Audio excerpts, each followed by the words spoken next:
Under the ground, the worms wiggle by, a spider spin webs up in the sky. Creepy crawls all through the night, but none of them give a scary fright. Wiggly worms in pumpkin patches, slithering through the leaves in batches. Creepy crawlers in the trees, dancing softly in the breeze. But don't you worry, they're here for fun, joining the games of everyone. They may be slimy, long and small, but they bring joy to one and all. So if you see them in the dark, watch them wiggle and leave a mark. Wiggly worms and creepy crawls, Halloween fun for one and all.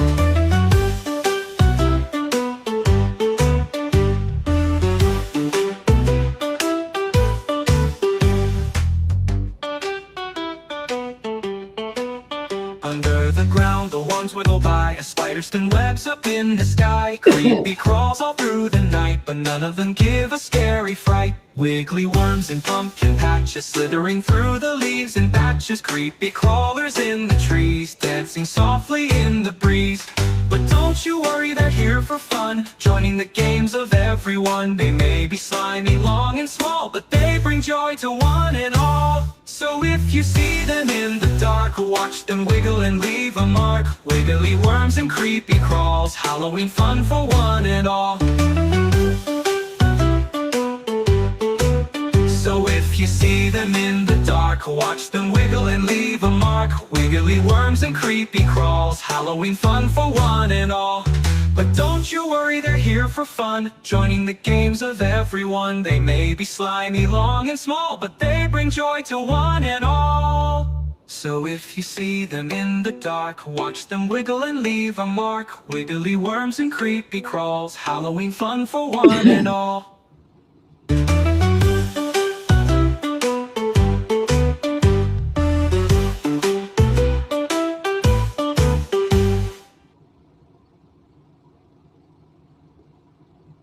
All right, welcome to the show, everybody. We have a great show for you guys today. Obviously, you guys know Owen Wilson debate. It's going to break the internet today. Joining me as my guest host, we have a bunch of other people that are going to join as well, throughout the day. But as my guest host with me the whole time, it's going to be Mitchell Manley, which is Artifacts Memoir on YouTube, or actually YouTube NX, right? Everywhere. YouTube, X, Instagram, artifactsmemoir.com. We got it all, bro. That's right. So he's going to join me, and so we're going to give you guys commentary and kind of go over it today, and it's going to be fun. I don't really know what. Oh shit! I was muted. Damn. Oh, you're good. I got you.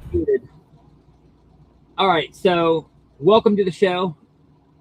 I'm Colin, Project Constitution. Today we have a great show for you guys today. Candace Owens, Owen Wilson debate. We are going to be giving good commentary. We got Mitchell Manley, Artifacts Memoir on all socials, YouTube, X, Instagram, whatever. He's going to be joining with me all day today as my guest host. And we also have other people that are going to be showing up throughout the day, popping in as well. So we have a good show for you guys today, and we'll see how this goes. I really don't know what to expect. I know Candace knows the most about this case than anybody, but so if it's about the facts, if it's actually about the evidence and the facts, like, she would win hands down. But Andrew Wilson, he's a bad faith debater. He doesn't, he wants to debate definitions. He wants to debate, all kind of, he just used a lot of bad faith tactics. So I don't really know how this is going to go. It's going to be a fun one. Show right away. And it'll be a long one too, because Andrew Wilson is actually known for doing like 8-10 hour debates. So it's going to be a fun one. I'm looking forward to it. Definitely. All right. Real quick, I just want to address one thing real quick, as Tim Pool apparently was mentioning me on his show today or whatever. So obviously you guys know what happened yesterday I posted the Hunter Kozak article, and then Brandy and Billy flipped out on me because it revealed something that I guess they weren't supposed to tell Hunter, or that Hunter told, or not Hunter, but his wife Shelby told them that they were not supposed to tell. They told him that, they told them that in confidence, and they weren't supposed to tell other people, but they did. And that got back to me, and I felt it was relevant. It was very important, considering that one of the biggest accusations against them is that they are, pedophils, that they are, crisis actors. So the fact that she would say right before that Shelby would say to Brandy and Billy right before their debate that that she applied to work for the CIA multiple times, and it's her dream job. I think that's pretty relevant. So obviously I put that out. I didn't betray anybody's trust by doing it because, like I said, Brandy and Billy isn't the one I got the information from. So that's just a whole bunch of crap. And no, I'm not blowing up like what he says here is, that I'm spilling the beans and I'm exposing everyone. No, I'm not. Okay, all I did was Billy. I exposed her as being a bad actor. Is what I did. You could see it in the text messages talking about you people when she says you people have no sympathy at all, and then defending Hunter Kozak and stuff. You people implies like what people, the people that are asking questions, the people that want the truth and are investigating. Because, when she says you people, that kind of implies she's not with us. She's against us. So, yeah, I exposed that. And then she crashed out even more, even going and trashing Candace Owens on the Spaces last night with Gary. Really showed her true ass. So that's all I did. I exposed somebody who was working with or sympathetic to TPUSA, and because we police ourselves. Obviously, if there's people that are bad actors within our midst, we're going to expose them, and that's all I did. So I'm not blowing everything up. I'm not going after everybody. No, I saw something that wasn't right, and I said something, and that's all it's about. So that's all I did. Anyway, guys, so I just wanted to get that out of the way real quick because people are making a big deal about it, more of a big deal about it than it is, because obviously the Fed sloppers are going to try to capitalize on that. Oh, and the other thing is, they're trying to say, oh, well, look, it's proof that Candace Owens' side is working with Z and unfuck America. That's a lie as well. Okay, the only reason that that Brandy and Billy talked to Z is because when Hunter did that interview with Brandy and Billy, he told a whole bunch of lies about her and about the organization. And I am friends with Z personally. So Z reached out to me and asked me if I know them, and to ask them, if they would be willing to interview her. That way she could set the record straight or whatever. So that's all I did. I connected them. They had that one conversation, and that's all it was. So it's not like we're all colluding together and talking to each other. Not at all. So don't let anybody tell you differently. They're full of shit, lying to you. And that's basically all we got about that. All right. So with that being said, let's see what we got going on. Okay, it still has not started yet, but let's go ahead and get it up on the screen so we can get prepped. What's your prediction for this? How do you think it's going to go? How do you think it's going to open up? I think it's going to start out. I think it's going to start out with fireworks. Them being very adversarial. I think it's going to go. Honestly, I think it's going to go much like the Victor Marks one. I think that's what's going to happen. Yeah, I think there's going to be. It's going to be a fun morning for sure. I think they're both going to come out the gate swinging, to say the least. Oh yeah, I think like I said, I think originally when we first start, they're going to come out swinging. They're going to be very adversarial towards each other, and then I don't know, maybe give it like 20 minutes or so, and then eventually they'll things will calm down and they'll actually try to start talking to each other. And then I think Andrew will eventually just keep doing his. I think he will wear her down with his bad faith tactics and stuff. And at some point, I think it's just going to devolve into just a complete shit show. I don't know if he's gonna wear her down. I think you'll be impressed. I feel like she's gonna hold her own pretty well. Oh yeah, no, she's gonna don't get extreme. She's gonna destroy him, absolutely destroy him.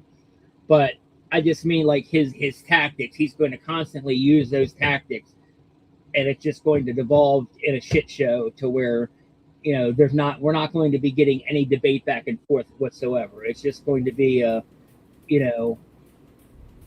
basically just going at each other.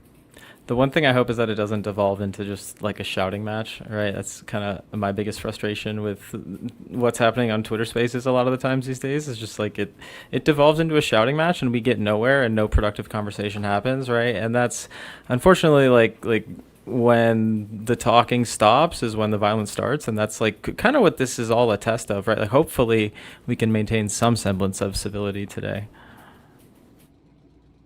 Yeah, I agree. Yeah, that's what I said. That's my biggest fear. I especially because I know he's it'll go on for a long time. It's going to be a long debate, and I don't know when. Hopefully, we'll get a lot of good, honest debate in there before that happens. But I really do feel that at some point it's going to devolve into, when I say a shit show, that's exactly what I mean. Well, that's why we have a moderator, right? And hopefully we trust that Patrick Bet-David's coming at this in good faith, and that's all we know he's not. For. We know he's not. He's a simp for Israel, big time. He's honestly he's a cock too, because he even they remember when they said something. I forget what it was, but he said something on a show about about TPUSA, and it was factual, but then, Andrew Colwett tweeted at him, how dare you take that down? And he did. Oh, wasn't it the Aspen video controversy? That's what kind of launched it, right? Okay, yeah, exactly. I think that's what it was about. Axe Capital, $20 super chat. Thank you very much, brother. Says, Hiram Abith ritual was used to mark JFK and CJK, both taken out by security team called the Three Ruffians, Freemasons, and Kabbalists like our president. Yeah, I'm going to have to look into that. Yeah, definitely, I agree with you. Security team for sure, and the Freemasons are involved, and yeah, absolutely, our president is involved as well. Thank you for the super chat. Okay, so while we are, it's about to start. So here we go. Hold on, It's time. It's time. Here we go, guys. All right. So by the way, you can either super chat us, or if you want, you can send me a buy me a coffee. Just scan that QR code right down there at the bottom of the screen on the right hand side, and you can leave a comment on there, and I will read your comments out at the end of the show. I'm not going to do it. I'll do it during breaks. I'll read super chats and comments during breaks, if we get breaks, or towards the end. Once the debate's over, I'll read all the super chats. But I'm not going to be saying them during the show, though. I don't want to interrupt it. Yeah, I want to be able to hear these points that are made.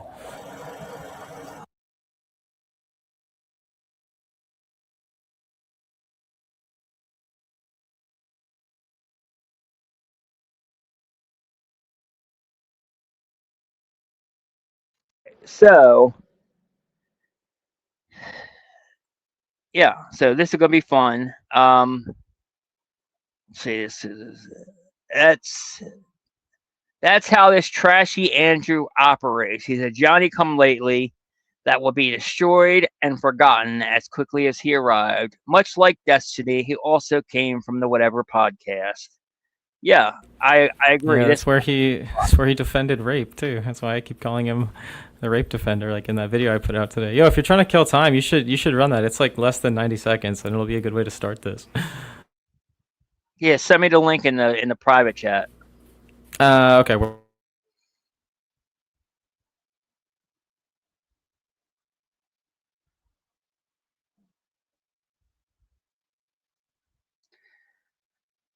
Yeah, I agree. So, yeah, Andrew is a nobody. I've never heard of him before prior to prior to him all of a sudden trying to interject himself after that meeting with Turning Point and constantly, trying to antagonize me into responding to him, try to antagonize others into responding to him. I got information from people inside Turning Point that actually, and I warned everybody, if you guys remember, I was the first one. I warned everybody early on that he was not here in good faith. He didn't want to actually answer any questions. He was paid by Turning Point. What his goal was to set us up and to get us to engage, to say actionable, for us to make actionable statements that they can then later come by and sue us for defamation about. That's his only goal. That's Turning Point's goal, and that's why they hired him, and that's the only reason why he's been trying to engage all of us creators and why he really wants Candace. That's why they're going so hard to try to get a hold of Candace. Yeah, this will be interesting. I don't know if they expected this. This feels like something that Candace called their bluff on almost, and like it kind of got ahead of them too quickly, and then they lost control of it. And now they kind of had to put both their money and reputations where their mouths were, right? But yeah, I made this last night. It was a lot of fun.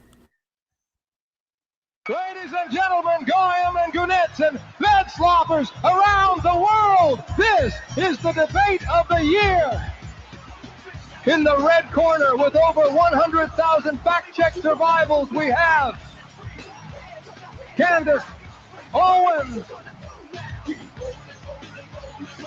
In the blue corner, we have a rape defender and fed swamp cuck, Andrew Wilson. His main victim tends to be OnlyFans girls. The media does all the time to Republicans, to our... Oh, all right, we're on. She live? Oh, let's get it. You had her voice in it, didn't you? Yeah. President was conservative. Oh. You tried to manipulate what I said to fit your narrative. Is it logically possible that there's ever been a woman who's been SA'd who enjoyed it? I'm not going to. Can you answer my question? No. Is it logically possible? I'm not ascribing anything. Do you think there's ever been a single... What an insane statement. It's time!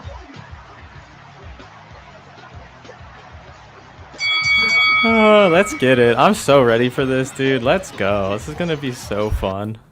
Thanks for asking me to come on, man. I think you're muted. I can't hear you. Yeah, thanks for coming on, bro. I appreciate it. Yeah, the other co-host that I had scheduled to come on, he has another job. He has a full-time job and got called an emergency call for his other job at 3 o'clock in the morning. So he didn't even get back in until 9 o'clock this morning. So he's like, dude, no way. So, yeah, you came last minute, so I definitely appreciate that. Happy to be here, for real. Everybody definitely follow him, man. He's a good guy. I've interviewed him on my channel before. He's doing good work exposing them.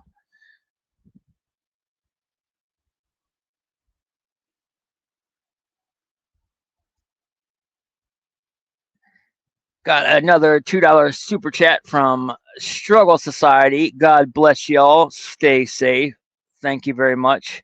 Candace is the one that needs all of our blessings and prayers right now, though, because she's basically, I know it's in her studio, but she's basically walking into Lion's Den. Like she's inviting the enemy into the protected area. So exactly, it's a bold move. And she's going to be outnumbered. So Andrew wants to play like he's the victim, like he's the underdog. No, Candace clearly is the underdog here because he has more people that are going to be there with him. he's not going to get to control it. The moderator that's supposed to be a neutral moderator is not neutral. He's a simp for Israel and, best friends with Turning Point. I wonder if Candace is going to bring up the fact that, like, some of the comments that Charlie made that, in my and many people's opinions, inevitably got him killed were first made on Patrick Bet-David's show, Like, he was on his show when he asked the questions about the stand down order. So I'm interested if she's going to use that today as a kind of a weapon of debate, or it'll be interesting.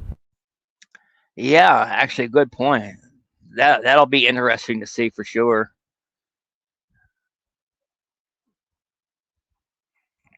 Yeah, here we go. Father God, please give Candace clarity and strength. Amen. Absolutely.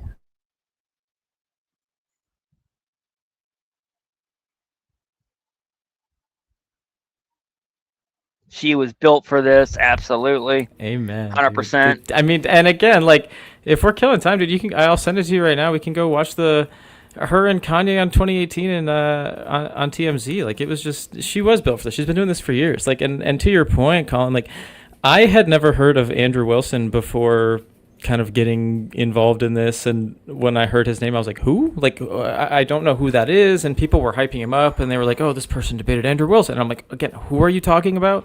Right? And now this is, again, the biggest debate of the year, arguably. And I think, in a way, for people to call Candace a grifter, again, Candace was established for years. She came up alongside Charlie in 2017, 2018, even earlier than that, probably. And I don't think many people knew of Andrew Wilson before this. I know I didn't, and I was inside the TPUSA ecosystem for over a decade. So I just think that, we all need to kind of reconsider what grifting actually is, because it's not searching for the truth when your friend gets publicly assassinated. It's, coming out of nowhere.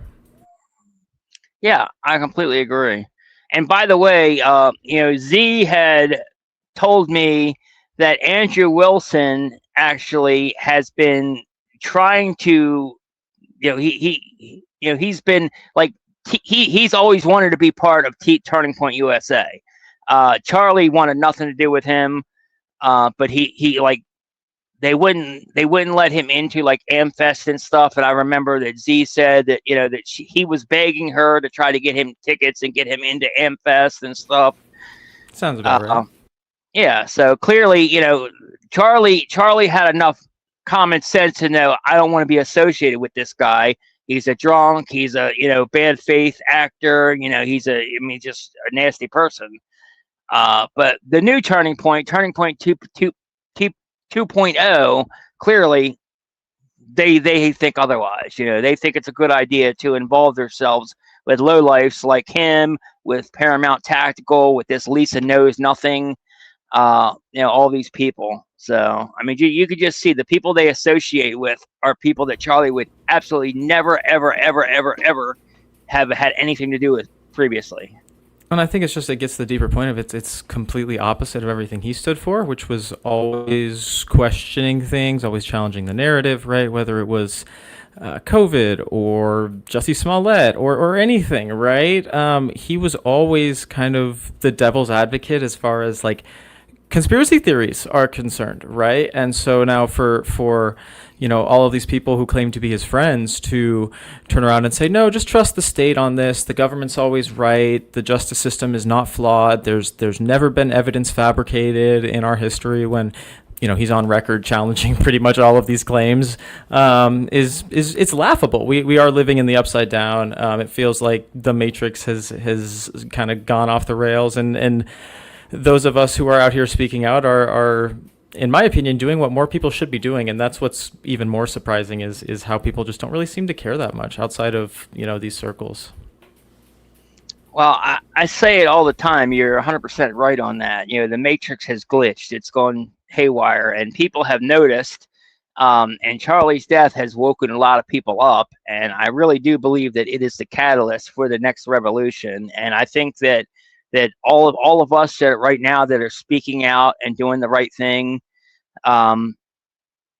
we are the people that are, we are the we are the beginning of that revolution. We are the people that are laying the seeds, seeding the soil getting the setting the foundation for that to happen.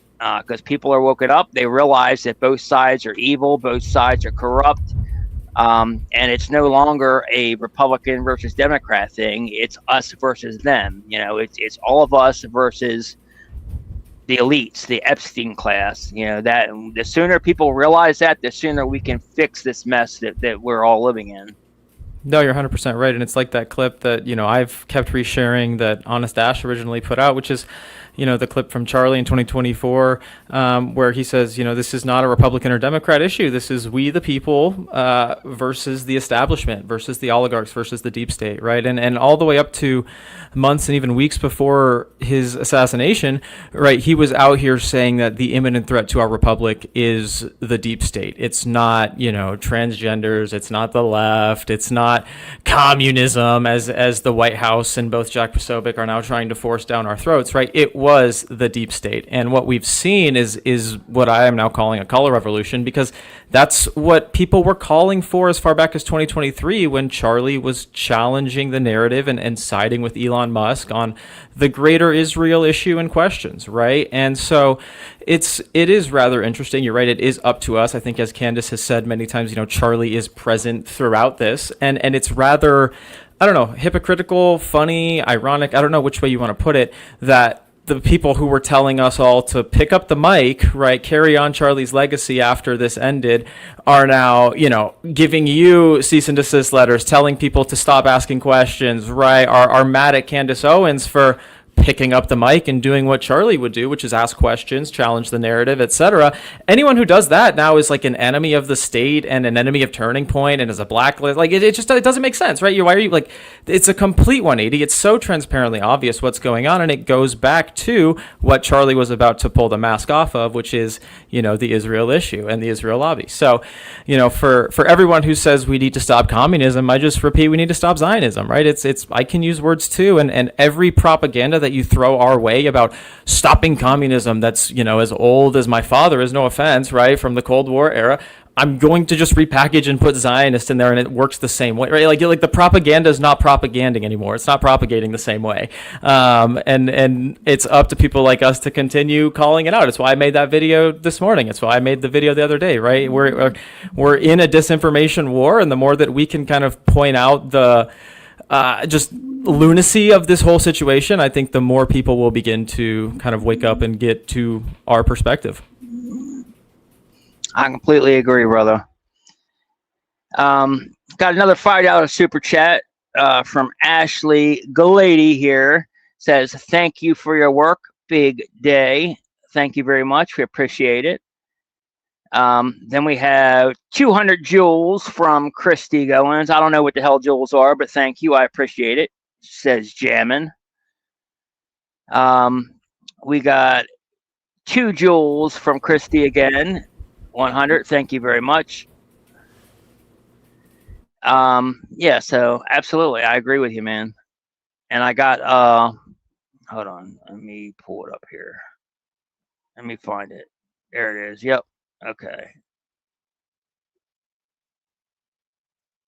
Oh, I hit the wrong button. Give me a second. My fat fingers accidentally hit stop sharing.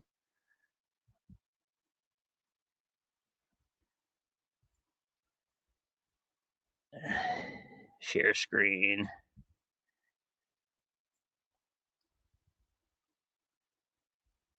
All right.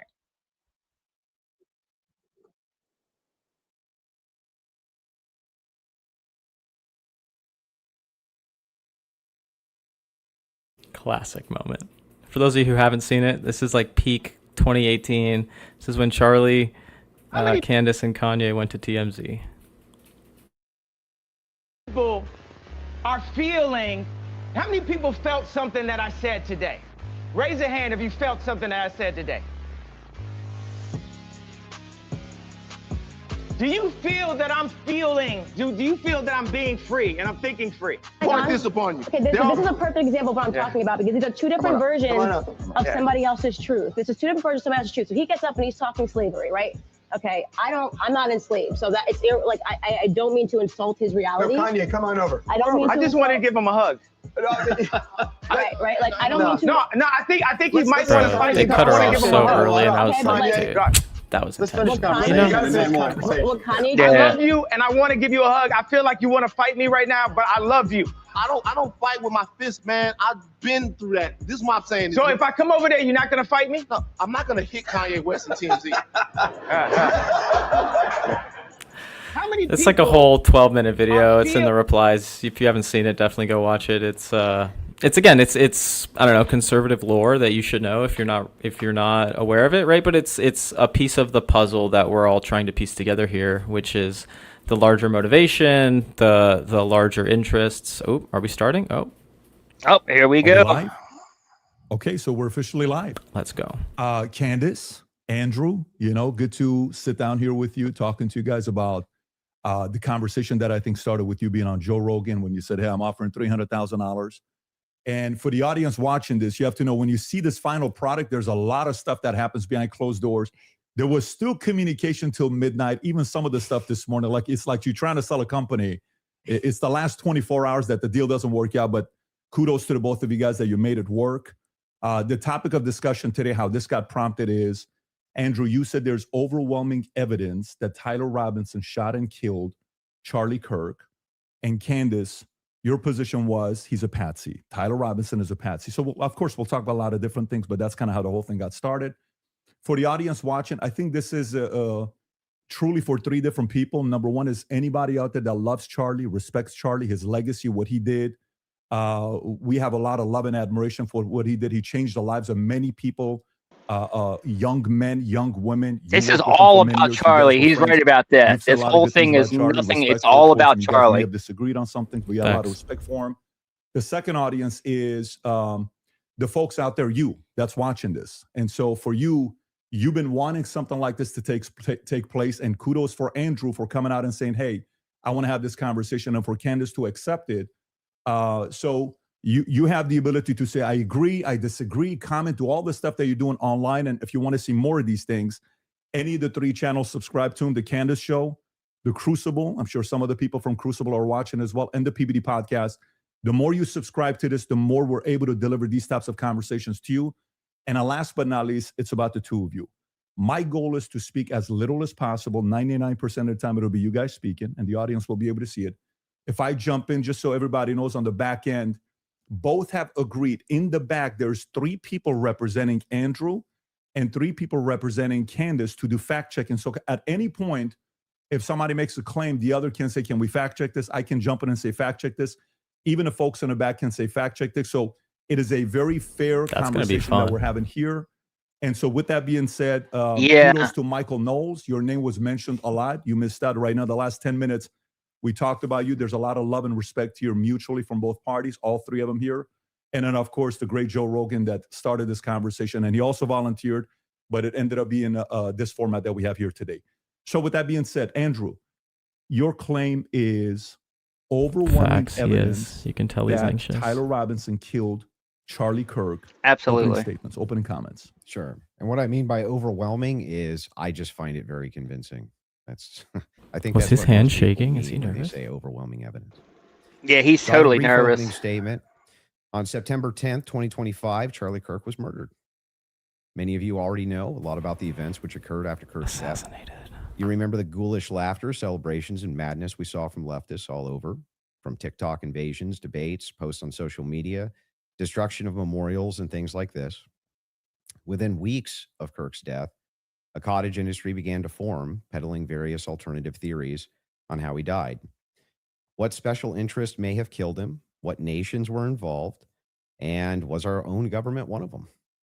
Because this was the first nationwide traumatic event in Gen Z's lifetime, the demand for answers was severe and palpable. The leading theory from the conspiracy verse is that Israel worked with the United States government to murder Charlie Kirk.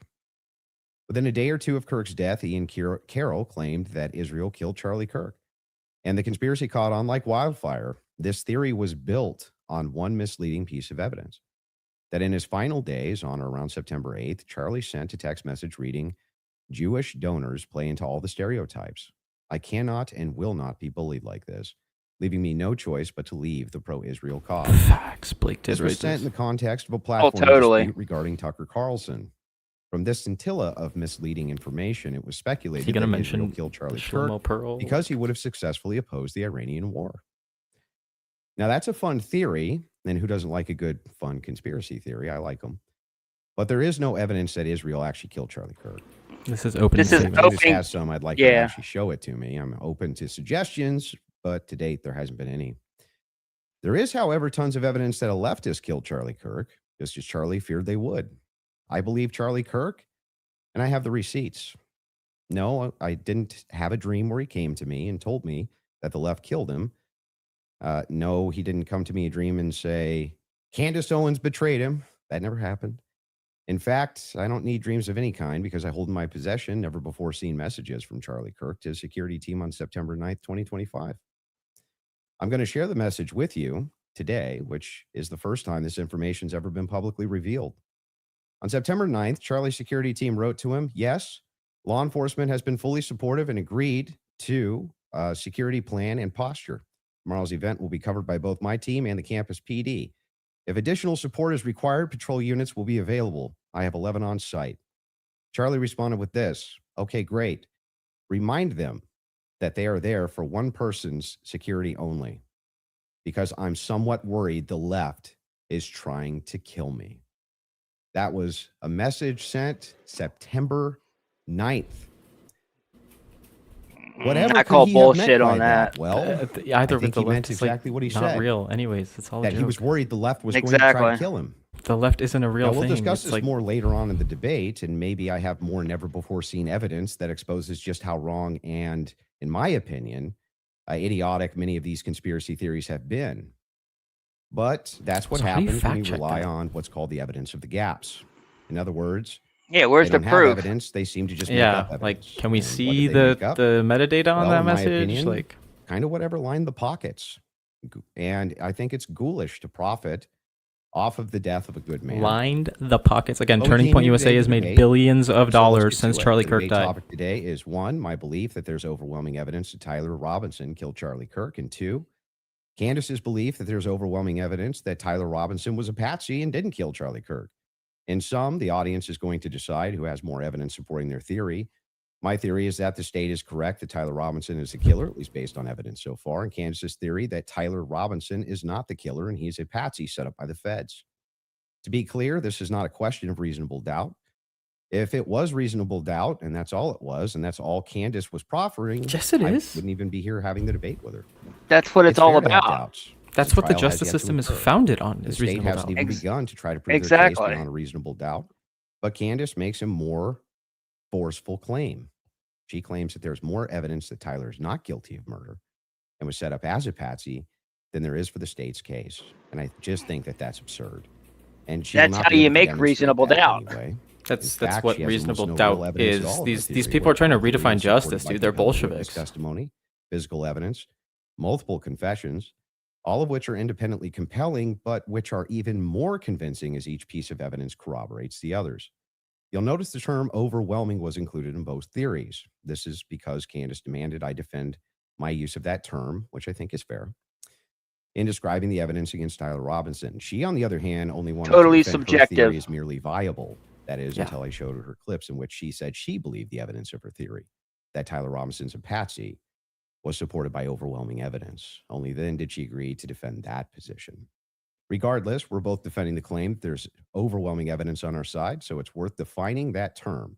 When I say the evidence against Robinson is Wow, overwhelming, already all I'm defining saying terms. is that I mean that as of right now, I find it very convincing.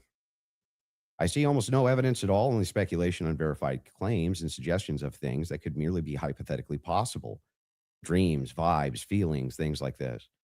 Almost done, by the way. I have no problem defending Kind the of state's discounts case all and of welcome Candace bringing up any faith if you challenges say she would that. like. No, I But don't know. if I'm Weird. honest, the reason I was willing to pay the Plus, $300,000 Candace has for this debate she's was to provided find more a chance evidence than for anybody someone else to demand has. Candace be held Actual accountable evidence. for the unbelievable theories and Yeah. claims she's been making.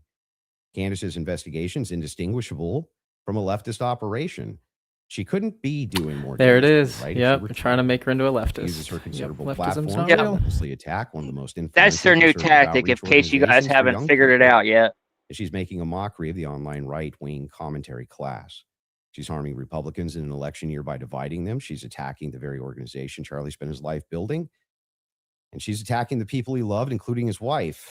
And it cost me $300,000. But today, I hope that she finally answers for some of that. Cost Turning Point $300,000. Candace? Did you get it out of your system? I did. Oh, Great. Well, I'm not going to waste time with the preamble because I think I just want to get to the I substance. love of how the she's debate not reading and, off we'll just anything. Speak So to the based. audience. I've obviously had an audience since we've been covering this case. People know that there was a person. She's authentic. That's something he isn't. And diminishing the pursuit of something that makes sense regarding what happened on September 10th. By throwing it to, this is just people who are conspiracy theorists. These are people who are just trying to generate clicks. I don't think that people should be satisfied by that. I want people to remember that it's important to think. We've been lied to by the government a great many times over, just the last couple of years, if you just think of the things that we've learned about our government. And I do want to say this, what's been the most disturbing element, I think, for everyone is that not only does the narrative not make any sense, which I'm going to demonstrate, I don't need to waste time with the preamble going through the points or trying to insult you or pretending that I've been running a podcast saying it's just dreams and vibes like I'm Miss Cleo. And that's the reason why it's taking so many influencers. It looks like $1 billion industry of influencers to dispute everything Candace says. Is not because I'm on my platform saying I had a dream last night. I don't think I think that diminishes you as an argument. Obviously, we have presented a lot of evidence. You just presented a text message and said this is evidence. Well, that's how this entire thing began. You're talking about how Israel got into the conversation. It was because immediately after Charlie died, one of the first things we saw was this push to make us all think and remember how much he loved Israel. It's because the prime minister of Israel was fighting like a 27 front war, felt that he needed to come do a little mini tour and to be strangely to state that I did not kill Charlie Kirk. And he announced Charlie was dead even before Trump did. Nobody was going, I wonder if Bibi Netanyahu killed Charlie Kirk. And then we had a round of influencers who lied and said Charlie was not changing on Israel, that he wasn't having any disagreements regarding that topic, that the day he died, he just loved Israel so much. And I demonstrated via a text message, which you just mentioned, and you're now contextualizing and pretending it was just about Tucker Carlson, which is not true. It was a part of a broader shift that Charlie was having over the last, I would say, actually, on your show, it began since October 7th, there it which was. is when I began asking myself more questions about Israel as well. And so I'm glad she capitalized on all that. of these things happen in the immediate aftermath. And then I drop a text message after everyone is denying that. Tucker Carlson then comes out and confirms the conversations that he had with Charlie. Megyn Kelly then comes out and confirms the private conversations that she had with Charlie. People then begin to ask a reasonable Very question, true. which is, Explain why all are we the lying all the about Google this? trends from Israel of They were everybody involved with the forthcoming case. that, and they had said, hey, yeah, Charlie was starting Prior to to ask Charlie's questions. death. I think after October 7th, it's reasonable that people are starting to re-examine our relationship with Israel. We wouldn't be here today, but it has been lie after lie after lie, debunk after debunk after debunk. Yes, I did share that I had a dream that Charlie was betrayed. It's not a dream anymore. It's a reality. I look at what the organization has become, the people that they are partnering with, the lies that they are telling, the extraordinary people that they're sending out to say that I hadn't speak to Charlie since 2018, and it begins to look like a conspiracy. And just as a historical fact, that entire term was created by the CIA to gaslight people after the assassination of JFK. So it's not exactly one that makes me nervous. Like calling somebody a conspiracy theorist is essentially saying that they demand further answers and they're not accepting the Fed slop. So Amen. I'm grateful that you came today. I don't need to, like I said, take cheap shots and discuss your manner of debate or your strategy. And I'm also grateful that you shared that you had that text message today, because everybody watching knows that I have been demanding not a debate, just an open conversation with Turning Point USA. They should be here. It shouldn't be you in that chair. It should be the person that took Charlie's place, maybe Erica Kirk, maybe Andrew Colvat. He's a spokesperson. And rather than doing that, they send us another influencer. So let's see how it goes. They've been hiding behind all these shell influencers. Let's see. From 0 to 100, what is the likelihood that you think Tyler Robinson shot Charlie Kirk and killed him? Based on the evidence right now, I don't know. I'd say 75, 85%. Candace? 0%. 0%. I'm at 0. So With what we've seen in terms of the evidence, I'm at 0%. So not only, that maybe somebody was behind him as a patsy influencing him, you're not even saying that he didn't even shoot Charlie Kirk. Right. I would, if you said, was he involved that day, as I have consistently said on my platform, I would say, yes, he was. I don't know what role he played, but as the shooter, 0%. Do you have any evidence for it? For what? My percentage? The fact that he didn't shoot and kill Charlie Kirk. She didn't say it was a fact. Oh my God, there's so He much asked her what evidence. percentage. He also asked her like what percentage. Like that's a subjective question, and then for him to ask for a fact feels from weird. the rooftop on Losi that day. Yeah. Based on the evidence that has been. Do you think he was shot? I do not think that Charlie was shot from a 30-06 from but Losi. just shot at all. I don't know. I think that a projectile hit Charlie, and I'm open to other people's presentations, but I have not seen any compelling evidence that Charlie was shot by a 30-06. Can we see maybe if we're going to have an olive branch to each other, if maybe we can establish what we consider the facts of the case to be first? Yeah, sure. Okay. So you're not sure if he was actually shot. You're open to alternative theories. He was definitely hit with a projectile of some description. If we're shot from a gun, a 30-06, I would say definitively no. Okay. It defies common sense to think that he had a Superman neck, and even if he did have a Superman neck, which has been demonstrated, I think actually recently a YouTuber actually set up Valhalla steel cages and shot it, and it went through. So under no circumstance will I. So at least not a 30-06. Definitively not a 30-06 from Losi, 150 feet. No, but you're not necessarily closing off the avenue that he could have been shot at all with maybe a smaller caliber. Okay. And then there's some things that I'm going to make concessions on that I do think we need more answers on, and I'm fine with that. And we can get to those things as well. The other thing is in the timeline, one of the things that we dispute, I think, on the timeline is that you think that Robinson drove hours away to a steakhouse in the timeline. Is that correct? Yes. Okay. And what's the compelling evidence that you think you have there? I spoke to the owner of the restaurant, and I've seen the receipt. I know the conversation that I had, and I think it's enough that it will be presented. Obviously, the FBI admitted that. Yes, I do believe that he was in Panguitch, which is near his grandparents' home. Did he give you an unedited copy of that receipt? I have seen an unedited copy of that receipt. It was not given to me from the owner. But I want to, before we get into like all the timeline stuff, I want to address what you think is evidence so we can keep this on par with what your claim is. Well, I think that that's a piece of evidence that's in dispute. And that's why I'm. Yeah, but we're trying to get to whether there's overwhelming evidence that Tyler Robinson did this. Yeah, so whether then starting if you want to use the first part of that for the intro, he's really starting with we should go over the actual evidence that we feel. The first reason that I think it's compelling evidence is that Tyler Robinson's rifle was found near the crime scene. So he's just going to feed us Fed slop. It's like you don't realize that it was could planted, all be fabricated evidence by the deep state. Like this is so silly. I think that's absurd. 150 grain Remington core lock, and it wasn't found near the roof or on the roof. It was found in the woods in a neighborhood away from the thing, away from the campus. Why wouldn't a smaller caliber also go through bone? It could. I didn't say it can't. Right, oh exactly. My so if that's the case, then ammunition is going to be the critical key here. And if we have frangible ammunition, which we do in this case, a flex tip round. Well, I'm sorry, not a flex tip, a soft point round. From 150 grain Remington core lock, that's just a small jacket that goes around the actual lead piece. This thing could have split apart in air for all we know, but definitely upon bullets don't split apart in air. What? Get the hell out of here! What? What a retard! Fact check that. What? Which means he would have to be a part of some kind of conspiracy as well. Okay, so just to start with your point about saying that the gun was found near him. Near Losi Center, or I guess off in the woods. That gun, did you watch the testimony? Did you watch the preliminary hearing? We covered it live. Yeah. Okay, so forgetting what the summary of the medical gun report wasn't fired, by the way. There was dust in the barrel. That was given by the Caitlin Oliver, the ATF woman, Samantha Carner, any of those people who went into the science of.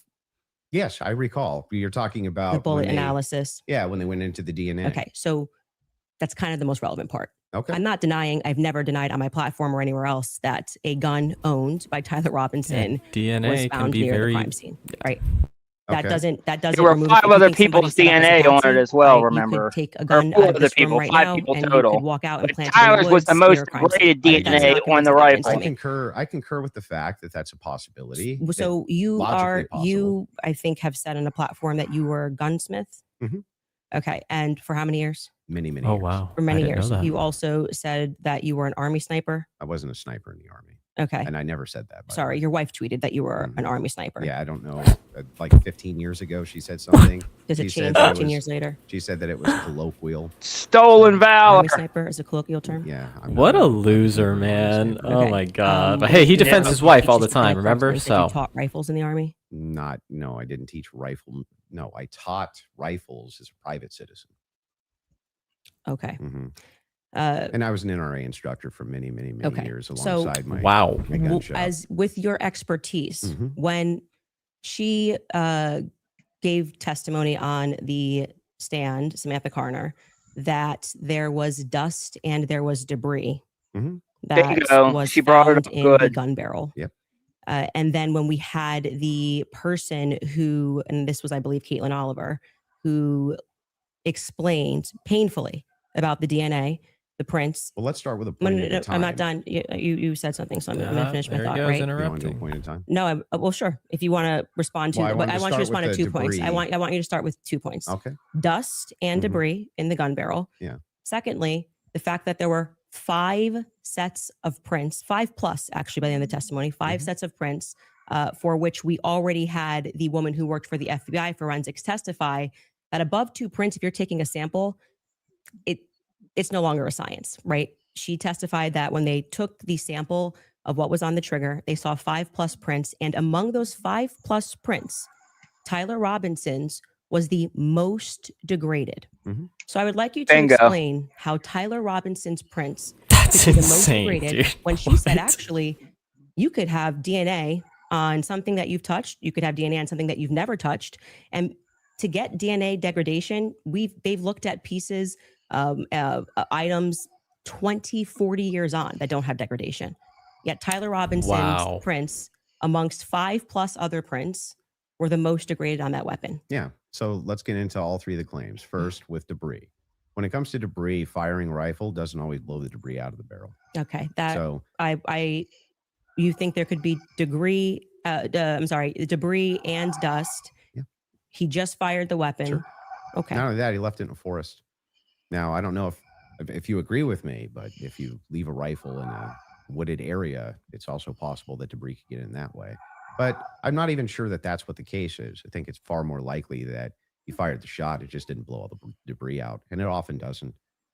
You'll find this if you take Grandpappy's dirty rifle. If the gun is and it's all fired, dusty any inside dust the would board, be you go blown fire out of it, go off and look dumbass. down the board, and there's still dust. Bro, also, Okay. I like, how does this Okay, kid just and like the prints? nail his first Yeah, so shot? Like, the it's prints, just we don't know come all on, of the dude. details on just yet. We do. It was excruciatingly long. It's testimony ridiculous. on the We prints. don't because they haven't gone to trial. And manages so to we get don't off the know, roof, unscrew the rifle, print screw it back but together. Tyler Like, that's why I made the Robinson's video I DNA did the other day. was 'cause it's claimed so to claim insane. It's so DNA was on insane. there, and it was not. Well, when she gave the testimony, no, hold on. First, let's go to your first point because that's wrong. We can get a fact check on that. What do you mean we don't know until it goes to trial about the degraded prints? She testified, and Yeah. this is the person who took Just the prints. happened. But Yeah. the problem is that inside of this particular testimony, you agree with me that there's going to be much more of the DNA Well, analysis well, during the trial, right? But you also would agree that her fact is not going to change. That among the prints, his was the most degraded. Even so I'm if- asking you to but let's- address that. How well, could that be here, possible? Let's give it. Let's just grant this for a second as a possibility that his fingerprints were degraded. No, it's not a possibility. It's a fact. It's a Person who fact. fired- It's a fact. They said it at the trial. because it's a Okay, fact that so she now, presented. so now it's Okay. granted. So what? What do you mean? So what? Yeah, So What does what? that prove? It proves that his prints were the most Are we degraded amongst 5 of them. So You're what? gonna have to Nanny, explain nanny, how boo, that's Did he really possible. just say, Oh my so God. what? Recently fired So the what, weapon. Andrew Wilson? Yeah. So wait a second. You're saying that it's an impossibility that if his fingerprints are the most degraded, I'm telling you if to that's the explain it. case- You're the gunsmith. Well, so wait a explain it. second. How would a gunsmith give an analysis? It's your on fingerprints or responsibility. You're the DNA? one Do you who's think that I've worked in a defending the Fed DNA slot, bro. laboratory So with your answer fingerprints? is I don't know. You can just say you don't know. But You I don't did. have to. But I did. But I did. No, you said so what? Yeah, So No, you I don't didn't. know. But I what would actually don't that- have an what explanation would for that, prove, Candace. though, is my question. Well, I think that what it would prove is that it is a more viable theory that people who had stronger prints on the gun Mhm. may have used it more recently. Did they say who else had fingerprints on the gun? They named Matt Robinson explicitly. Okay. And this was a part of the testimony where she was speaking about how they got samples of elimination samples from the home of Amber Robinson, Mhm. Matt Robinson, and Lance Twiggs. Those were the three names they named. So are you saying that Twiggs Would you like me to fingerprints? finish my statement? I just want to make sure I'm clarifying. I'm trying to finish the answer, but it can't be clarified until the answer comes out of my mouth. Okay, So go ahead. this was a portion of her testimony Mhm. where she was explaining how they got elimination samples from the home. And she named Matt Robinson, Amber Robinson, and Lance Twiggs as the elimination samples that she was using. And so she explicitly said, some of them, so we can assume 2 out of the 3, were their prints were found on the gun. She explicitly named Matt Robinson as someone who had prints on the gun, and then said there were 5 people that they had taken that sample from. And again, what's also relevant here is the earlier testimony, which came from the FBI forensics analyst, I believe it was on day 2, where she said that when you're using those mixtures and those samples and you get up to 5+, it's really hard to make any sort of a determination. So both of those things are relevant. If you can't explain why his prints are the most degraded and you're saying he is the shooter, it's not really a so what. It's an open-ended question that people have a right to pursue. It's not a conspiracy. It's actually proof of my claim that there is evidence that he was set up as a patsy. That wouldn't prove anything about him being a patsy. It said it's evidence to support the claim that he could have been set up as a patsy. So this is why I said earlier, so what? Because even if it's the case, this doesn't have an explanation for it yet. That doesn't actually give you any evidence in your corner for Tyler Robinson being a patsy. Okay, hang on. I didn't cut you off.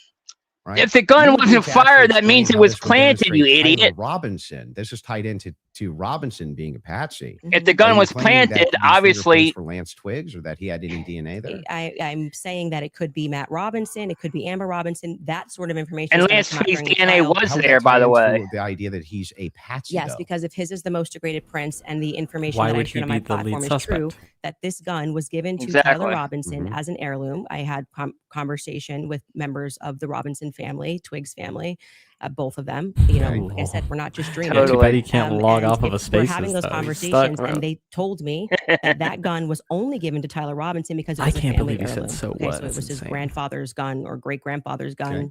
I don't remember the difference. I don't remember which That's one somebody it was. admitting that he they got it lost. because They he's the don't have an firstborn. argument. Facts, So, but dude. he's When not you much of a that, shooter, and that's is what I all was he told. said back. Oh my god. And so he has this because he inherited it, essentially. So if I get something from my grandpa and I put it up on the shelf and I own this, you could see that could be. How do we get to the patsy part?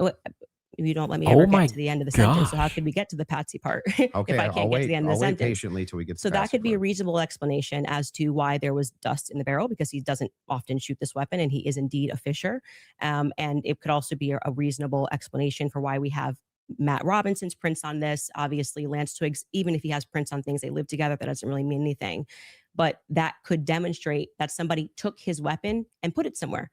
His prints are the most degraded. Somebody else's prints, there's more presence of somebody else's prints.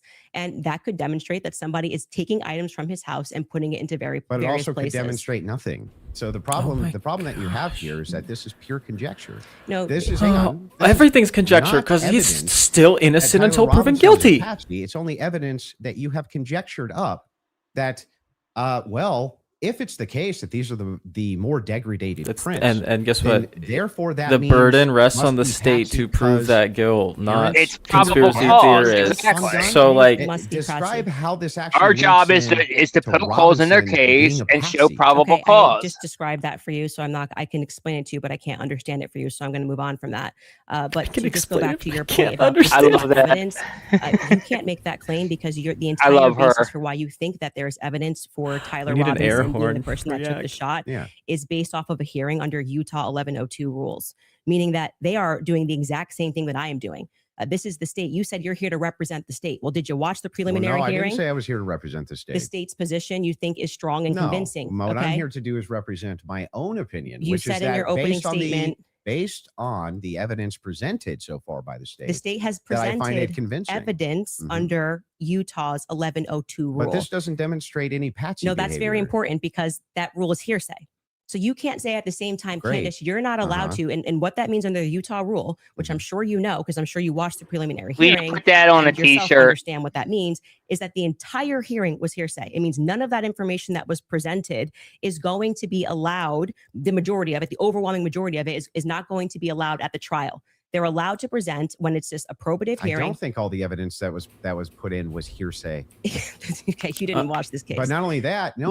This is a huge point. This I is, want to. this is crazy that you don't know for this. a fact check. If Yes. all the evidence we need was more than a put fact in, check. This was every single The team day. in the back is Utah actually Rule saying They want to 1102. go there. So they said there's a medical examiner's explanation of the shooting that's in the back. Rob, if you want to pull it up, and then Candace, if anybody from your team wants to pull something up, no problem as well. But they're requesting it. If you guys got it, pull it up so we can show it. And in the interim, is that it? Yeah. So I'll read this. Just what are we looking at, just so we know? Yeah. So this says the bullet, or at least part of it, sequentially perforated Doesn't the answer interior what we're left reading. of Mr. Kirk's neck, strap muscles of the left side of the neck. This is a summary, by the way. Left They common, don't know it was a bullet. Partoid on the left internal external jugular veins. The bullet also like, obliterated. did we forget the left everything we side learned about the C2 medical 7 examiner vertebrae, and the furry transacted wife the cervical and spinal cord? the Medical hospital? examiner observed a significant portion Exactly. of Kirk's cervical spinal cord was traumatically absent. Mr. Kirk suffered from other severe injuries, including bilateral, apical, and posterior intercausal hemorrhages, pulmonary, apical hemorrhages. By the way, a bullet multiple doesn't cause disruptions those to the kind of spinal injuries. cord. That's the other Exactly. I thing was we just brought gonna out. say it. Summary of the examination said he was shot. Sounds like That a was lot what more than they just were a pulling that up. gunshot Okay, wound and to I the don't- throat. I'm not disputing that he could have been hit with a projectile. We're not disputing that, so I don't know why this was brought up as a fact check. Could you bring up 1102 Utah rule? Because this is an unbelievable point that you're making by saying that I am not allowed to infer off of evidence. You can The infer. I'm trying to follow the inference. But to no, but Patsy. your entire reason, like you asserted that Dude, you he's believe so there's hung up on this overwhelming Patsy evidence thing, bro. on the basis of what we saw in the Correct. preliminary hearing. The entire preliminary hearing was hearsay. Yeah, I'm fine with your No, inferences. but no, you just literally said I couldn't do that. Yes, I can. No, I didn't. I'm just saying from your inference, how do we get to Patsy? This is how you got to Shooter. The Tyler Robinson did it No, the same no, way no, that I you got didn't to do it. Tyler Just It's the Robinson. same way, Andrew. Yes, you it's did. the same way. Again, this is something important, so we should pull up a fact check about what the 1102 Utah and under their constitution, for the sake of a preliminary hearing, Yeah. they do not have to have hard evidence. They don't have to put people on the I trial, agree they swear don't them have in. to. But no, that's why the entire hearing was basically hearsay. I'll But put yeah, you let's back. trust Not the all of government. it, like They're I said. definitely The giving everything. overwhelming And again, majority. no I mean, dispute. outside of the one But that you there's don't no- that you don't that's want to not give. what's Please don't in cut me off. dispute, though. Outside of no, that is what's in dispute. It It's means not. that your entire brand of saying you don't have evidence, falls apart when the entire preliminary hearing is based off of hearsay. In fact, Lance's testimony before they had about an hour debate, actually maybe it was more than an hour debate before he sat, and they said this is not going to be You can allowed. You tell wouldn't he's even be allowed to do annoyed. this. We'd be able to cross-examine him.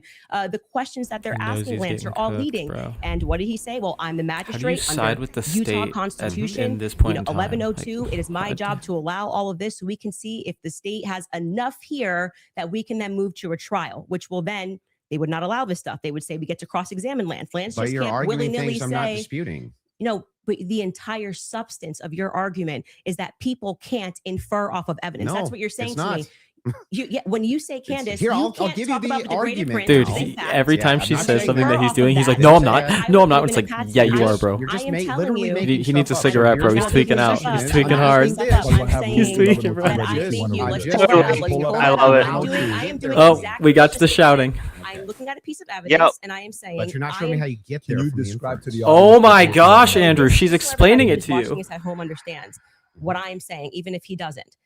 What Andrew is arguing is that I don't have the right to extrapolate from Never a made that fact argument. like Just making it up. Just purely making it up. I'm asking based on Andrew. based on Can I your show my evidence? You just inference. showed yours. Reliable hearsay. You'll get a chance. Reliable hearsay in criminal preliminary examinations. The entire preliminary hearing that you just saw was on the basis of reliable hearsay. And what that means essentially Did you catch is his the little people look who into are the making the camera? statements can just say, Patrick Oh, told yeah. me that he He's did crying this for on help. Monday. Patrick's not here. And that is they can allow that into the hearing. That's just because it's just meant to be probative. And so it's the state saying, here's what we have inferred. So you are allowed to take a piece of evidence and then you are allowed to infer off of that evidence. Okay.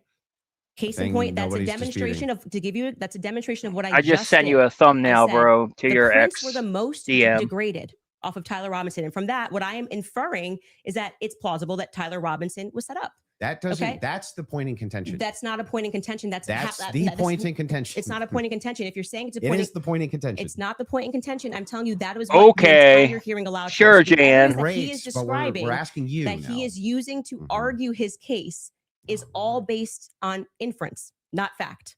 Great. Inference, not fact. So what they are inferring off of the facts. So again, we're going to take this, and I'm just going to even grant it because it's irrelevant. I'm asking how you get to the inference that even if you dispute that piece of evidence, that means Patsy. I'm looking for the logical chain for how you get to that inference.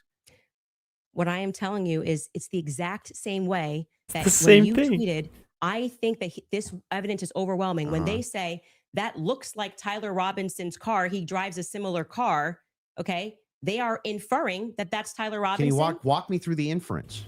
It's up to the state to prove it in the trial, you idiot. Blurry image, which you kept citing that we have I'm images. talking about your inference that the fingerprints, even if they're degraded, equals Patsy. How do you get? Oh my gosh, he knows he's lost. That's why he's so focused on the Patsy thing, dude. He's latching onto it for dear life. That's not in dispute. What's in dispute is when you said, I'm using this as evidence that he could have been a Patsy. I'm asking, how do you get the inference to Patsy from that? Because what I am saying is that it shows that somebody else had more DNA presence on that gun than Tyler Robinson did. And there was dust in the barrel, so it was planted. The gun was planted. It was not fired. That somebody just took his gun and put it there. That's it. Is there equally that's how it works. And is there equally 100 other plausible explanations? I think that's the reason why most people are exploring when things don't make sense. Got it. So, yes. At the beginning of that, this is how if there's 100 possible explanations, then Candace, why is it that we should go with this idea that it was a Patsy? Because there's a bunch of other evidence that lines he smirked like he just got her too. Like, dude, because it was a public assassination against the guy who was waging war against the deep state. Like, as a Patsy, how does that equal evidence of Patsy? I don't know how many times I can say this. Like, I'm saying that I am using the exact same mechanism that you are accepting for some reason in the Utah courtroom. Yeah. Right. To say, I'm going to look at the evidence and I'm going to infer an alternative theory. So you just saw the states and you're accepting it. And they have not presented any concrete facts. You listed on your own Twitter that what you found to be convincing was something that looked like his car pulled into the driveway, a blurry image. No, I didn't. The standard white guy coming up the steps that could literally be anyone. This never happened. Can we get a fact check on that? Can we pull up his tweet where he goes over I didn't the four? say that's what convinced me. When you actually didn't say it's what convinced me, but you said this is the evidence that you found to be overwhelming, and you named, I believe, actually 5 things. I think you said it was his car. You said it was. Well, there's multitudes of things that I find. You just said you didn't say it, so we're going to get a fact check on that. You did. Go ahead. You said the blurry images coming up the steps. Quite literally, when Officer Bagley testified, they talk about when I'm talking about making inference. This is the most I thought was the most absurd testimony I've ever heard. And pardon me, it was actually David Hull. They asked him a question. How did you know the guy in the maroon shirt was the same as the guy that came up the stairs later that was wearing the American flag black shirt? And he said, they're wearing the same shoes. Why is that absurd? Oh my gosh. They're on a college campus. Wow, what a scientific. They're both wearing Converses. Okay. That's an absurd thing to say. That is not evidence that these are the same people if we're both wearing Converses. That was what he said. That's what flew on the stand. But I still don't understand how that would be absurd. If somebody, it's an absurd thing. For instance, if somebody were to change their clothes but keep the same shoes on, wouldn't you utilize the shoes to try to track that person? If the they were idea that on a college campus, 2 people wearing this totally different outfits, but both wearing Converses can't happen is such an absurdity that I don't even need to argue that. I'm just going to let people why is it absurd? Just concede that point. Obviously, it's an absurd thing to say. I'm not I know sure, these are the same people because they're both wearing Converse. Yeah, I'm not sure if in context that's what happened, but it even is. if You is, can get a fact check on it is what happened. again, Yeah. And it was if we're Hall. utilizing Oh, and by the inferences, way, it's whenever we're dealing with logic, and Tyler we're had a making different color logical Converse. The ones We're that the gonna take person the was entire wearing in the collaboration stairwell of evidence, was and we're gonna actually make gray inferences Converse, from which that. is what You would do that with Lance any type of has. logical Lance owns proposition. them, Otherwise, you could never have a true or false not claim. Tyler. You just told me I couldn't. So do when that. we're, I never, that never happened. You're just making stuff up. So anyway, when we're talking about logical Just making inferences, stuff what I'm up. looking for That's is funny. the logical inferences that you have that Tyler Robinson's a patsy based on the totality of evidence that you have. We can It's keep the going through same other evidence. We standard should find that the you sheet are where he applying, where he dude. Like, lists the reasons that he was convinced. So I let's mean, start with the 30-06. I think that that's fine. Your team's looking for. Do you remember how long ago that was? the tweet of the 5. Did you delete it or no? No, Did I you don't delete delete tweets? tweets. Okay, cool. I just look for. He said Unless it I was his misspelled. car. It was his. It was the car, and it was definitely the staircase photos, and it was when the trial was Okay, going she on. has it. Perfect. She has it. If you got Skylar has it. If you want to pull it up so we can Fantastic. see it. Somebody said, so give me the clear evidence right here. I want you to provide it right here. All I heard from the investigator was, we believe this to be Tyler Robinson. Is belief something you go as a fact? You wrote the car pulling in. That's a totally blurry image. Robinson getting out of it. You have no idea Don't if know that's it's him. Tyler Robinson. The fact that he is seen 4 other times on camera, the fact being just a standard white boy with brown hair was seen walking up staircase. The DNA on the roof, we should discuss that. And on the screwdriver that I actually think left he's doing a decent behind, job. He's it's letting them kind of overwhelming sort it now. out. Yeah, Like but this that's is not up to the exhaustive. public to Just so we're decide. clear, you did tweet generally. But it's not exhaustive. Yeah, well, but just you 5 said seconds ago, you should concede. You said I only He needs to said concede one what he thing. said. You Yeah. said that was overwhelming. If he said each other like they were before, You could then he should jump in and Can you fact Stop check it. if that was said or not? I did not hear her say So the this. thing is funny here is like we still aren't getting to any of these inferences. So Why are you pivoting? so But that- just say well, you were I'm wrong. not. I'm It's gonna- cool to just say I was wrong. there it and goes. say it. I'm not wrong. So back to the tweet aspect here. It was really funny. That's not an exhaustive list of why I find it. I didn't say it overwhelming. was exhaustive. I just said you And- said it. And on top of well, no, Yeah, you he's didn't. pivoting You hard. said that I only said this one thing, and then said based on that it's over. Well, I didn't. You didn't mention that. I She mentioned the literally said you said screwdriver, 5 things, DNA, dude. all these other things. You never mentioned any of that. So no, you're actually incorrect. Yes, she there. did. That's But on how top she of found the moving tweet. over to What? the actual evidence Are you itself. Yes, I'm okay. Anyway, back I to wasn't the gonna ask evidence if you're itself. okay. Yes, Actually, I'm I'm fine. glad you're asserting that you're But okay.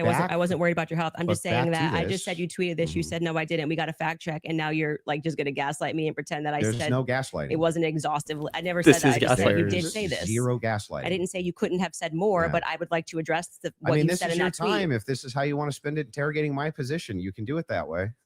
That's I'm just what you're addressing what here you to asserted do. on your Twitter was like the hard evidence that convinced you was overwhelming. That's literally That's your not debate what claim. you said.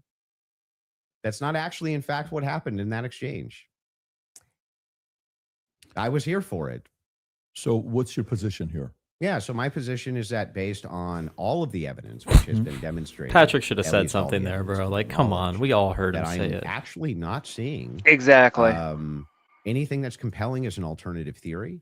I'm not seeing anything which is convincing me of something otherwise than what the state is presenting as evidence. That's my position. If Okay. that's what you're asking me. So just going back to what you did actually tweet, is it fair for me to ask questions about that? That's Is that the evidence. only tweet you're going to ask me about? Well, we're addressing your claim that the evidence is overwhelming, and this is a tweet where you listed what you felt was overwhelming. I think that's fair, but not right? I feel like sure, that's fair, but not exhaustive. Just so you know. and I never said it was Okay. exhaustive, Go even though ahead. you said I did. Sure, whatever you want. But yeah, so No. going back to that, all of that, as you say to me, Absolutely. well, Candace, why are you 100% addressing agree. and making inferences off of the testimony? No, I of- never asked you why. You're making inferences. I asked you how, with the inference you made, you got to the conclusion. Okay, so I would like to know how you got to the conclusion. And I'm just going to throw it right back at you because Yeah, for some that's reason fair. you permit yourself to do it. And that's what I'm demonstrating is that you permit yourself to do it. Mhm. And then you say, when I do it, it's a conspiracy, right? No. How are you able to infer off of blurry staircase images that is Tyler Robinson? Yeah. So in that particular case, what you do is you take that evidence, you combine it with other evidence. So it's not just that Tyler Robinson is seen in the staircase. Why are you calling him Tyler Robinson in the staircase? That's what I want to get to. Yeah, because I mean, we'll just use this. If you don't agree that that's Tyler Robinson, then you would just have to humor me. I think it is, so I'm using the name. But why do you think it is? Because you I'm make trying- everybody, you that's call them literally what I'm conspiracy trying to theorists. explain to you. We need the facts, bro. So Prove if it. you're Like, asking come for on. my inference why I think it's Tyler Robinson is because Tyler Robinson said in his text messages, you'll be able to see me on security footage at the campus. He said it in his own message. No, he didn't. On top of What are that, you talking please, about? Yes, you can pull them up if you want to fact check that. He did say, Yeah, I would. I'm sorry. I actually think I really did miss that. I'm not saying you're wrong. I don't remember him saying you're going to see me in. Yeah, I'm paraphrasing. Let me pull that up. Yeah, If I you don't. may I have it, think if you that's have not it, right. pull it up. Twigs. Yeah, that's a lie, said that dude. He You're had gonna see me some. on the staircase. That he had some. Maybe a tiny bit of doubt, but it sure looked like Tyler Robinson inside of this various surveillance footage that he saw. So Lance, sorry. Hang on. Ahead. Hang on. Now So he said it looks. There's multiple reasons why it is that I believe that that's Tyler Robinson, not just because of blurry footage. He was hesitant. Just kidding. No, it's because I combined multitudes of evidences. Okay, so let's address those multitude of evidences. The first one we're working on a fact check on because I do not ever remember him tweeting. That's me in the stair. I mean, or Well, he didn't tweet texting. it. Texting that's me in the staircase. I think that I didn't say that. I said on security. I literally didn't. What I said is that he texted over, "You'll be able to see me in footage at UVU," and I'm paraphrasing, but that's what he said. Yeah, could we get a fact check on that? You The can find second it. thing you said was Lance's testimony, and actually what Lance says is, I'm not 100%. I agree. But in terms of what he wears, again, pointing out the absurdity, he wears Converses. He wears sneakers. If his boyfriend is not 100%, I'd like to understand why Andrew Wilson is overwhelmed by it. That's what I'm trying to get to. And lastly, I would like to remind you that Lance's statement would not be permitted. This was a huge part of the preliminary hearing. Exactly. Leading, all the questions that were asked of him were leading, so they would be struck down at the actual trial. And also, I would like to remind you that he got use immunity for that. Use immunity. I understand. Which means that happens, by the way, all the time in these cases. And I'm wondering why it particularly happened for Lance and this testimony. And I would also he like should to have point been out a that suspect. something that's remarkable about this, again, leaning to my perspective, Everyone that there Lance should has a have lot been more. a I have suspect. said many times, Lance has a lot I know, more right? than the feds are letting us know. I think more is going to come out that either. because they interviewed him on September 11th. And then for whatever reason, just ahead of what was supposed to be slated as the preliminary hearing, which was initially supposed to be in May, they bring him back to do this interview, which in my opinion should have never been allowed. And I actually agree with the defense that it's a violation of his constitutional rights not to allow them to have cross-examined him. But I understand Utah 1102, do what you do. It's all hearsay. But to allow it in that way for him to just be able to also have use immunity, knowing that he's not going to get in trouble. He could literally get up there and lie about anything and he's not going to get in trouble because the use immunity was given to him in April, I believe. April 28th is when they gave that testimony to the defense. I think they shot it in like April 20th of 2026. That is not compelling to me for somebody who has use immunity to give a testimony and to say, I'm not really sure, but definitely like he wears jeans and stuff. That's not what he said. He did actually. You can get Yes, it is. That's exactly what he said. Pretty much what he said, dude. So he said it kind of looks like him. Tyler wears hats and Taylor likes to wear jeans or whatever. That's what he said. Go to what Candace is asking about Skylar. I think you have it. You just text me if you want to pull it up. You said you have the text. If we can put that up on the screen. Thank you. It was me. Look at the pictures from the surveillance footage. It was me. Okay. I literally said to you, it's not an oof. I said I didn't remember this. And I'm happy to have a fact check on that. Okay. I didn't call for the fact check saying you're wrong. I literally said I don't remember that from the I'm just messages. saying to you, like, the text messages are fake anyway, though. The 801 that you just said. They were authored by Lance, in my opinion. Just saying it's not here.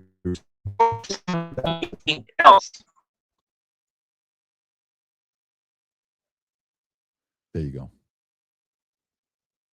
Wait, what are we saying is not hearsay? Statements that are not hearsay. A statement that meets the following conditions is not hearsay. It was hearsay. They said it in the trial. Hang on.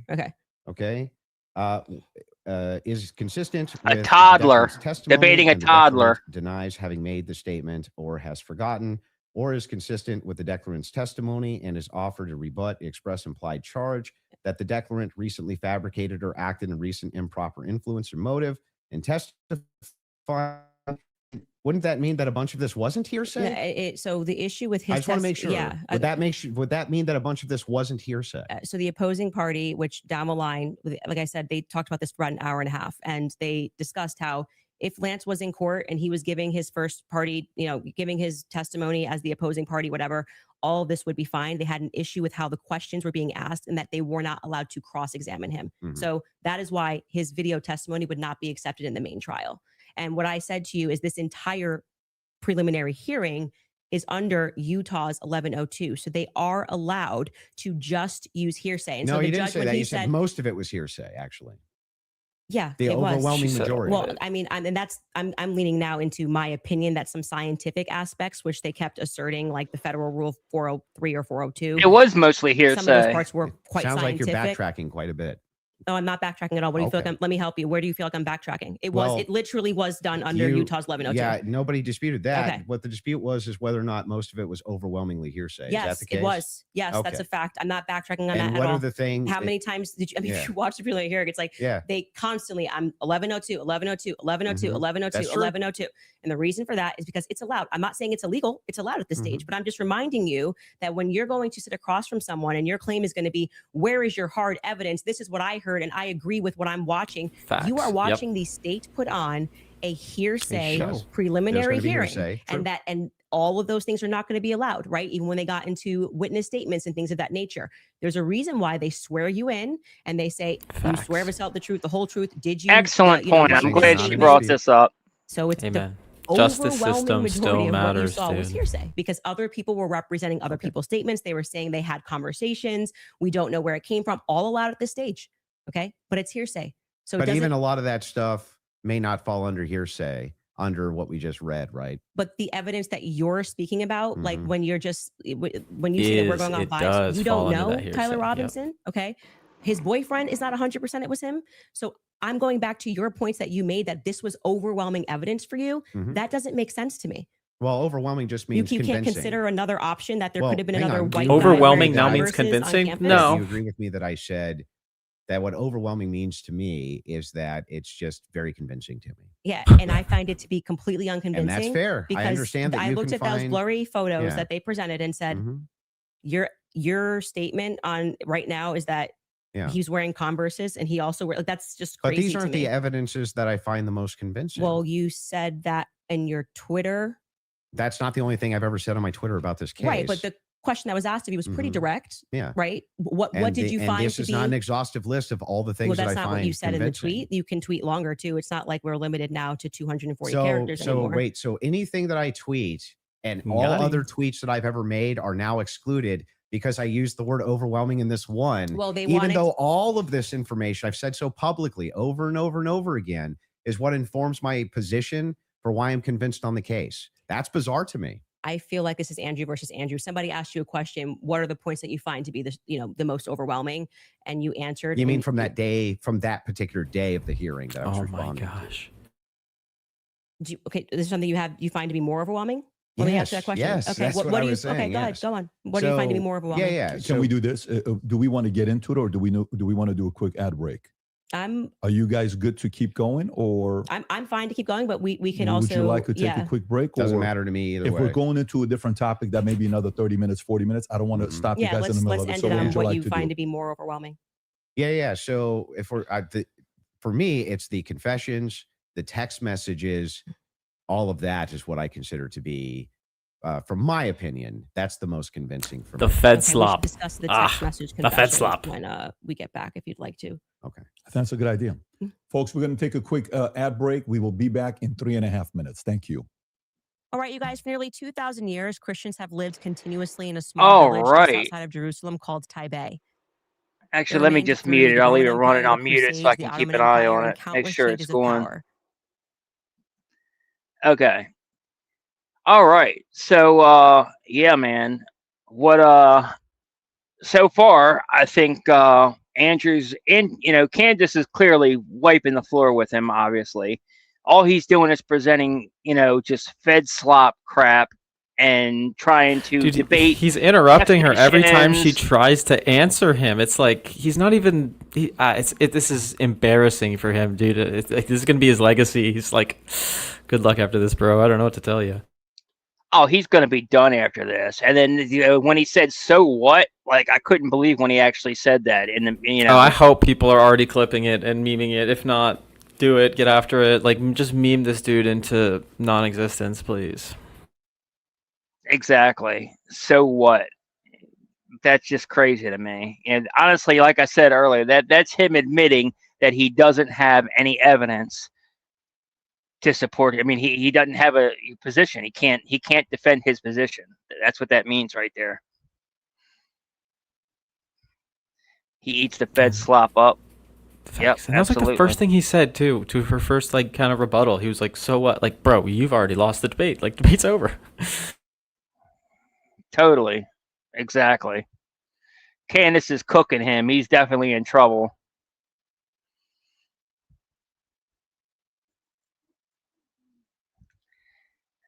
All right. Let's see. Check, see if we got any more. No more super chats. Let me go ahead and pull up the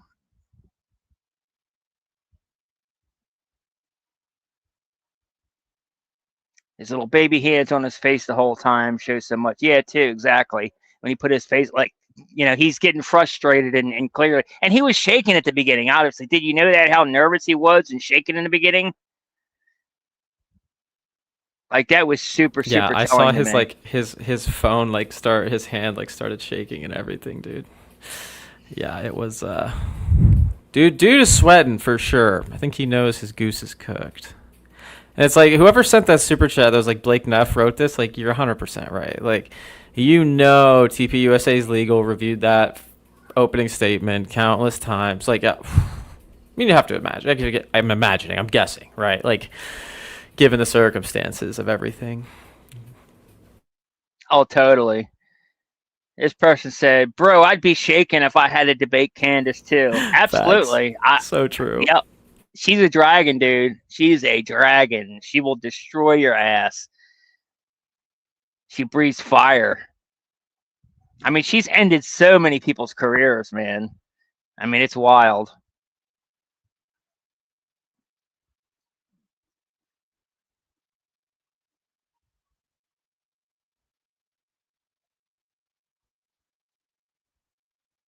These people don't realize debating Candace, you're really just debating Charlie. Yeah, basically, And also, you're debating yourself. Like she just said, it's Andrew against Andrew. Like, bro, you're digging yourself a deeper hole, bro. You can just admit you're wrong. Yep. Yeah, and the point she was making, he kept saying, well, how does that make it a patsy? How does it make it a patsy or whatever? Okay, well, number one, you have this rifle and it's planted at the scene, clearly, and it's got dust in the barrel. So number one, that means it wasn't fired. So why would a rifle that belongs to Tyler Robinson be at the scene that wasn't fired if they weren't trying to set him up? No, so what? Exactly. Yeah, so what? So what? So what? And then, like, when you take the DNA evidence on top of that, too, how Tyler Robinson was the most degraded DNA out of all of them, then that is even more evidence. That he is not the last one that touched that rifle. So that means somebody else touched that rifle. They're the ones that planted it there, trying to set him up. So why would somebody be setting him up to take the fall? That means, what's that mean? That means he's a patsy, right? It's going to be fun to see where they go from here. Yep. Definitely.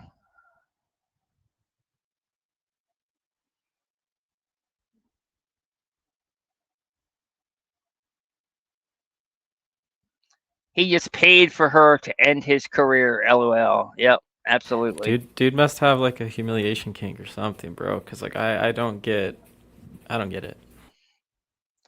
Yeah, I mean, it's a totally bad idea for him. Yeah, clear. Like, this will end his career. There's no doubt about it. He's going to be mocked for this for the rest of his life, man.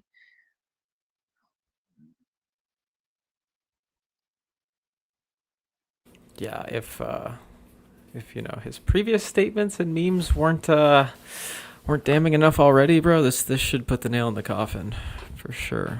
Oh yeah. And honestly, it's insane to me that Turning Point would even turn to a guy like that, because like I said, Charlie would have had nothing to do with him to begin with. But even regardless, even post Charlie's death, he's still been out there trashing Erica Kirk and Turning Point. So for them to just welcome him with open arms is like really blows my mind. Yeah, Andrew's smoke break time, absolutely. Inferences stacking.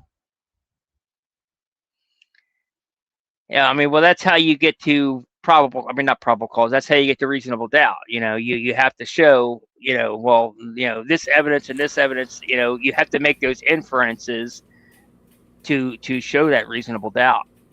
But it's based off of whatever the evidence burden is on there. the state to prove guilt, and if there is doubt in that evidence and timeline and everything else that is reasonable, then it is reasonable to assume that Tyler Robinson is not guilty and that there is something larger happening. And it's just like it's like she can't make him understand or comprehend, right? Like she can make him listen, but she can't make him understand. I thought that was brilliant too. Yeah, that was a great comment. I love that. Like I said, we need to make a T-shirt with that. I can tell you or something. What did he say again? What was it? Do you remember what it was again? It was like, I can make you listen, but I can't make you understand, or something like that. Somebody commented actually. Let's see if I can find what it was. But it was epic. We definitely need to make a T-shirt out of this. Like Candace should totally put this on a T-shirt. She would sell $1 million in these T-shirts. Where is it? Come on now. Oh yeah, here it is. Here it is.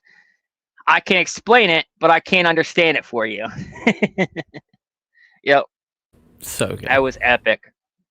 Absolutely.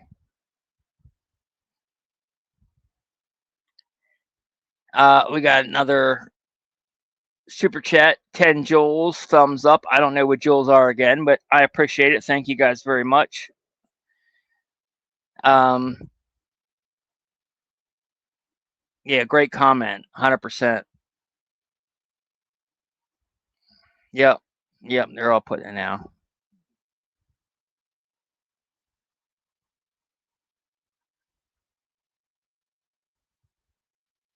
You know what? This is actually a really good point. Nobody else is willing to take on Candace. And I think that's true. That makes sense because, we've all been asking. Even myself, I publicly challenged like Blake Neff and Tyler Boyer and all that. I did challenge them to come on my show and debate me. They wouldn't debate me. So they've all been hiding. Candace has asked them as well. They refuse to actually come out and engage with any of us on the facts, especially Candace. So they're all scared of her, especially like I said, because she is a dragon. She breathes fire on them. She ends people's careers. And the facts are on her side. That's another thing. None of them are confident. One of the big reasons that none of these people. Okay, we're back on. Hold on. Let me go ahead and.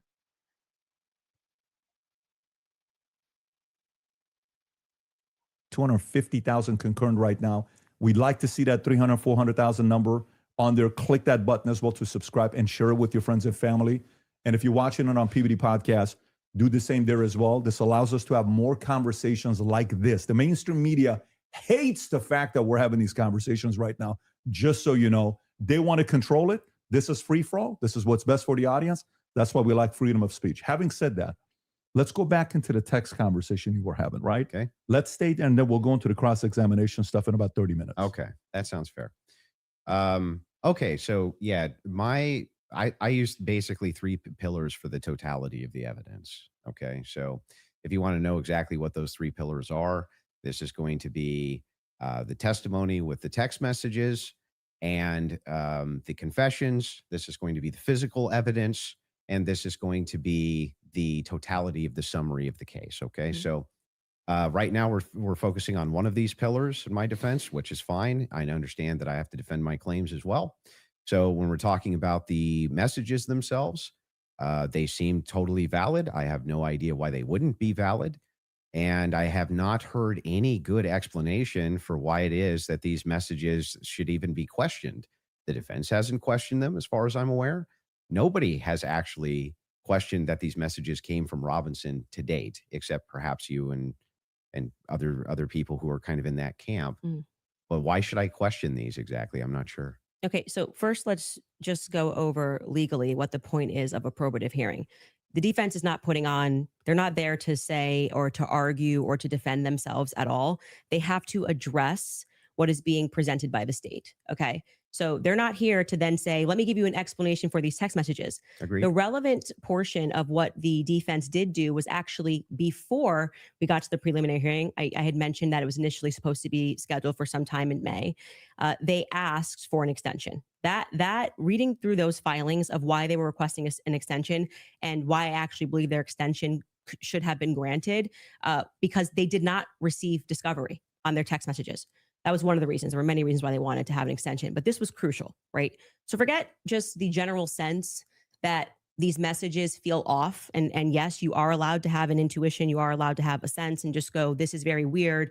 We're being told this kid had like above a 4.0, Tyler Robinson. He wanted to get away. I mean, the text messages almost run head to head with themselves. Like he wanted to get away with it. So he thought the best thing to do would be to text a full confession of what he did, down to what I didn't even remember, saying, yeah, and that's also me in the surveillance footage. It felt a little too on the nose. People have common sense. You just don't text message. But then we're also supposed to believe that he put a note under and burn this and get rid of the evidence. But don't worry about that because I'm about to text you a full confession. That it felt off. It felt weird off the bat.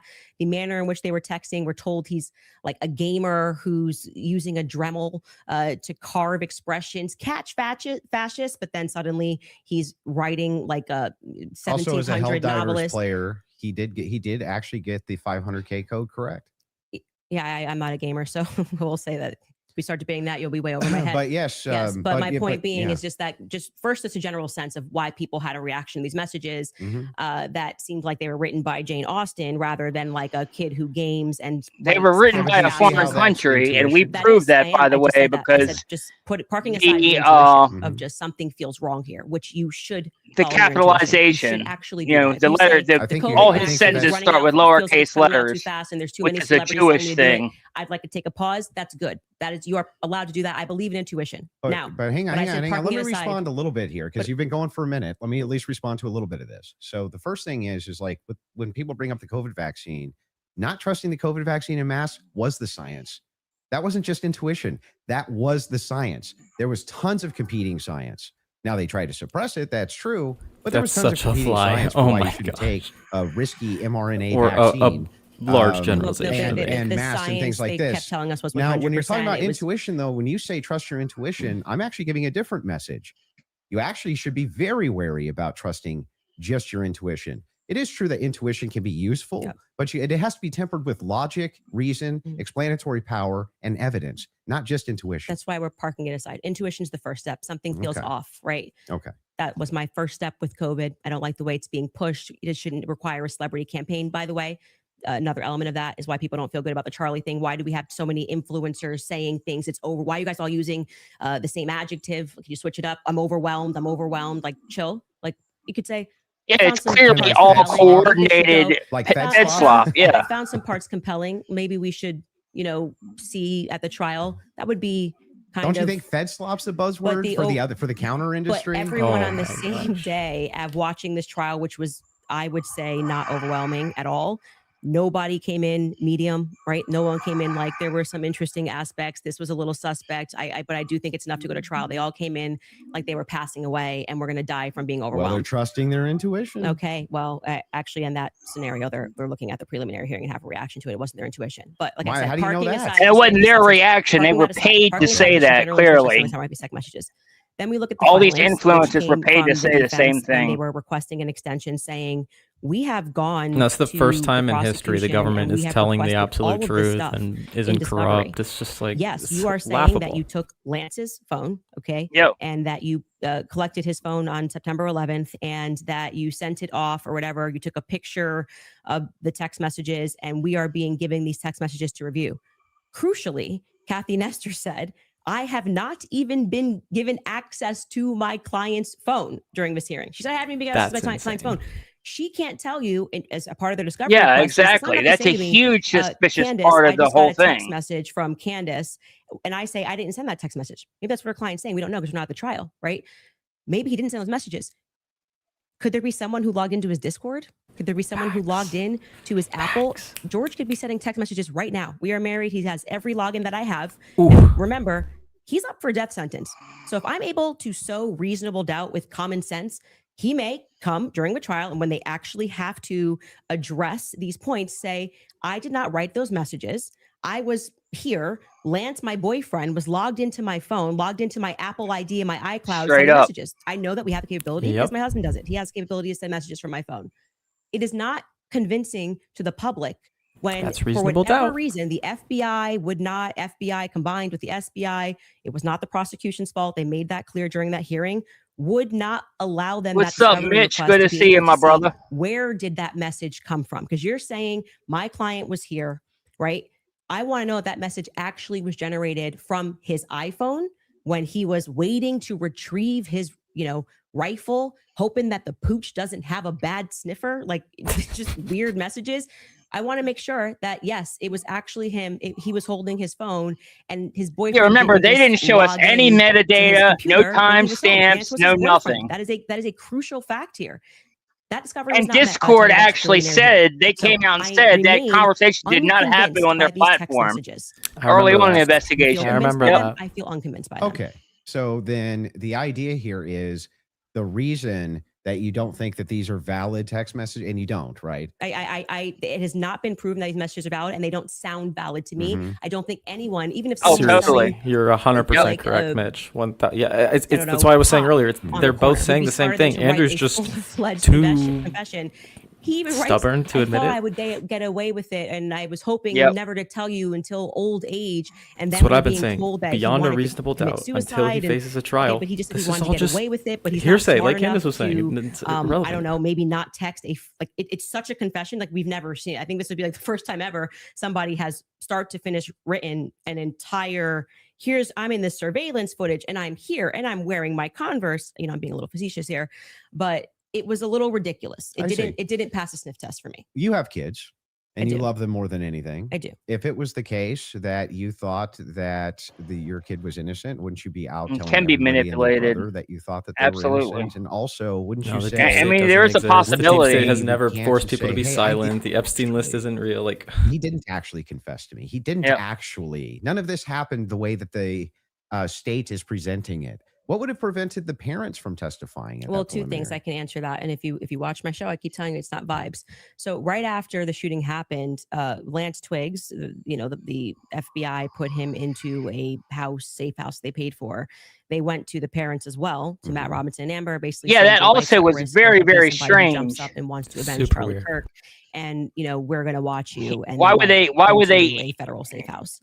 Why would they What put him happens in witness next is protection that when they he started thinking that potentially the feds was were a maybe suspect? gonna, maybe not as honest as they thought. And How do you know any of that? So you gotta watch the show, right? Yeah, no. How do you know that? I had a source within the Robinson family. You have a source, Yeah. an anonymous source, of course. So there's no way for us to verify that what you're saying right now. Is She just said it's in the Robinson family, you idiot. No, I don't find it to be reliable at all. It's just a source. I'm just doing what the What you're prosecution doing is did. a cool story. It's You're not giving, cool. Well, hang you on, must hang have on. You're hated giving watching. us. You must have hated Hang watching. on. It's a cool story. Versus that the reason that the parents haven't recanted any of this. Recanted what? They have no statement from the parents. Wait, I just want to make sure that if it was the case, it was being reported in mainstream media that your father came to you and said, "Hey, The mainstream media lied, you idiot." What's going on?" yeah, here?" literally, And then dude. So we and believe one the of his, media now? Like, what? buddies You're not a took you in, conservative. where you turned yourself in. You wouldn't go out and be like, "No, that's not what happened." That isn't what happened, though. You're just wrong on this. Okay, You're lying. maybe I'm paraphrasing. What am I wrong So on? what is your? Sorry, just so I'm clear. Where is your evidence that the parents turned him in? Well, no. I didn't say that. You said I it was the with mainstream media? I said with a sheriff friend. Yes. But the father did confront him, The father confronted what? Tyler Robinson. And where did you learn this? That the Tyler Well, I mean, that's confronted part him? of the official documents. Our fact checkers can pull that up. But yes. But I'm saying, but when you Very say official true. documents, do you mean you saw this on CNN or you saw this play out in the hearing? No, this was one of the things that I went through in fact check pre-debate. Are you talking about like the charging Yeah, we documents? can see you. I think it was it could have been in the charging documents, but we can pull them up. No. And yes, are you disputing this? Do we have that in the back to pull it up? 'Cause I do can know- already tell you what you're talking about, the charging documents, because Okay, this go is ahead. where we had to figure out where this story came from, because everyone was operating under the assumption that Matt Robinson turned him in until we got to the preliminary hearing. And we understood, like I said, even for that, when you are charging someone, you can use hearsay. It's all probative, right? Sure. Nothing. Yep. So they didn't have statements. the It's not like Matt trial is Robinson, even for. though he was interviewed that night. Amber Robinson was interviewed that night by a Fed, separate rooms. Tyler Robinson was interviewed by a Fed. They did not produce statements saying, my son did this. My son, I believe my son did this. But what happened was they did interviews, but also the crucial person here who you just brought up is Mike Mitchell. Mike Mitchell is the biggest unknown in this entire case. Everyone keeps saying they heard from Mike Mitchell this, they heard from Mike Mitchell that. So when the person wrote up the report that night, and it was Brian Davis who wrote up what became the charging document, he after they transported Tyler Robinson from the Washington Sheriff's County office up to, I think it's Salt Lake City. I think it was 4 Mike Mitchell is the one that said that Tyler Robinson's parents charging what becomes and Tyler so he's basically saying confessed we to all him. spoke to a bunch of people and here's the information that we got, right? We've not seen that. So it could have come from Mike Mitchell. Mike Mitchell could be saying, I don't know how this negates the point though. it Why wouldn't truly the negates parents? the point because you don't have a statement from the parents. Yeah, you are going. Why wouldn't they just correct the It's not the correcting. That doesn't misinformation? negate the point. The point is that we now got the preliminary hearing. If the parents were the ones who said, I'm turning my son in because he's guilty. I didn't say they turned him in. I think you're talking about the over. You said it's been the narrative. Everybody's known this. The narrative initially, which I think you agree with, was that, Matt Robinson knew his kid was guilty and turned him into the police station. What actually happened in terms of Sheriff Brooksby, who was present there and gave a press conference, what happened was this Mike Mitchell character essentially peer pressured him. And we can get a fact check on this. We can find Sheriff Brooksby's press conference. And he said, they know it's you and you're going to come in peaceably or people are going to be banging down your door. He was a undercover cop, which I don't like that. I don't know what he did undercover. It's very hard to find anything about Mike Mitchell, but he worked with them for 20 plus years, the police officers. The reason why Tyler Robinson knew him was because he lived nearby. And there's also barely any information online about him too. We tried to look into his background. That screams deep state. That the parents did this. Yeah. We don't know that the parents. I didn't say that they did ever. Well, Yes, you're you did. quoting Oh the my parents gosh, as having said, you said that Matt Robinson said that his kid was, you say involved? I don't want to misquote you. Confronted him about it. Confronted him. Yes. And I'm telling you that we have not seen any evidence that that is true. We can fact check that. Okay. Because we do have evidence. And I'm saying it's the charging doc, which could have been derived from a statement Mike Mitchell said. Two things I have ready in the back. One is the charging doc, and the other one is the video of Kathy Nestor saying she hasn't seen Tyler's phone. Okay, we can run Which Kathy to one go would you back wanna and see then first? just You go wanna see backwards Kathy to first? Kathy first in court saying she didn't get her client's phone. Yeah, and then I think we'll go to the.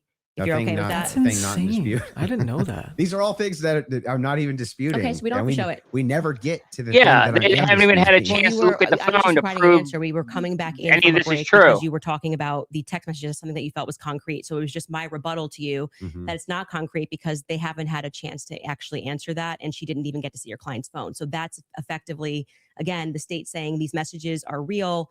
You don't get the discovery on these messages just yet. She will during trial. They will actually get Don't you discovery on think the that messages. would make their case fall apart if it was the case that they weren't able to actually pull the data off the text messages? Do you think the prosecution would go to court with fabricated text messages? It's called winners and losers. They may not be fabricated, but by the way, as what they are saying, like I said, if there was somebody logged into his phone, they may not be fabricated. That's the point. So let's get to the they just let's could get be to somebody the parents, else. the parents fact check. That Yeah, was so the I other was one, saying, right? I believe what you're talking about was derived from the charging doc, which was signed off by Brian Davis. Let's pull it up. Let's see if that's correct.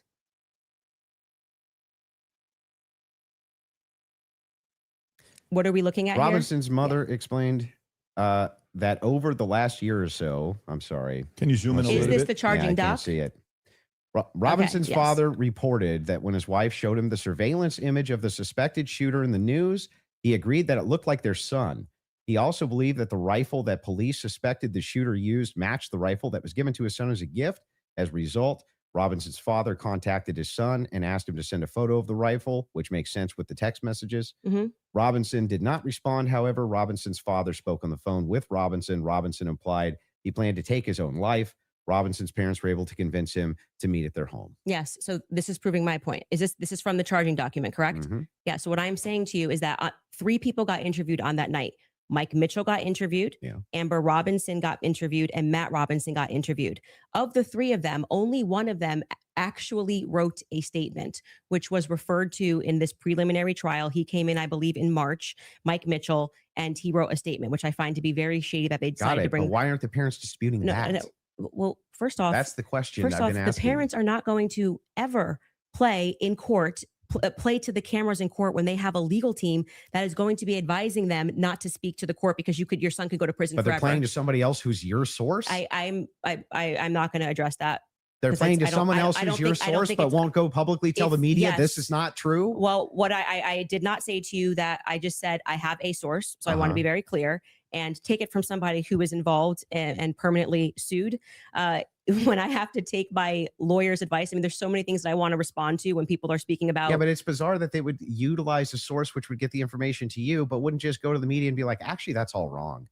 I am telling you that you would nary find a lawyer who would advise you to go to the media. Oh, this mother, especially when your son. If I thought that my kid was up for death, if I thought that my kid was in any way, shape, or form going to be up, you couldn't shut me up. Or my wife, she would be like, "That's not true. That's ridiculous. There's no possible. That never happened. These people are lying through their teeth.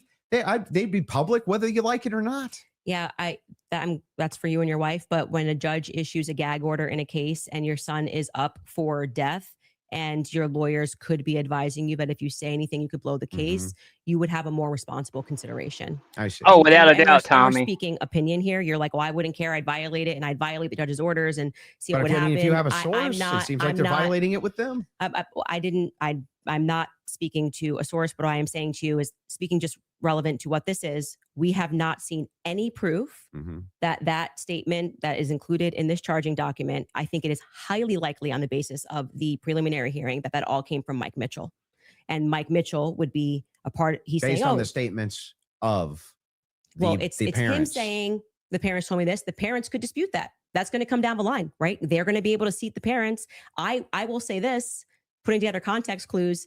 If the state had it on, 100% certainty that Matt Robinson and Amber Robinson said it, a 5-day preliminary hearing would be a good time to say we have enough evidence. And I can tell you why Matt Robinson made this statement. And here is his statement that he signed. That would have been a good time to present that evidence. That would also be a good time for the defense to say that's just totally fabricated. No, it's not. It's the wrong time. Why couldn't they? That is completely the wrong time. Why couldn't they? Because what they're doing is they already said they didn't receive discovery. They literally can't. They literally can't because they can't. They did not You're receive saying that discovery. they didn't receive that information? No, they just received the text messages. But in order to That's not the text messages. The probative information. Yeah, we're talking about the information that we just reviewed. That's not the text messages. They never presented it. The state never put it on. Yeah, they didn't. The defense could easily still have presented this. Yeah. No. They could have said they're no. They're not allowed to. Are you sure? In a preliminary hearing, yeah, the defense is engaging with whatever evidence the state decides to put on. They did not put this on as evidence. Brian Davis was up there. So they're not allowed to present anything? They're responding to the state's evidence. I'm asking, are they allowed to present anything? They are allowed to say, like, if there was a conspiracy that they could prove right then and there, would they present that in one of these hearings? No, preliminary hearing is not the place to do it. It's not disagreement. Well, you can disagree all you want. That's not how the law works, moron. I talked in depth with my attorney. They said that's preliminary hearing is not the place to do that. By the feds. That's exactly when you would introduce that. So when in the document that they filed yesterday or a couple of days ago, the appropriate, like what you're doing at this stage of the hearing is the state is saying we have enough evidence that we think this needs to go forth the trial. Hence the reason that there's this extraordinary, we allow hearsay because it doesn't really need to be perfect. It can be enough that we feel like we can move forward. Right. And okay, I disagree with that in general when somebody's rotting in prison, but whatever. The next phase is for them to meet in court and for the defense to essentially present an argument to the state that says, we find this filing to be defective in and of itself. We don't even have to defend ourselves because you, the state, have enough, you know what the laws are on the books, and this filing is defective and you should get rid of these charges because they don't make sense based on what you can decide based on a law on the books. So then that's why they then file the dismissal.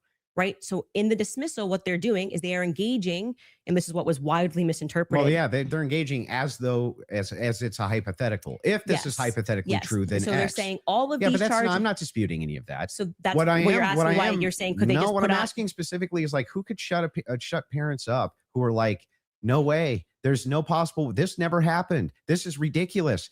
They would be shouting. Everything on gets CNN. twisted. They would be That's shouting it why from the they're not rooftops. saying They'd be anything, losing their because they're minds. And you're afraid like, that nope, you'll the twist gag the order would be enough words. to I keep I them can't quiet. believe Not enough Andrew for them to Wilson talk Not is to your trying mention to there's a gag defend. order. I think that's I quite can't believe he's ridiculous. trying to But defend I'll even like, concede oh this yeah, point. I would just Let's run just to the say media if my maybe this child was was up for a misconstrued, death sentence. right? Like, If no, there's, you would there's not. You would reasons listen to about your it lawyers because and you're still shut waiting up. for the evidence for trial. If Exactly. that's Plus the the case, media then why that's not been take the lying same about standard them the for whole the evidence that time you and present? You're just waiting trying for to throw trial. him under the Well, you bus. didn't do that. Wait That's a the reason second. we're here. Wait a second. I just want to make sure that I got this right. That's your argument to me, right? My argument to you is what? My Sorry. argument, your argument to me Uh-huh. is that, hey, wait a second, Andrew. There's not enough here that convinces me, right? Well, that's actually my rebuttal to you, is that you are saying, why are people engaging in what you term to be conspiracy theories? No. I term it to be thinking. They're Mhm. just thinking because they're recognizing there are a lot of holes in these stories and that this is not strong evidence, right? This is the reason they're doing it. I'm explaining to you, this is the reason that they're doing it. I'm addressing what you view to be Yeah. overwhelming evidence. Mhm. And by the way, I want to be clear, That which what convinces you're, me.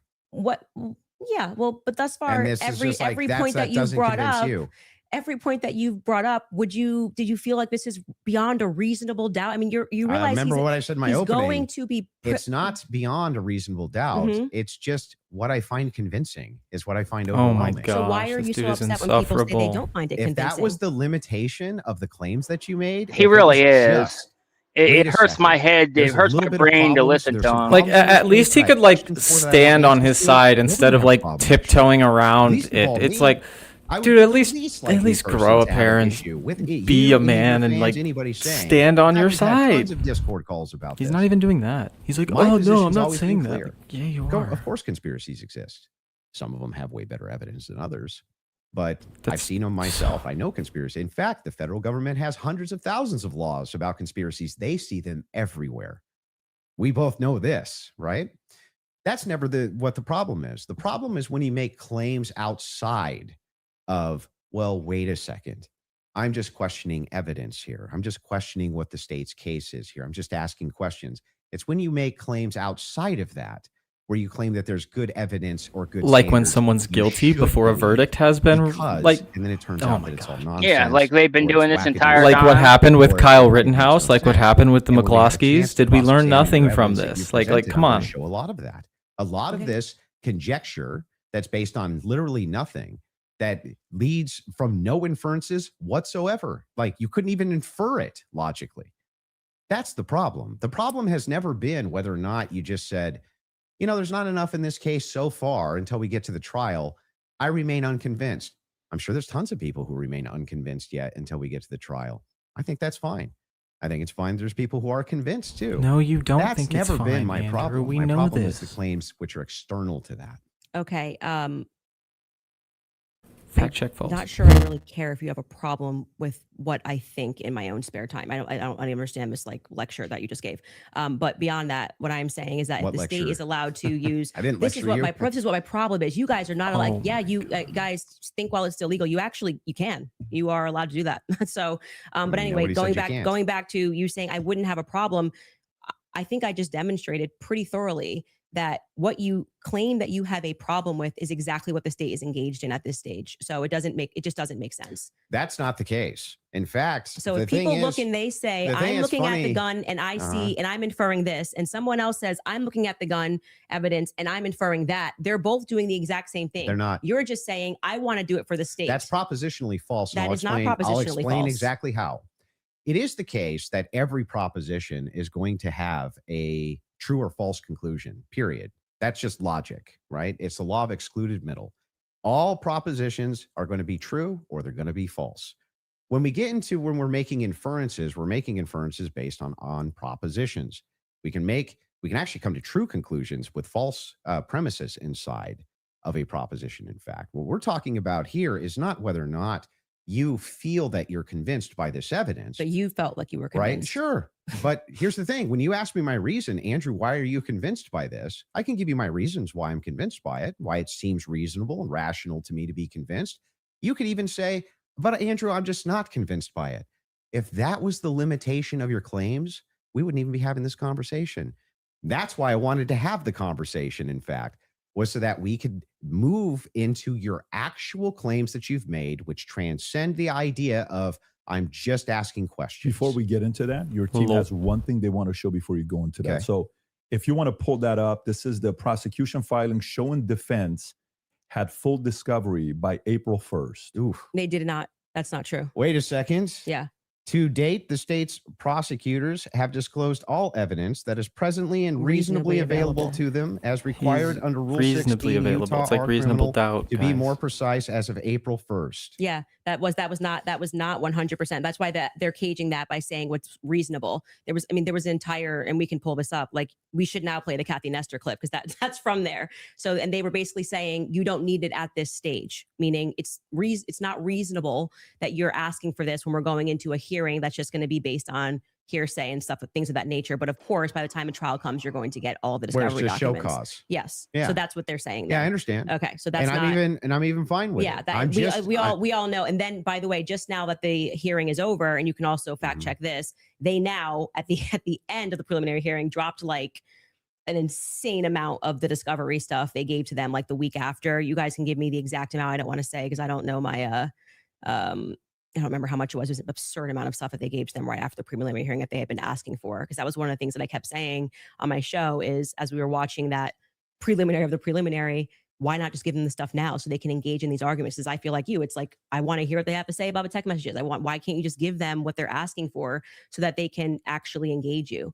And it didn't happen. So, but the judge ruled that it wasn't necessary at this stage. And that was the whole point of that because it's preliminary to the preliminary. Yeah. Would you like to play the Kathy video? Well, he's saying he's not disagreeing, so I don't think we need There's to. no point here. There's no Okay. disagreement All right, that she said that. Yeah.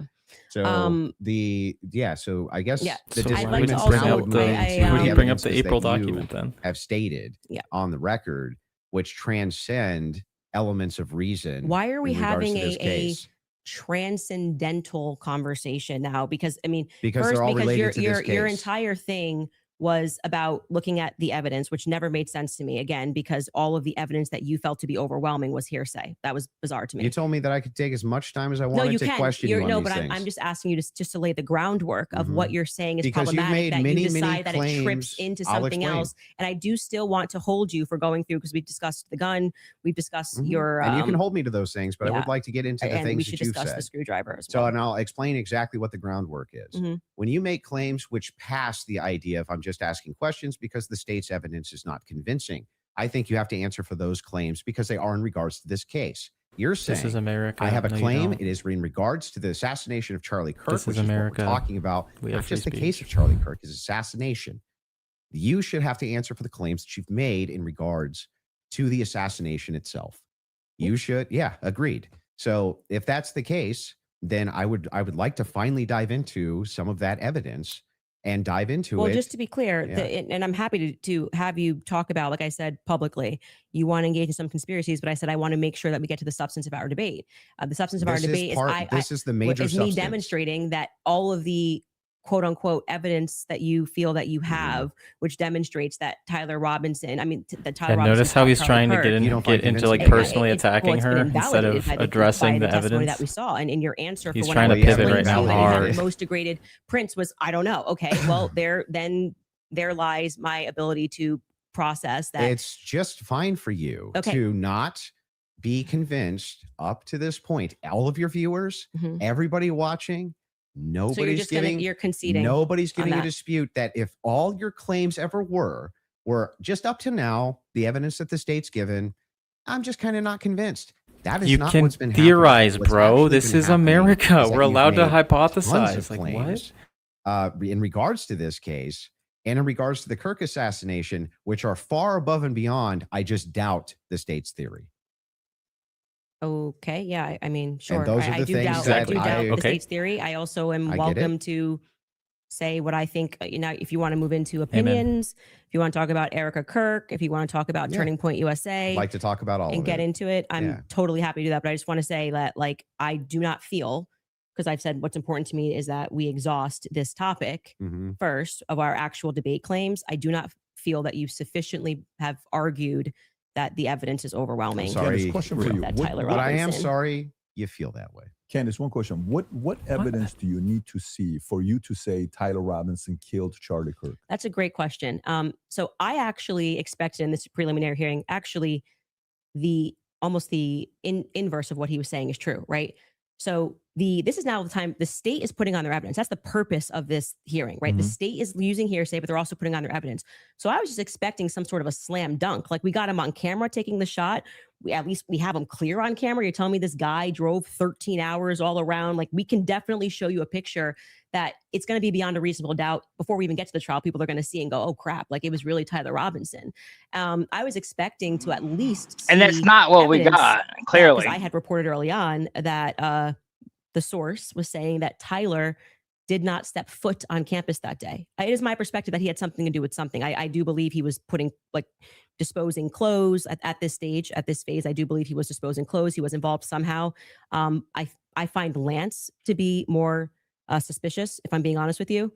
And also, like I said, the use immunity that was given to Lance by the feds, the fact that the feds didn't ask him any questions, the fact that I spoke with Lance Twiggs' family, and they were like, it's very weird that the feds are not asking him more questions. He's exactly the person that I would imagine to be involved in some stuff. Allegedly, I'll say allegedly. But when we got to the preliminary hearing, there was not a single piece of evidence that I felt was slam dunk. I was waiting for that, a photo. I mean, anything would have made me go, all right, I think this could be the guy. Yeah, the preliminary actually the discovery on the text messages, since that did was the exact opposite for me. If the evidence was good, they wouldn't have needed Jack Posobiec to lie to the public. But actually, who was holding it up? Like I said, it wasn't the prosecution. Precisely. We were handing things over, and we heard the defense. The evidence they presented only furthered our position. It's not the SBI; it's the FBI that's holding on to things. As the FBI took everything. The FBI took the gun. The FBI took initially the screwdriver, and then when I heard testimony about the things that they found that were suspicious, thank you, brother. Example being the backpack. That's something that really bothers me. That they say they traced the shooter, they traced the route that he went on, and then there was an abandoned. We know it looks like he's wearing some sort of a backpack. We know that there was an abandoned backpack found at the bus stop in front of a library, and they felt that this should be taken into evidence. They took it. The FBI, this was the testimony of Amanda Baker, I believe her last name is, but you might want to fact check that because I think I'm blending last names. She was the forensics for the FBI. And then she says she gets a call on the 13th and they stop testing on this backpack because they find that the backpack actually belongs to somebody on Charlie's team. But if you know the map, the layout of the campus, you're going, well, what the hell are they doing all the way up? This is nowhere near anywhere. And by the way, that's not an acceptable answer for why you just gave it back. That's like, why would you give it back? You're acting like no one's ever been killed by somebody on their team before, right? So I found that to be very strange that it was on the exact route that the alleged gunman ran, and that their excuse was, we just gave it back because we heard that this belonged to somebody on Charlie's team. So that to me is, this is why the investigation itself feels underwhelming. When you learn, and this is completely crazy to me, that some of the artifacts that Charlie was wearing were immediately returned to artifacts. That's absurd. That is absurd. Everything should be in evidence. When you learn that the car that they carried Charlie in to go to the hospital, they had immediately towed, cleaned, and back up for resale, that's absurd. That should be sitting in evidence. And any police officer that you speak to will say, or a person that's been involved in a crime will say, I didn't get my stuff back for years. That had nothing to do with anything. It was just around. And they kept it into evidence until the trial was over, and it has to be approved. I think somebody said by the attorney general has to sign off on giving you those objects back. And we were told this is all fine. And we see, this is just one example, Erica holding the crucifix. That should be in evidence. Irrespective of if you feel bad for her and think she should have it and it's sweet, that should be in evidence. Immediately paving over the crime scene. Is this like the craziest thing ever? This like defies common sense. You immediately, and when you heard the guy who did it actually go up on a podcast and explain, I got the call. They said it was a paver emergency. I've never in my entire career heard of a paver emergency. They had already had someone come up and dig up the dirt. So by the time he got there on Sunday, the dirt had already been dug up for him to lay down pavers. That is what people are looking at and going, this is weird. There needs to be answers for why this was done. And he tells us the call came from the feds and the governor's office. UVUs wash their hands of it. And what he's saying sounds true, because we heard during the testimony, one person described the regions of who was in control of everything. The feds were in control of the courtyard. So in order for anybody to have paved anything, that was federal territory, so to speak. I'm maybe not using that in the best cop term, but the feds were in control of the courtyard. So these are things that I think should be answered for. Why are we doing things differently than you would in any other criminal scenario of keeping the evidence until we know more, until we're confident? The various decoys. I did it. It just doesn't look right. Okay, so go back to the question. So what would you need to see for you to say something? If they had, I was expecting, here we have him, he took the concrete shot, here it evidence, is, and then I'd be like, great, a clear image of him on the staircase where I'm like, that's definitively Tyler Robinson and he was on campus. We got nothing.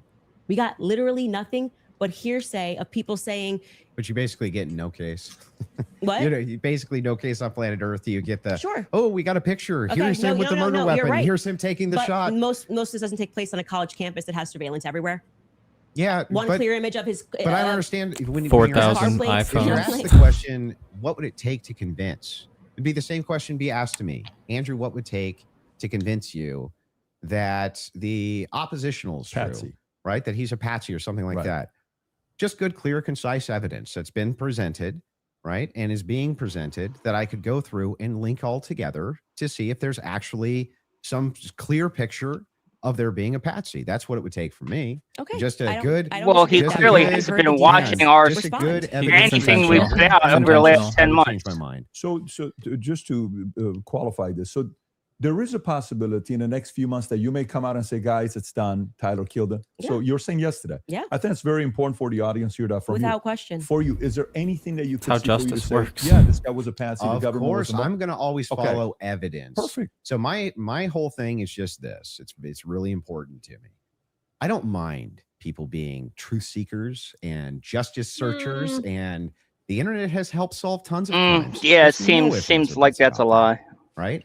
However, there's also people who, they not only don't solve crimes, but they just come up with conjecture and what's called flooding the zone. You flood the zone with tons and tons of conspiracy-based ideas, and they go nowhere, right? And in fact, they actually take away from legitimate investigation. Now, I'm not even saying anybody here is purposely flooding the zone. That's not even the claim. All I'm saying is that the claims made. He's true to a point on that, but at the same time, you have to investigate every aspect of it in order to rule out. Claims have to be defended. That this is Jack Posobiec and Benny Johnson and all of them didn't flood the zone with disinformation the day of the preliminary. No, literally. You guys like to take an ad break? This is double speak. And then we'll talk Erica Kirk and TPUS. Totally. And Erica Kirk conspiracies that have been conjectured by Candace Owens in regards to this case in the Charlie Kirk assassination. Folks, we'll take a 3.5 minute break and we'll be back soon. All right, you guys, you have probably seen all the buzz around red light lately. But what's even more compelling are the stories from people who say it completely changed their lives. One example starts with a woman named Natalia. Come on. Okay. All right. Welcome to the show, Lauren. Everybody, Lauren joined us here. Lauren Pretra. Make sure you're following her on all her socials. At Lauren P, right? Except for X, correct? Except for Twitter, yeah. Yeah. The trolls got that one before me, or the catfishes, I should say. But yeah, I've been covering a lot of your coverage, Colin, for the past, I guess, 11 months now? Soon to be 12. Because I was talking about Charlie the day before he got, and then I was like, well, here I am, having to acknowledge this terrible act of violence and also talk about what this represents. And then it's just transpired into this like crazy Vegas style residency tour from his wife. And it's just left us all feeling some sort of way. And then the more I dug into Turning Point USA, I was like, wow, this is like some major mega church fuck shit. And been diving in ever since. Yeah, I mean, even besides what actually happened to Charlie, you have all the stuff that Turning Point 2.0 under Erica Kirk have been doing since. with the, especially like you said, the faith-based stuff with constantly, all the people they're aligning himself with, all these pastors are all pastors that have been involved in, child trafficking crimes and child trafficking stuff. Greg Laurie. Like Greg Laurie. Yep, exactly. Mhm.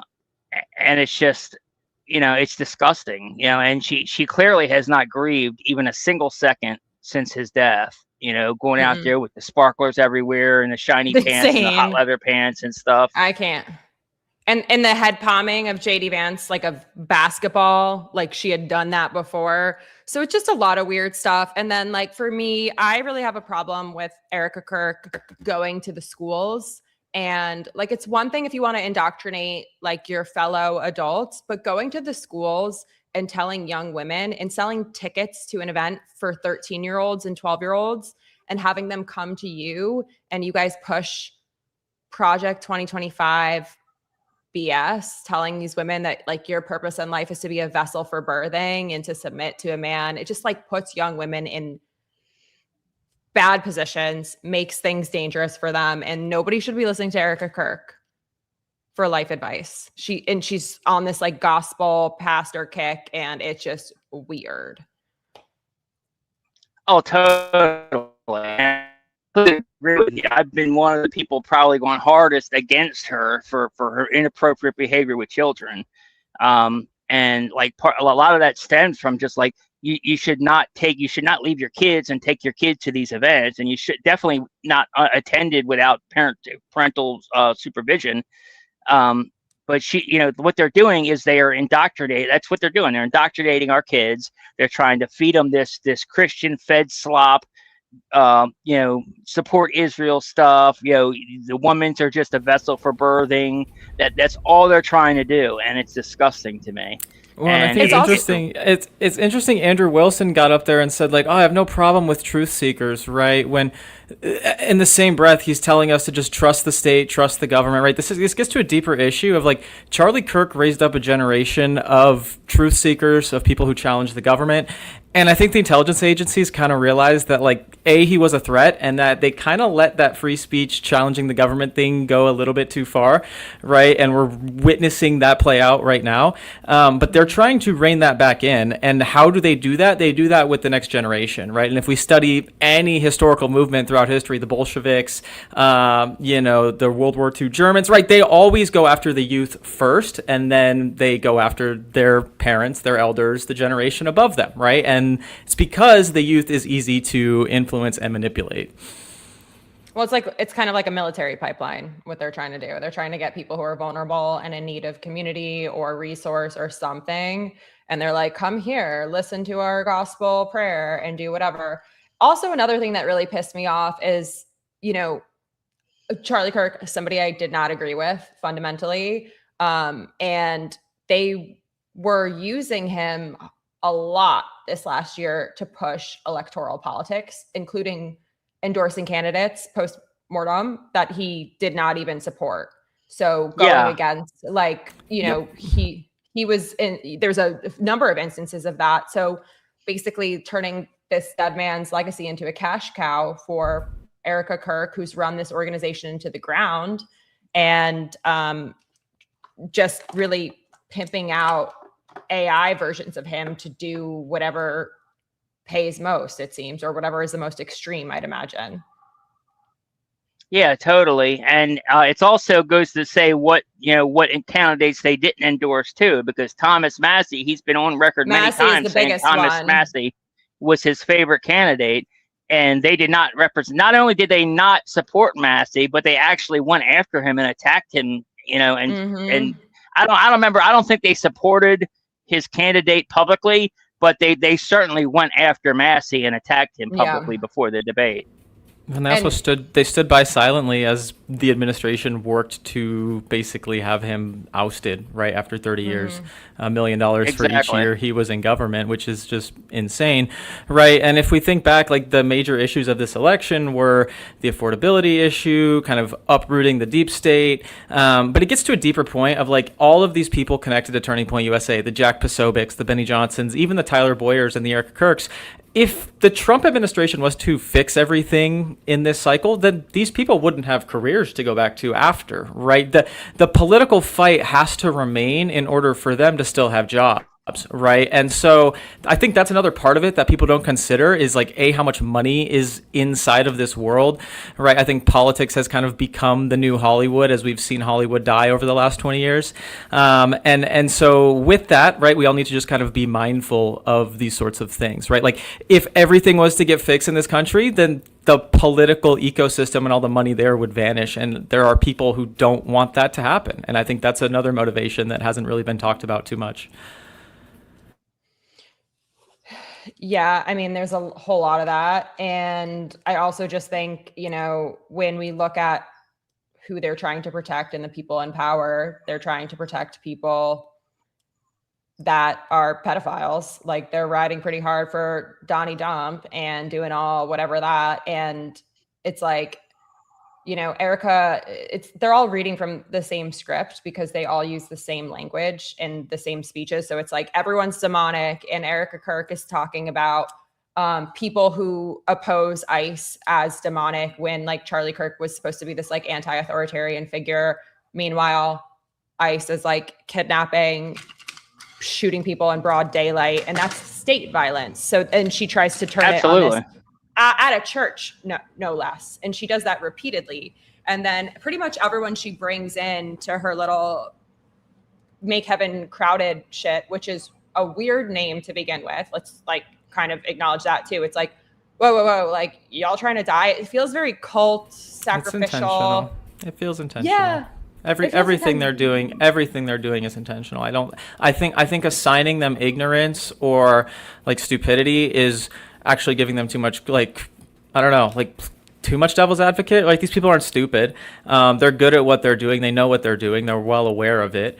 And although to us it feels idiotic at times, I think that with how stupid and again, if you knew Charlie and the things that he stood for, like you're saying, right, authoritarianism, like mass surveillance, like all of these sorts of things, these people are just blindly encouraging, going along with. Blake Neff wrote a puff piece on Lindsey Graham, right? And it's like, if you know the man that Charlie was, the things that he lived out every day, these things are in direct contrast to that life. And it's not enough to say, oh, these people are just stupid, they're not thinking hard enough. No, it's an intentional pacification and a restructuring and a destruction of, you know, what Charlie was fighting for, because it became too much of a threat to the powers that be, at least in my opinion.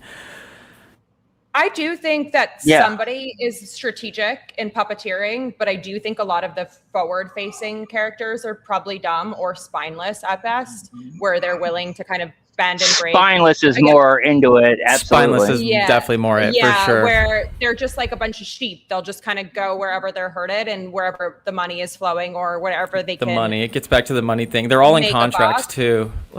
And like I feel like a sense of responsibility to really be loud and mouthy in this space, because it's a lot of women saying like, we don't need to vote. We don't need our own credit cards. We don't need a mortgage. It's like, you don't actually benefit from that. And there's no gain for you to be the master's favorite dog. Look what's happening in the administration. One by one, every woman booted. And all they did was like give their all to be the master's favorite dog. And I think that's kind of like the affirmation that seems to be the key theme across these Turning Point USA women. And also like Blake Neff and Andrew Colbert, like I didn't know who either of them were before I started covering this. And I'm like, who are these like constipated men that are just like being all weird? Because like, also I think about the first couple videos that they came out with after Charlie died. It was like, whoa, read the room, guys. Like, why are you acting so excited? And then they made all these loud promises about, we're going to be giving you footage. We're going to be doing this razzle dazzle and it's going to be the best ever. And then what do they do? They ended up just selling shit out to the highest bidder. Well, and it gets the deeper point too. Like, for them? Yeah, for a very long time. I know almost all of these people pretty personally in various different degrees of relation. But your stuff. Say that again? I've watched your videos. And thank you. I appreciate it. But like it again, Erica was sitting in the studio, the Charlie Kirk studio a couple days after, right, with Blake Neff and Andrew Colbert, right? So she knows these people. She's the CEO of this ecosystem, as I like to call it. she stood by while Blake Neff has launched multiple racist attacks against Candace Owens, right? Public racist attacks that he's yet to take back or issue any apology Horrible for. ones. Right? Blatant, just disgusting. And with that, hundreds of conservatives have ignorance is bliss to their way around that one. But it's like, guys, what are we doing here? This is so much bigger than Charlie and the assassination. This is one little piece of a much larger puzzle that people aren't really paying enough attention to. Again, and one of the big things that really bothered me too is after Charlie's death, they were not at all concerned about the investigation, what happened to him, trying to get to the truth. They were more concerned about keeping the coalition together for the midterms. They were more concerned about the midterms. It's all about the midterms. Who cares what happened to Charlie? You care about the midterms. I mean, that just that blew my mind. Like, these people are supposedly Charlie's friends. Another thing that really kind of struck me is in all the speeches that were designed to be honoring Charlie Kirk after the initial memorial cella, it became very clear that, especially at the pastor summits, and because they do dedicated pastor summits where they bring all the pastors together, they give them the Erica Kirk gospel, and then they expect them to go back into their parishes, I believe, and kind of spread the good word of Erica Kirk. And so much of those sessions, because they're streamed, are focused on, if you criticize Erica Kirk, you are the devil. You are going to be slain at the stake. And they say these crazy things. The widow. It's so focused on her and nothing on honoring their boy or being a good person. Nothing. It's all focused on defending Erica Kirk, which is clear that that's top of mind. And that's the message that they want to go back with, which is just is this a crisis comms campaign for somebody, or what's going on? I was just about to say, I think we're back. Yep. We're back, guys. Let's go. I just directly ask them. I'm hoping that you'll just give me a direct answer. So here's the questions that I have. Wait, before we get into that, I would like to just reply to that. So just to be clear, we agreed to debate our claims, and then I agreed publicly that I have no issues having a conversation with you about other things that I've discussed that were outside of the court hearing and things like other evidence that's come across our lap and things that we've been speaking about. But I just do want to make it clear to viewers that for whatever reason you think that you have a right to sort of depose me. I'm not deposing you. I just want to ask you some questions. You literally said that I want to be able to question you. This is a meta conversation. Right, we're having but a meta okay, so debate. now we're transcending. Let's use a word to use a word that you're saying. But this is what you're doing, right? Okay. So this part to me feels like a bit of am I allowed to ask the questions? I've already said you can ask questions, but I made it very clear to you via email and with you in conversation that we should be speaking. This isn't you get to say. I want to ask you. If you want to depose me, you should join Brigitte Macron's defense team. But you're I'm just going to ask questions. Can you answer it? Blah, blah, blah. It's I don't know what you're going to ask. I know. And if you have issues with it, I'm not. I get it. Yeah. I get it. Just so we're clear. Usually in the debate, if something's not loaded, I'm just direct. Because you kept saying I'm Joe Rogan. They have no evidence. They have no evidence. And now you're let's move away from the evidence. Let's talk about transcendentals. Okay. Anyway. Yeah, he's pivoting. He's pivoting hard. He's pivoting hard. And the rifles. Yeah, exactly. You can't say that for certainty. As far as you know. I already answered that in the first part. We can't say that for certainty. I told you the context of which they spoke about those things. So no, as far as you know. We can't say that for certainty until we know what other the 5 sets of prints were on. So that would be no as far as you know. This is the same thing he did with the essay clip, dude. Oh my gosh. As far as you know for certain. Yeah, this guy's annoying. This is literally the essay clip, just packaged differently. If your energy here is going to be you're my dad and you can tell me how to speak or what I'm supposed to say, you're just going to come against the wall. I'm familiar with this debate strategy. But I am just yes or no, yes or no, yes or no. We're not debating anymore. We're having a conversation. So I already addressed that in the first half of this about why. No, we're still definitely debating. This is still no, it's not a debate. Now this is you saying I want to probe things that sit outside of the evidence. I actually already addressed this. You asked me. You're not going to go you're sitting and I'm on trial. I'm not on trial. Okay, great. So let's you talk can about have a conversation as we've agreed to. Let's talk about the Foreign Legion. Sure. Was the Foreign Legion, do you believe, trying to kill you? Yes, that's why I reported it to the correct officials in government. That's what I was told, and I handed over that information to Tulsi Gabbard's office. What's your best piece of evidence for that? A jerk. Well, The money. It was Positive evidence. He's such a jerk. It was told to me by somebody who is high up in the French government. I passed off that information to Tulsi Gabbard's office. I also passed it off to Trump's office, Donald Trump's office. And that's all I can tell you. I wouldn't be able to probe any evidence because I don't have the power to do that. I'm not the federal government. And I would also like to say that this becomes this other piece of what you do, which is when people say, I was told this, and this is the evidence that I have, and I'm willing to have that conversation and write the email to the correct government body that deals with this. Like, I can't hack into Emmanuel Macron's bank accounts and say whether or not the information. I agree. But then you go, well, where's your evidence? It's like, well, my evidence is that I reported it. I did the right thing that you're going to do. So if somebody calls and says, hey, Andrew, there's a viable death threat against you, and that person definitively has the rank to be able to tell you this, and you say, well, what I'm going to do now is I'm going to report that to the feds. Then I go, what's your evidence? It's like, well, I got the information, and I gave the information that I got from who I got it to the right body of people. And that's what I did. Got it. I just want to make sure. So I'm not trying to trap you. I just want to make sure I got it clear. And that's why I say I want to know what you're doing. And I love he doesn't care Look about at his death foot, threats dude. against He candidates. does care. He knows. We're just going to go He's and so bring up interested. everything that I think can try to embarrass her. I reported I'm exactly not as I trying to received embarrass it. you. I just want to make sure that I get your Yes, positions I clear. have They not care about said- death threats against Erica, but Now, not you have Candace, stated though, multiple apparently, times that too. you believe that Israel's involved in the death of Charlie Kirk. Can you give Yes, you me- can pull up the clip. Comforting himself. Here we Sorry, go. I'm just saying. Yeah.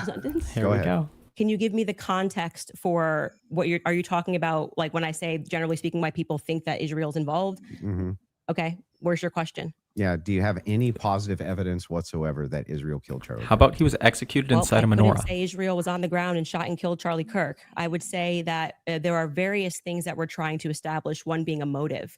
The And since I biggest don't one is believe there's that Tyler Robinson I and his think 15 transferring, cell phones, is Israeli a registered convincing cell phones that motive, were on the because ground he at was UVU fired that up day. about politics. And which also, Ness out of testified those that cell he never phones, spoke about they with also him, appeared at nor the do I believe that Iran he was, negotiations so into LGBTQ issues in since Ness testified he Pakistan never at spoke that about hotel LGBTQ that they were issues, doing that he stopped and ate at Chick-fil-A. the which if you are whatchamacallit, into doing the LGBTQ issues wouldn't be your lunch before you go kill Charlie Kirk for negotiating LGBTQ issues, the thing. because Yeah, it's but do you just- have positive evidence? I'm answering the question as I feel like I want to answer it. Like I said, you don't get to for an hour and a half. But the pepper question I'm questions and asking tell is me- about positive I'm evidence. telling you that in any case, establishing a motive and and again, I already explained this at the top of the show, but the reason why people find Israel to be an interesting question is because truthfully, Charlie's perspectives were changing on Israel. Sure. And he was starting to realize how much pressure was being put on not just our government to constantly fight their wars, but also being put on his organization personally.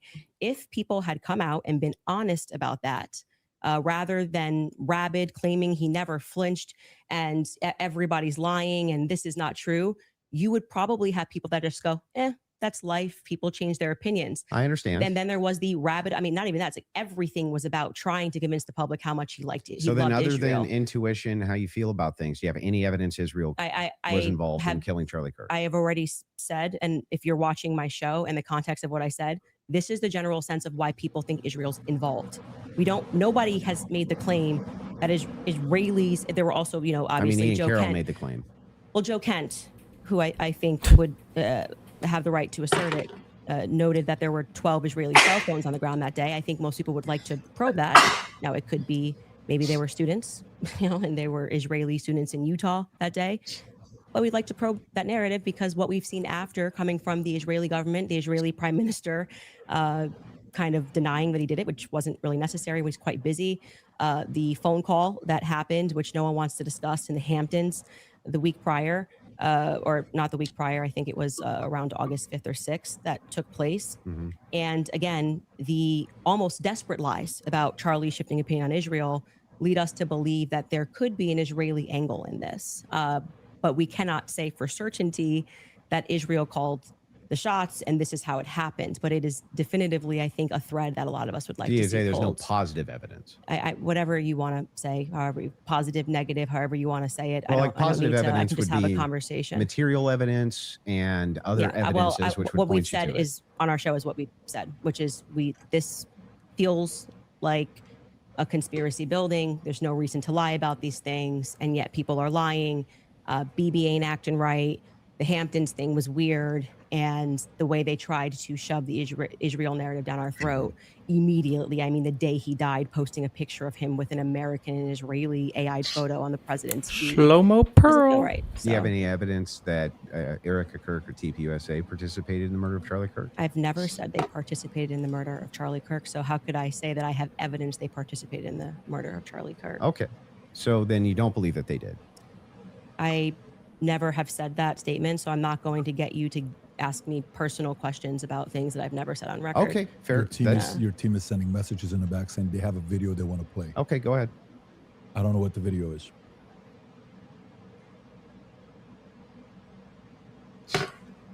If you... Yes, you said that there's a video you want to play that Candace said she has full confidence Israel was involved? Yep. Yeah. He said evidence that they killed him. I said this is why people think they're involvement. So if they have the clip, they can play the clip. Yeah. They're referring to a clip. Yeah. I thought the question was Turning Point USA or Erica. Yahoo. My guess is Pierre. Erica. I think that there's a reason Pierre knew that Charlie was dead first. I think there's a reason he was a priority. How? Why? I think France and Israel are involved in Charlie Kirk's assassination. And I'm going to put that out there with full confidence. Involved. I also involvement. I understand. Yeah. So you think exactly with full confidence, you think that I think that Israel's France involved. Israel. Yeah. I mean, the person that gave me that thing that I reported said involved that, is the word. French Foreign Legion were on the ground that day. Again, this would be at a professional limitation for me to then go and probe that information that I handed over. I can't do that. I'm not But the you United don't have States any government. positive evidence of that. Okay. Right? Liz, I don't. Can you just stop? It's Here he actually goes just again. like annoying to hear you keep saying positive evidence. I've just asked me what I think, and I just tell you, yes, I think they are that's involved. a claim. No, I said here's what I think. I have every right think, to ask you about your claim. Yeah, but and if there's positive evidence in for this your statement, claim. I literally just That said, wasn't a claim. That was her opinion. I am allowed to think. And Yeah, you you're keep allowed to saying, think, do you have but you're making positive a evidence? claim. I have tons of positive evidence that I'm allowed to think. She didn't say factual claim. Nobody's disputing. It was whether not a that's factual what you want to claim. think. What I'm asking is if you have what's your issue then? What is your issue with the statement? evidence. I think that Israel is involved. That's I not do. what. That's not just what you said. You said I did that say I it's with think. it's with full confidence. Full Yes. confidence. That You would I'm think that if you had full Can you have confidence confidence, to think when you think? if I said, for instance, I think I'm going to be late to work, right, with full confidence, I would say my evidence for that is that I'm 20 minutes away and I need to be there in 5. Andrew, That's how you would know whether or not you had full I'm just confidence. going to tell you something. Hang on, let me finish. Sure. If it was the case that I said I have full confidence I'm going to be late to work, I would say my evidence that I'm going to be is that work is 20 minutes away, right? And I have He's to be so there in full of 5. himself. So I have full confidence. That's why I would think that. So I'm asking if you think that Israel and France were involved in the assassination of Charlie Kirk, and you say with full confidence, I'm just asking for the evidence, or at least walk me through the mindset of why it is that you could think that with I actually evidence. don't have to walk you through why I think. I can give you something that I think with full confidence. I think with full confidence that you lost the substance of this debate, and now you're moving toward things that I have said that I think, which I can do. I'm They're allowed to think pertinent that. to this debate. It's No, not exactly they're not. pertinent to this It's debate. 100% pertinent. It's not pertinent because our debate These are claims made about Charlie Kirk's assassination. That's the complete substance of the It's not debate. about the claims. It's Theories. about We're whether talking about the evidence and the has facts of the relevance. case, Would you bro. like to remind me Yeah. that you said I could ask you about any of these things I to my said heart's feel content? free, but you do not get to structure how I'm allowed to reply or ask me I'm why not are you allowed structuring to how you're think. allowed to reply. I'm just asking you direct questions. I have full confidence that you do not feel that you represented your claim well. And so now what you came That's prepared nice. I to just do is wanna to know- present yourself like a professor of I fallacies. just want to know. And to say, you're not allowed to say that. You can't. It's You my can podcast. say whatever you want. Well, Nobody's I said disputing that. I'm It asking. seems like you are disputing I'm it. asking I think that specifically when this why is you all think said that. and done, I've already explained to you. I explained at the beginning of this Mhm. why I think Israel is ultimately going France. to be proven to have involvement in this. Mhm. I just explained to you in the middle, and now you're wanting me to structure the sentence or provide evidence. You don't have to. You're just allowed to think. And I've explained to you my thought process. I don't need to structure it in a sentence. If you feel like a professor today, you picked the wrong day. Don't you think that like tens of thousands or hundreds Oof. of thousands of people would want to know what Candace Owens' positive evidence for why it is No, I that don't- Israel and It's France not- were involved? And the most traumatic public assassination of Gen Z's lifetime You're allowed to is? just feel and think That's why they watch things, my bro. podcast. This is So you're America. just going to Yeah, no drip to shit, them? dumbass. Like, here's why It's I not think dripping. that? Every time we come across Oh my any of gosh. these discussions, they're watching this in context and they know why I'm saying it. So, for example, when you're bringing up, well, Candace, where's your evidence for France doing this? I just told you someone who was high ranking in the French government, right? Who's nameless? Of course. Of course. Not to mention Of course. the But So there's good reason it's to not doubt a this. conspiracy, though. If I the then took it to Egyptian the federal planes government, like, you also can't went just to go out there France. making a claim to the federal government. You get in trouble for making false statements and things of that nature. So, and then you go, well, I'm going to probe that. Well, how can you probe that? This happened I to can me. ask you, well, This that's is not my what I'm probing podcast. specifically. This is my podcast. I am sharing my life and my experiences and what has happened to me. And you're basically coming in like you're gonna regulate how I'm allowed to French say Foreign I'm not regulating Legion anything. also I'm their very color clear is and concise. maroon, and like they a wear the professor maroon trying to hats. regulate and say, Candace, You sound you very can't say, I defensive and think. like you just don't want to answer questions. I did answer your question 3 You times. I just literally- didn't say Actually, it the way that Andrew, you wanted you me to say sound it. very obfuscate and defensive, run big away from it, dog. but I would Let's like see- for you to let's just actually go through focus. You've every lost the clip that debate, you that's guys why you're have prepared, pivoting. because it's pretty. I think with full confidence, people will recognize the strategy that you're trying to employ. So let's get to the next clip you have prepared. Sure. They can pull up whatever clips whatever they want. it is yeah. that you guys have prepared. So But let's go. there, Notice how he's like, would "Oh, yeah, still- sure. No, like, I on don't this care, point, dude. I just You're want to make so sure that pressed. you have full confidence that France and Israel are involved in the assassination of Charlie She Kirk. said it. She stood You by have it. no evidence for it at all that you'll give us. Well, I already did tell you where it came from. Like I said, I can explain it to you. I can't understand Did it that for same you. So if higher you up need to, tell you if that need he was to, going to kill? Oh, we or got that it France killed twice. Charlie Kirk, or just that you were in danger? they said that the French Foreign Legion was involved and on the ground that day. I've already said that. You just don't like hearing it. No, Candace, just out of curiosity, Yes. when you pass down that message to a Tulsi or Trump, Tulsi's office, yes. Tulsi's office, are you giving them who told you that, or you're just saying, here's what I heard from And somebody? I have this information. Sure. And of course, if they wanted to open a file on it, which I thought was quite mysterious, that Trump's office never got back to us. It was kind of weird about maybe they're not the correct office too. I did receive a response from Tulsi Gabbard's office, but I don't think there was ever any investigation into what I Got said. it. So the call was, hey, I've been Emailed. told It's- the email. Yes. Email was, I've been told I have somebody information, that the French Foreign Legion was on the ground during Charlie's assassination, and that it was a lot of information, but Well, like you didn't give specifics who it was from. not in the first email because I figured they would Perfect. Yeah, So if they do contact you, 100. are you yes, comfortable giving 100% who it is? I would absolutely give them as much And information can I as ask a possible. question? If whoever's the U.S. government, why are you not? Yes, it's very strange to me. You know, so if Thank that's you, the case, now PBD. they Thank may you. respond back and say, we did. You know, that's their position. I did. I'm That's not why I involved. did it in writing. And so I'm glad that's the case Yes. because so if they And do right ask away in you- Trump's office, Margot got right back to me. She said it was on his desk, so he has that. There's no. And if you do say that and they Mhm. contact that individual, obviously you don't have to leak your sources here. Mhm. Is there enough credibility where that person would be willing to talk to them and explain to them exactly what their sources Yes, are? Okay. I mean, it seems reasonable. And so why he's asking me to defend that is like I'm not. Never Okay. I did. think those are two different things. That's more Two something I'm totally asking different to say, claims. why are they not reaching out to you? I've asked that many times on my podcast. What do you think about that, Andrew? What?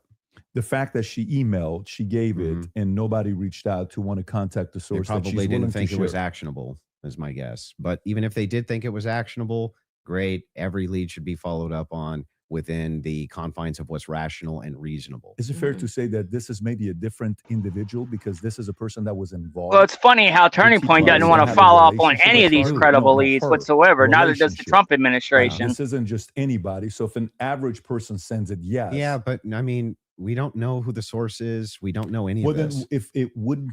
if you were in that department, wouldn't you want to, even you assign it to one of your There's guys no to guarantee say- they didn't look into it. How do we know? We don't How know. could they No, if how they didn't could they come if get she didn't give it to them? information, more of the information, because it And was a by the way, long file. Yeah. This is a separate. This has Did got you send nothing to them do the with the guy's debate. This name? is more on. Well, I sent the email, assuming that's you kept saying like you go and you make a report. You think they're going to come back to you and say, "Hey, what's more information? We're investigating this," and that didn't happen, and which is what I raised. No, I I'm found asking, that, did you send them the especially source of because the this was at claim? a time where they were saying that they wanted to explore every possible lead. I even texted Dan Bongino. But did you? So actually, it was three offices. Let me ask The one question. and then executive I'm gonna come to office, you. Dan Bongino, and Tulsi Gabbard's office. Okay, so a follow-up to that is the following. Mhm. If they contact you to say, is that specifically to the French government or Israel's involvement in the killing of Charlie Kirk? That wasn't about Those Israel. are two separate things. That wasn't about Israel. It was Okay, they were got it. saying the French foreign, that person as a part of it was saying that it was the French Foreign Legion that was on the ground that So day. I'm surprised they haven't called you. Then I find that to be very strange too. I do as well. Because who would want to make a report? Like, I mean, I've never made a report with the federal Let government. me ask one question. Let me just ask one send question. it. Let me just ask one question, and then I'm going to bring it to you. Sure. The question is in regards to, I've not seen that clip, so I'm seeing it now. Mhm. I'm full confidence. I believe that Mhm. Israel and French was involved. Is that also based on a source that somebody told you that Israel was involved in the assassination of Charlie Kirk, or is that a gut feeling? So in terms of Israel, There's I mean, actual what I've said evidence is that they were what I publicly have involved. said here. I do think that at the end of this, we are going to find that Israel was involved. I do. Now, in terms of any of the hard evidence that's been presented, I think this has been a huge problem that a lot of us have had is that they won't even explore anything else that was going on in Charlie's life personally. So if we're not satisfied that Tyler Robinson did this in any way, then every alternative theory should be explored. Other evidence should be brought forward. We've done that in our capacity. Like when people keep saying she has no evidence, it's kind of crazy. I think we've broken like more stories than any news source in the world. I mean, down Exactly. to pictures, She's details, released police more officers, evidence, actual what the dog's evidence than name was, anybody because else, we're not- even we're more not than the people that feds. believe there's a conspiracy here. The police officers that were involved, the many police sheriff's offices that were departments that were involved that day, all believe there was a conspiracy. Down to the U.S. Marshals believe there was a conspiracy. They were my sources at the U.S. Marshals were saying they were basically sent on a wild goose chase that day. But do you see how you say my sources? Am I not allowed to have sources? Well, Like the thing is funny. So is CNN allowed to have well, sources? hang on. I but have we can't- sources. If I said I have sources that claim none of that's true. In fact, my sources claim that her sources are lying. My sources claim that none of them believe that there's a conspiracy. My sources claim all of them really think You're just that making Tyler shit up, Robinson bro. was a lone gunman. If I just said that as hypothetical, wouldn't you say what? Yeah, I think what probably adds weight is like then when I drop photos of the car that no one was supposed to see, people go, okay, her sources are legit. So, and then when what I say is then proven in court and nobody knew those things, people are recognizing that my sources are legit. When I say Charlie was scared in the last days, and then I dropped the text message, which you've just learned about a couple of weeks ago, of him saying he was leading the pro-Israel cause when everyone was lying about that, then they say, I think Candace's sources are legit. So I think what's happened is I've actually built up a rapport with my audience that it's not vibes and dreams, and that's why they keep watching my content, because like, for example, when I just the other day released the content of the shooter on the roof doing the lateral crawl, then they're going, I don't think these are just vibes. It seems like Candace's sources are legit. So I've proven myself in the market. Yeah, I'm not sure that would legitimize your sources as being legitimate when it comes to the idea that, oh, they all believe that there's a conspiracy going on, which is actually what your claim is now. How would that actually, hang on, I'm almost done. How would that, talking to PVD how would that legitimize, well, it's not his debate. How would it legitimize these sources that even if it's the case that you get some court footage or some things like this, why would it legitimize that your sources are telling you all the marshals believe it's a conspiracy, all the police believe it's a conspiracy, everybody believes it? How would that legitimize any what of I that? am saying to you, and you are not forced to believe it. So let me just explain what I was answering here, and I think that you understood what I was saying. Is I have, because people trust me, compiled a lot of information and presented it to the public, and this information has been Andrew Wilson proven can't true. understand people We've presented trusting photos, him. we have presented videos, never It's a foreign before seen concept to stuff. him. The public has never seen it. And No, so what that not at does all. is your audience goes, okay, when she says that she has these sources, clearly she's telling the truth. Now, whether you would then go, well, I'm going to believe her when she says they think that there's a conspiracy, that's up to you. You cannot watch my content. I'm not here to tell you that you have to watch my content or believe everything I'm saying. Well, don't you think But I am- questioners should get questioned as well? By who? I'm not committing a crime, am I? By just like saying what Well, I I think and mean, collecting aren't evidence. most of the people you ask questions of not actually Bolsheviks. committing crimes? But what do you mean they should answer questions where? Like at a police station? Like no, what are you just saying? like if you want people to come in and answer questions for you. I have questions about this in the investigation. I have questions about this. I have questions about that. You want them to answer your These questions. are people connected Doesn't it to seem the totally largest fair that you assassination in answer history. back Yes, the questions Candace people is have not for you? No, connected. they're not answering our questions. So it's also fair that they don't answer them. So you're That's why I okay. said So I just Andrew want Colvett should be in this chair. He's not. But That's isn't his that a double? prerogative. But isn't that a double standard? No, it's not, because he's not doing it. No. Yeah, but what that would still be a double standard. If you're requesting that he does do it, then that seems to infer that you think he owes you answers. Oh, so Andrew imprints are allowed Colvett is again? also there. So She's that not seems to like infer that you think that he owes you answers. If that's the case, then don't you owe answers? Yeah, well, I feel like I'm answering your questions and his questions about. I mean, I'm talking about Andrew Colvett. His position is he's a spokesperson for Turning Point USA. So when the crowd turns against Turning Point USA on the basis of a lack of information, or because he there blocked has me. He never answered a single one of my questions. For the record, I would imagine, and forget answering. Yeah, my they've all questions, blocked I me just now need to be besides managed. Blake and Erica. Well, and I think Blake's not blocking anyone for a reason. You can blame it on 'cause he's Candace not all you want. under the People same love to do contract that. as Andrew. People act like I'm I think ground they're zero. PR. I I'll be think fair I'm with you. ground Just a zero guess, of people but- not trusting Turning Point USA. I think was that there was actually some kind of a PR last- there. I think there was There's a some reason PR there's there. no Sure, they logo could have next done to his better. name. Absolutely, I'm not disputing any of that. One Oh, thing, so he's though, that admitting I that they am, are I doing wanna just PR. directly ask you is, do you actually believe that anybody in TPUSA or Erica Kirk or Erica actually participated, had foreknowledge of, or facilitated the murder of Charlie Kirk? I'm not going to get myself into a legal pickle here. Everything I've said is on my podcast. I told you that was his goal. His goal specifically was to get them to say actual defamation if I was against the them. investigating officers, I would She's so see smart. them all, and I would ask questions. I would at this phase. I would. Okay, So, what does using that mean? What a good hypothetical, answer. What does that mean? You think so? She I can't think make it you was not understand, bro. sufficient investigation into what is. That's what we her know to be basically true of saying the yes without pursuit without of, actually saying it. homicides. It's usually conducted by someone you know, right? And the Yep. fact that that was I've never made even that point so considered, many that the, times. like I said earlier, the backpack So was true. returned. How do you know that was never considered? Because they gave back the backpack as just one example. Because Erica They gave flew back the backpack. home They on gave back Air the, Force Two, like That doesn't 2 days show a later. conspiracy. Well, I Yeah. mean, it shows that the police trusted. And honestly, I don't even think the everybody and didn't autopsy just hold happened. things I up think for the a They second. autopsy's ruled fake. them out as suspects. That In a could be. day? I'm not comfortable. In a with that day, they investigation. ruled out Are the you doing entire investigation? staff $100 million that was present in a day. Well, this is $100 million Exactly. incentive. what That I'm is saying the is most an organization illogical like that, thing they had budget, ever. it was 100 million. Plus per year. Yeah, per year. If that's something you want to factor Yeah, in, but that's what was fine. the- Your what- team wants to play video, if you don't mind. Yeah, There's a video they want to play of Candace said it's impossible to not believe Erica's complicit. If you guys want to play that video. Could also just ask them, And but so right sure. now, their guys are going out and they're going to look for evidence. And then by May, which is fortunately around the corner, then she'll see what they found. So what the F is that performance? How could you sit up there and say, yes, I 100% believe Tyler Robinson did it. That right there is why it is impossible for me to think that Erica Kirk is not complicit somehow. Because what?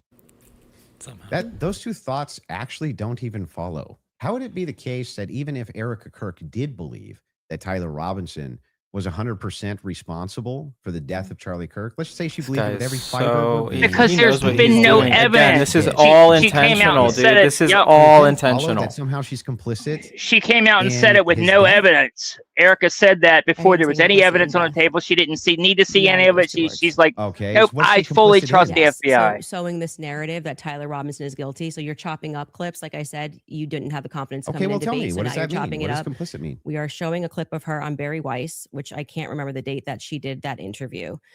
And Erica, when she is asked, "Are you one? Do you feel with 100% certainty that Tyler Robinson did this?"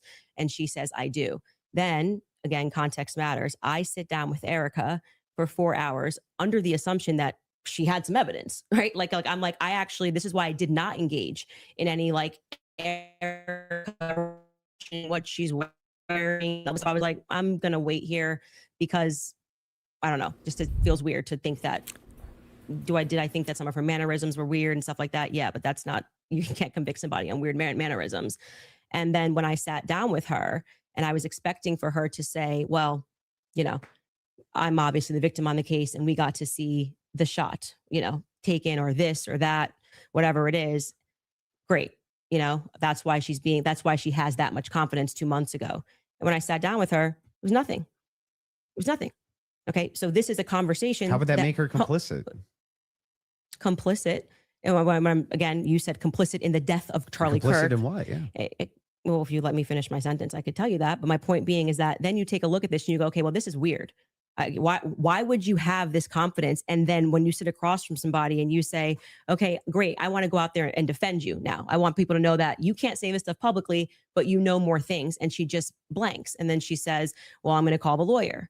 And she called the lawyer. Again, all of this is on my show. So out of context clips is not going to work because I know what I say on my show. Okay. So we call her lawyer and her lawyer says to us, she calls him on the phone, pardon me. And it's me, her, and Justin Strife. And I'm like, okay, great. What do you guys have? He goes, well, we don't have anything yet. We're not at that phase yet. And I'm like, well, what do you mean you don't have anything? And he says, well, don't you know how it works? It's a probable cause hearing. So basically the state says that they're going to bring this forward. And now our people go out and they look for the evidence to assert that Tyler Robinson is guilty. And so I asked her directly, her lawyer directly, the phone's in between us. I'm like, wait, so just so I'm clear, you haven't seen anything that the public hasn't seen? And he says, no. So I'm going back in my head and I'm going, okay, so why is Erica saying with such a degree of certainty, like she was sent out to convince the public and people bit, by the way. I remember even Megyn Kelly was like, let's wait. She's going to have access to things. I did think she had access to things that we didn't have. Why express like that she confidence said to the that, public too. as opposed to just I feel like being she like, said, I know we don't everything, know yet. didn't I feel she? confident She he's said that, he's like, involved. They on made one an of her arrest. first understand hits on the how Charlie would Kirk any of show. this make her complicit, and in what? Well, I've already told you. She's complicit in trying to fool the public into thinking this is some open and shut How case. is she trying to fool the public into this? If she believes Like, it, don't look if she anywhere believes else. that Tyler Robinson killed Kirk, if she believes that, how would that be complicit in anything? I do. Are you believe, saying that you think she doesn't believe it? I don't believe that at that stage she sat down with Barry Weiss that's what she believes. No, but that's my opinion. Right. But so when you just say complicit, you just mean she believes that Tyler Robinson killed Kirk? That's it? That's what we were talking about. That's why I said if your strategy was to dice up clips and take it out of context and make it No seem like I strategy. said You she can was explain complicit. everything. Yeah, but then why not just play the full thing? Like why? Because we don't have like infinite amounts of time, I'm guessing. You probably don't want to watch. I'm going to go back to my theory that you didn't feel confident that you could defend your. Dude, you do 10-hour debates, retard. So you're telling me you can't play, a 3-minute clip? We got this right. Yes, that what you're actually yes, saying I is do that believe that Erica is just Erica was complicit in believing it. when I re-examined her actions backward because I did not. Look have how this fast his perspective foot is going. beginning, Oh my which is why it's gosh. so funny Dude, to me. so nervous. I know, You it's guys make it seem like wild. I'm ground zero. People thought Erica was sus from day I forgive him, and I was not a part of that. I did not lean into that. I did not contribute to that. I was getting actually terrible messages from my fans being like, Candace, you and Charlie always say to go with your intuition. You won't address this, how we all feel about her. Things changed for me when I saw that Zoom call. I will tell you that for sure. And the fact that she lied to me. So I sat across from her and, got to. As soon as we find out that she is the one that is actually directing everything behind the scenes, telling Andrew and Blake what to do, they're not, doing this on their own. That's obviously when Candace was like, yeah, this bitch is involved. When they're trying to obscure something else. Have you addressed what that lie was? Yeah, I've talked about, we have a list of lies that we've been told by Charlie. We can find that, I'm sure. In the meeting with her.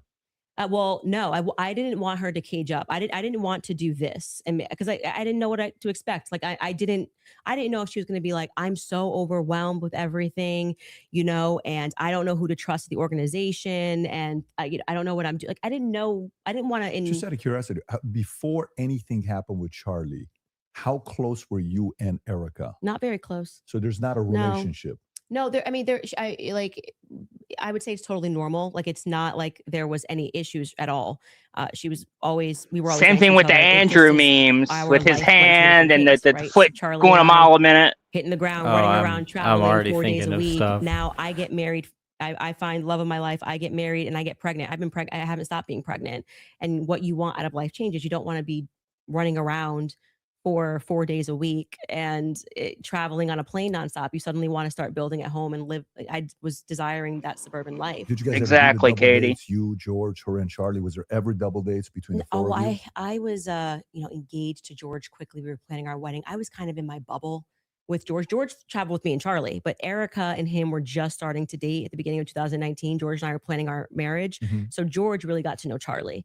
I wouldn't say that I really got to know Erica. I was just rooting for them because I knew how much Charlie wanted to, find love. And so I was kind of his wing woman throughout that phase. And I was just happy. And I never was under the impression, obviously, that they were going to get married when they were dating. So it wasn't like I was conscious that I really need to get to know this person. And so it was just kind of normal that by that time, because of where I was in my life, that I wasn't spending any time getting to know Erica per se. So the That's complicit Andrew part of Wilson. Erica to you, is that a He's gut basically feeling? a nobody. It transformed when she lied. He's been You on can Joe take it Rogan away. a I'm couple just asking times. questions. Yes. You want to I don't- That's his claim to actually fame. I still don't understand what you think she's complicit in. Yeah. So when I say Erica's complicit, that's my opinion. When you tweeted Erica's too retarded to kill her husband, Yeah.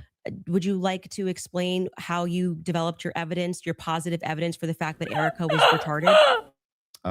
Yeah, sure. So Yeah. I just think all women are I retarded. love that. Oh my I'm allowed to God. just say stuff. Who knew? So and You what just and by asked the way, me. and Like, what and what dramatically Don't we need evidence for that, transformed your Andrew? opinion of Erica after going to the headquarters, because you were pretty hostile about. I wasn't hostile towards them. He called it like a calling fem. somebody too retarded He No.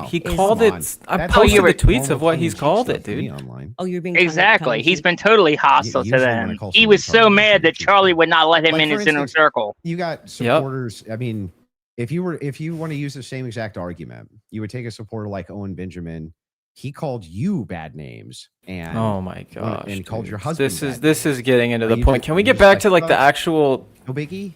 I've never answered him on anything that he said. I'm saying that you now are her biggest defender. So do you still think I'm she's not her too, biggest defender. Do you think I she's actually Yes, agree you are. with You're that, debating Paloma. on her behalf, No, bro. Erica Kirk. I'd never met her before. okay? But you had an issue with Turning Point Someone should being fact led check that. by a bunch of fembots talking about the Still There it feminist was. angle. Fembots. Still And do. then suddenly you go to the Still think it's headquarters. a terrible idea. You go into the headquarters. Mhm. Now all of a sudden you've got text messages that you're sharing with them. You say Playing that poker, you and your wife are Venmoing getting Blake Neff involved for poker. with management. No. I'm not involved in any management at Turning Point. Well, USA. I'm pretty sure there is a clip of you where you say that your wife went to their recent conference and sat down, and then when you were on Joe Rogan, No. Hang on. I'll explain what happened just so that you understand. Yeah. So I was invited there to do some debate training. That's literally what I was invited there to do on recommendation. So I went down and did some debate. That's the first time I ever met anybody at TPUSA. okay, and then you said you sat down with. That's so I'm I'm glad he weird. admitted I didn't sit that down because That's Charlie so did not weird. want him No, anywhere near that's the also organization. that's just No, I didn't weird. have Like, this who are they conversation. training? Why are they using Andrew Wilson to train them? Okay. That's It's not not weird. normal at all for Turning No. Point. That's My weird. wife did too. We were No, both very and sorry. I don't know if you Okay, so at noticed, what but they're point did using a you bunch of start receiving nobody text influencers, and they're from trying to that get you these brainless, decided in dumb your opening young statement? Well, I kids just that reached they out can to TPUSA and brainwash said I'm to prepping for a repeat their debate. Is there talking anything points that's for these pertinent debates. that I can use Yeah. here? Do you find it? And I think it's interesting because that a lot of the people have bigger been names that they asking for, used to have basic won't answers to attach their questions, and names to Turning you're saying Point that you anymore. walked into their headquarters and reached out, and they It's instantly. amazing, isn't it? If you reach out in good faith and you're not demonizing them and saying that they're complicit in the murder of people's deaths, that perhaps they're actually willing to release things to you that are pertinent, other than thinking that, perhaps you're diabolical. Well, I don't know. I, and just don't think, have the I best feel like if I was intentions. going to release that information, I didn't demand that it be released to me. I actually never demanded that it be released. I just simply said that this is what was going on in the last 48 hours. Maybe to the media, they could release it. They could release it to PBD. They decided to release it to a guy that called Erica too retarded in June. So what? Yeah, I just think it kind of shows that Turning Point is not sending Turning you Point as their anymore. horse. Well, I don't They know just where you, don't have I the don't know where courage to you- have the conversation. like, I don't If they see were this- just releasing something in Let good me ask you faith a to answer question. questions, Do you have any I've never evidence of that demanded. claim? It's not evidence. That No. And honestly, the only people she's too people are so retarded. I can suspicious share my about them opinion, is because but I think it's they more wouldn't registered come because out really and just obvious to answer the the public questions we've been that asking rather this than whole presenting time. that, They throughout won't the course of put out the everybody wanting to know video what of what Charlie was happened going that through this day. last They won't days. even tell us They where decided to give Charlie's it to you to body come to is, my for house as Christ's some sort sake, of a you know? surprise. Well, Do you think the when- public's not smart enough Yeah. to Do see you through think? that? Do you think that if It's you talking know about terrible PR. if you know that there's a huge debate that's coming up that's going to be probably one of the most viewed that year, and one of the debaters calls you and says, I'm taking this position, this is the position that I feel like there's the most evidence for, and Candace also agreed to answer many of my questions in regards to this. So if you got pertinent evidence here that I can use, I definitely like take a But look. what is the- It was actually amazing to me. It really was He's- actually amazing he's- to me how if you approach people in good faith Wow. and just say, hey, Dude, you're not good faith. You're a douchebag. You're an asshole. You're a prick, dude. You're not a good faith actor. Stop, like, dude. Good faith. I don't believe that anything. And even when it comes to turning point, it demonstrates that you walk. We've approached them in Hang on, I want to hear what she says. originally. Hang on, I want to hear what she's saying. You were critical of Erica, and now you're sitting here going, Candace, I want to interrogate you for an hour and a half about everything you've ever said about Erica. Have you ever been critical of somebody that you hadn't met, and then you meet them, and you're less critical of them? And the inverse has happened too. I was less critical about Erica, and now I'm more critical about her. But I'm asking you, isn't it the case that there's people you've been critical of, and then you've met them, and you're less critical after you meet them?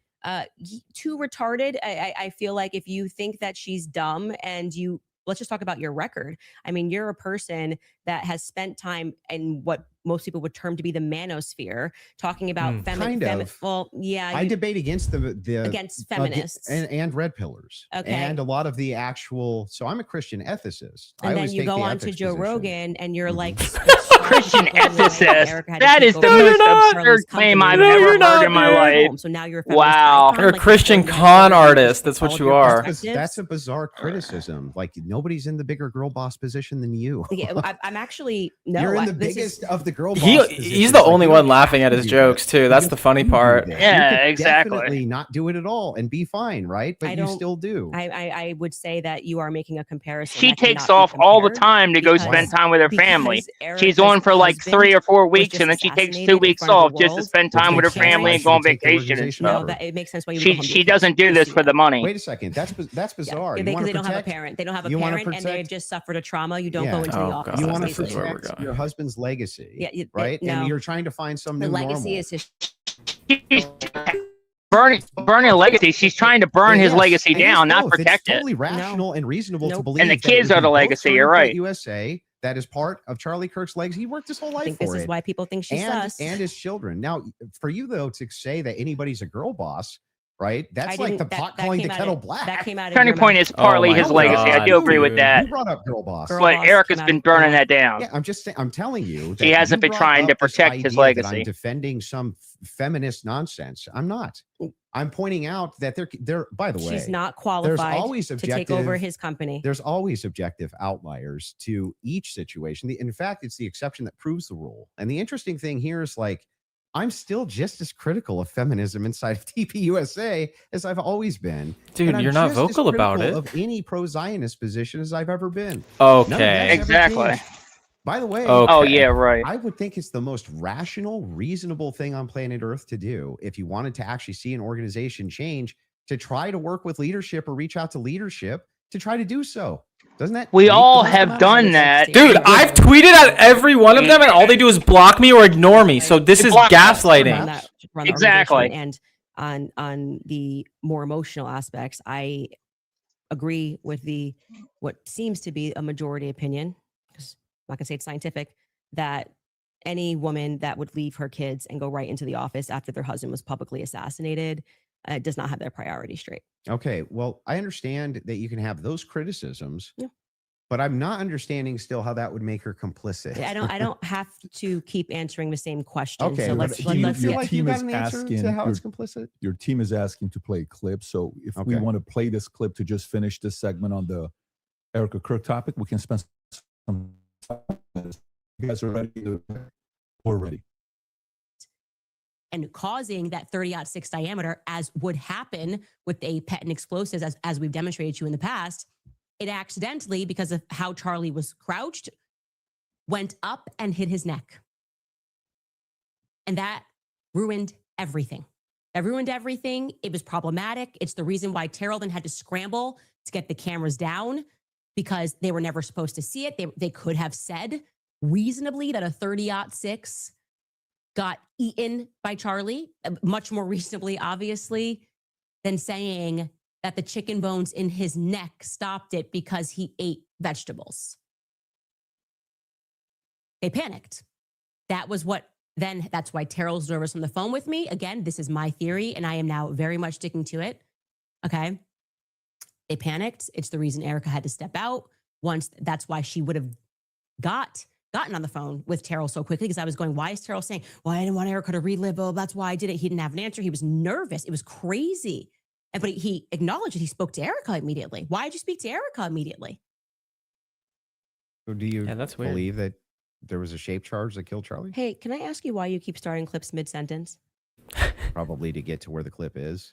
No, it doesn't seem that way because you can always start a clip at the beginning of a sentence. Like you're just it's completely out of context. Wait, I didn't prepare the in clips, but yeah, I think I didn't, like, but you were it's kinda fine ready. to ask it to back it Like I up. No, said, you this is- didn't. I guarantee you, Turning Point I don't did. need to say what's happening here because the internet will clock it.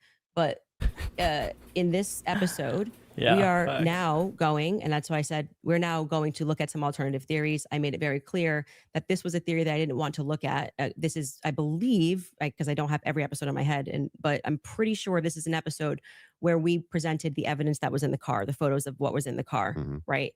And so we are now inferring off of what we see in the car that this very much does look like that we see a bunch of shattered Rode microphone, which was an early theory that I was actually interested in, but couldn't really wrap my head around what was the shape charge explosive. As I say at the beginning of the episode, it was just not my expertise.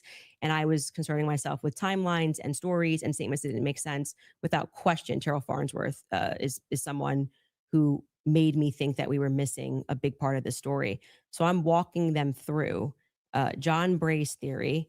If we started to insert what we are actually observing with the evidence that we're taking a look at and what took place that day. So we're completely in the hypothetical right here.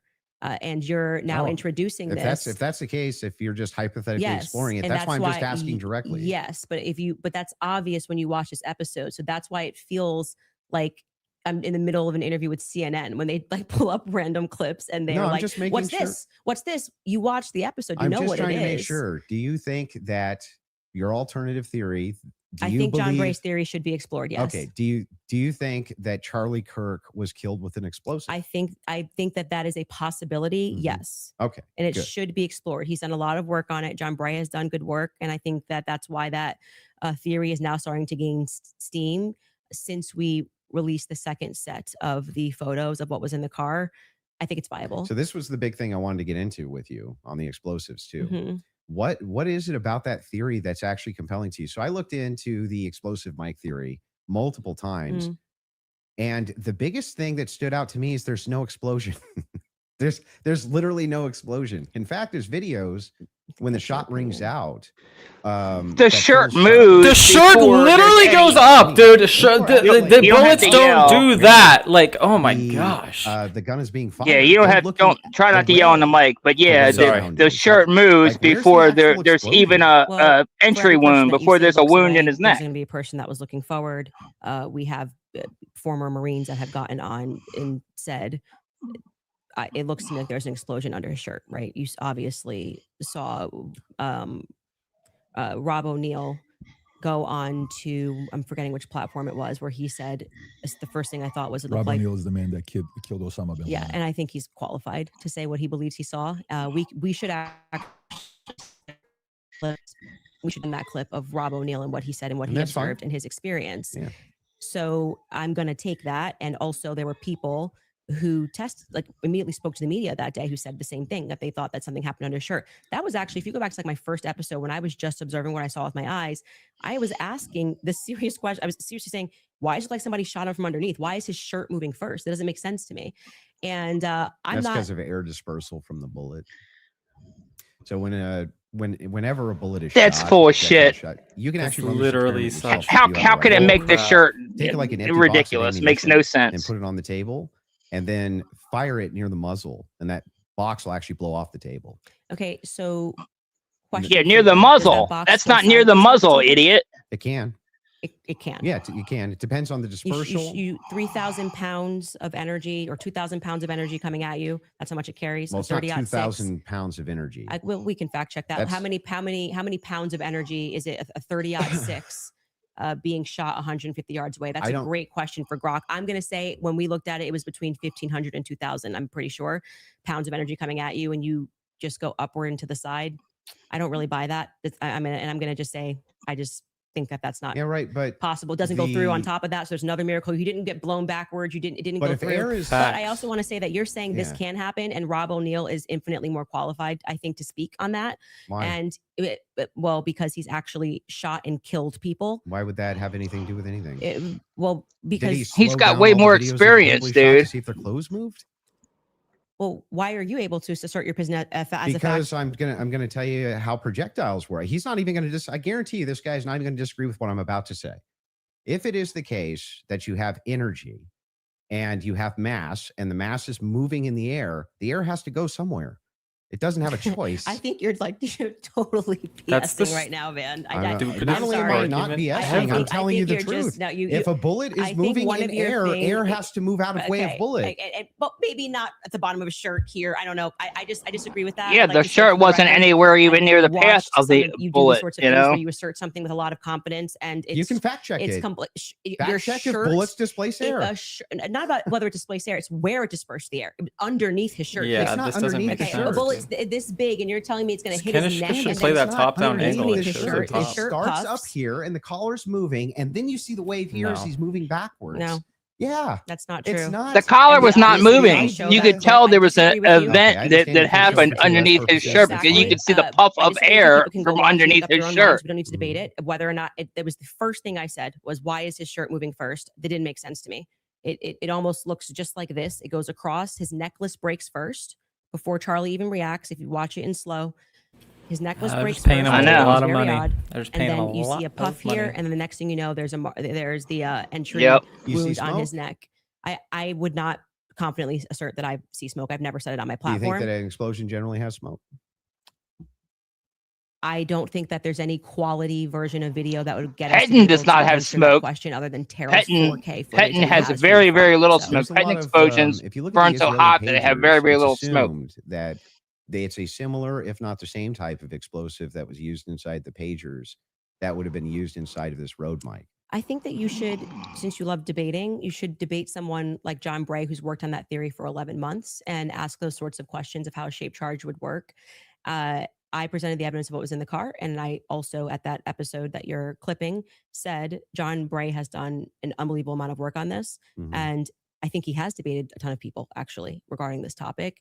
So that's the route that I would send you on. For the purposes of my show, mm-hmm. I do believe, to answer your question, that it is a hypothetical. I mean, that it is a theory that should be thoroughly explored.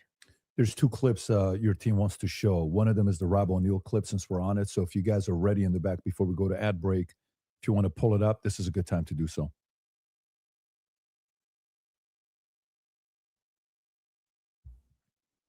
And good to see you, General Holt. A lot of things bother me. It bothers me about this.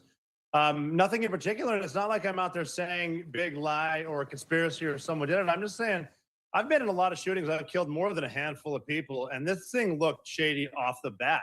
I mean, I've killed people closer than I saw the camera, and I've never seen a shirt move like that. That looks like an explosion to me.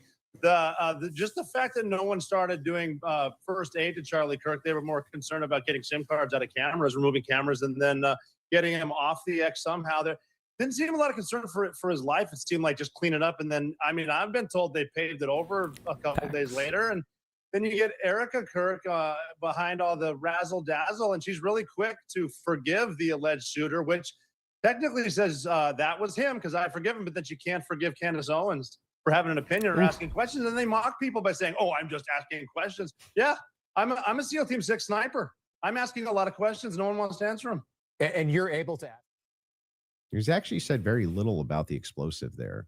So I'm just saying he observed, he said he's shot people up close and he's never seen a shirt move like that. And it looked to him like an explosive. That's what he just said. But when I play that video at full speed, I can't see a shirt moving. I can only see a shirt moving when we slow it way down. That's why so it if worked. I'm in real time, I'm just assuming this, right? I mean, if I was that's a lie. You can see the shirt move. That's the first thing I noticed when I saw him shot. You can see the shirt move. I was like, he's literally trying to get people to deny their reality and what they see. You were arguing that it was because the bullet carried air. Now you're saying you don't see the shirt move at all. Yeah, but that's if you slow it down. He's pivoting again. He's pivoting of air. That's where you're going to see it, right? It's going to be very quick. Very, very, very, very fast. Yeah, and then that's not what I saw. And clearly it's not what he saw, and he thinks that there could be an explosive. So I'm just saying to you, When you, people Bro, disagree did you with see your- that your cut? opinions on He's the so fact. nervous. That's He's all. so I think cooked. that's a good He place knows for he's us to, if we have another break, and then we can keep answering your questions. yeah, I mean, I think. Is he gonna tap? Sounds good. Perfect. We'll do a quick 3.5 I thought minute he was ad about break. to We'll be tap. back for the last segment. Cool. All right, thank you. All right, you guys, I want to tell you about Ethos, because life has a way of.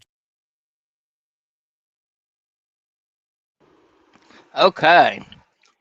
Well, clearly he's just wrecking it. He's losing this debate big time. He's pivoting constantly. He can't even keep on topic. Can't remember what he said 5 minutes before. It's insane. It's absolutely wild. And I just want to address one. Well, actually, let me go ahead. We got some super chats real quick, so let me go through them real quick here. Okay, so Anton said 1,000 joules loot box. Thank you very much. Appreciate that. Then we got Snake Venom sent 10 joules. Happy poop. Absolutely. Everything Andrew Wilson is a part of is definitely poop. I agree with that. Axe Capital sent 200 joules. Jamming. Thank you guys. I appreciate it. And one of the things that I really want to address is at the beginning of the part of this interview, they specifically were like, well, what evidence do you have Israel is involved? What evidence do you have Israel's involved? Okay, well, first off, one of the very things that made Israel suspicious was that Bibi Netanyahu was one of the first people that came out, even before Trump, and said that Charlie was dead, confirming Charlie was dead. Outside of like Victor Marx, who was part of Turning Point's orbit, he was the first one that was not in Turning Point orbit that said Charlie was dead. So that's suspicious by itself. Then you have the fact that then he came out like a day or two later and was like, we did not kill Charlie Kirk, before anybody was even really suggesting that. That was really suspicious. And then you had the post that Trump tweeted about Charlie Kirk, where he had the Israeli flag in the background, and then in Hebrew written in the back of it, it was like it was an insult. I forget exactly what it said, but it was an insult. If you guys remember it, maybe you can remind it had, me. It had Shlomo Pearl. It wasn't in Hebrew. It was written in English underneath. It was a Getty Images photo. You can go to Getty Images and see it, which means like useful idiot essentially. And it was exactly Trump and Charlie hugging, and Trump put that on his Truth Social. Exactly. So, useful idiot. So that's another thing that clearly that was intentional. Once again, that gave us a lot of suspicion right there. Then you have all of the Google Trends results that we were coming out very early on in the investigation, where every single aspect of that case, every person involved, from the prosecutor to the doctors at the hospital, to the surgeon that worked on Charlie, to the police officers that were there that day, to the president of UVU, to Tyler Robinson, to Lance Twiggs, to Phil Lime, all these people were all Google searched according to Google Trends from Israel prior to Charlie's death. And they were all around the same window, around, I think, it was either June or July window, for the most part, which is like when they were planning it. They started the planning phase, we believe. So that's suspicious. And then it come to find out that there were 12 Israeli cell phones that were on the ground at UVU that day. And I actually have a video about that. And when I say 12 Israeli cell phones, I don't mean like they're using an Israeli VPN or something like, no. These cell phones were actually registered. Someone walked into a store, a phone store in Israel, and that's where these phones were turned on and registered while they were in Israel. But yeah, so I want to go ahead and show that real quick. It's only a 3-minute clip, so let me go ahead and share that.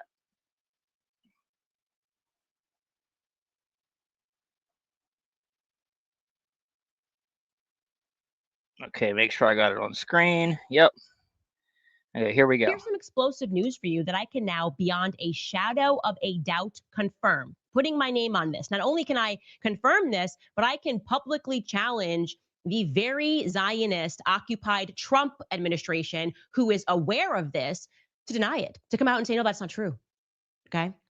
And if Kash Patel is done crying about the mean tweets on the internet regarding his sensational singing girlfriend, he can also certainly make the time of day to deny what I am saying if it is untrue, right? Because this is pretty relevant. Now, I should say that some people had actually reported this earlier, like Mel. I've been telling you to follow her, Village Crazy Lady over on X. She was actually very early with this reporting, and I had heard rumors and rumblings, but I wanted to make sure that I had verifiable proof, enough proof that I would go out on a limb, as I'm doing right now, and asserting that it is authentic and it is real. Ladies and gentlemen, there were, for whatever reason, 12 Israeli cell phones on the ground at Utah Valley University the day that Charlie Kirk was assassinated. This has completely spooked the people that are very high up in government. Now, to be clear, I don't mean that there were 12 VPNs that were switched and routed through Israel on that day. I mean that there were 12 personal cell phone accounts that were opened in Israel, okay? Like you go into Verizon in Tennessee or in Connecticut and you open your phone. I am saying that they opened their phones in Israel, those accounts in Israel, and they were on the ground on September 10th at Utah Valley University when Charlie was shot. Now, the NSA knows this. Kash Patel knows this. People in the current administration know this, and they are desperate for some reason to stop that information from being released to the public. Why? Because they're the most transparent administration ever? Is that why? Is this like Jeffrey Epstein transparency that we're getting? Because that's what it feels like. It always seems that on the topic of this one nation that's only the size of New Jersey and has done nothing wrong ever and was truly the greatest friend to Charlie right up until the very end, never put any pressure on him, suddenly everybody abandoned their There's values. a fire clip, Colin. Friends. Yep. And then not only that, but then we come to find out, you remember when they were doing the Iran, the negotiations for a ceasefire or for a peace deal or whatever between Iran, Israel, and the United States, and Pakistan was the host country that was kind of moderating that, and they all met in a certain hotel in Pakistan. Well, sure enough, those 12 Israeli cell phones linked to Charlie Kirk surfaced at the Islamabad Serena Hotel, which is where peace talks were happening.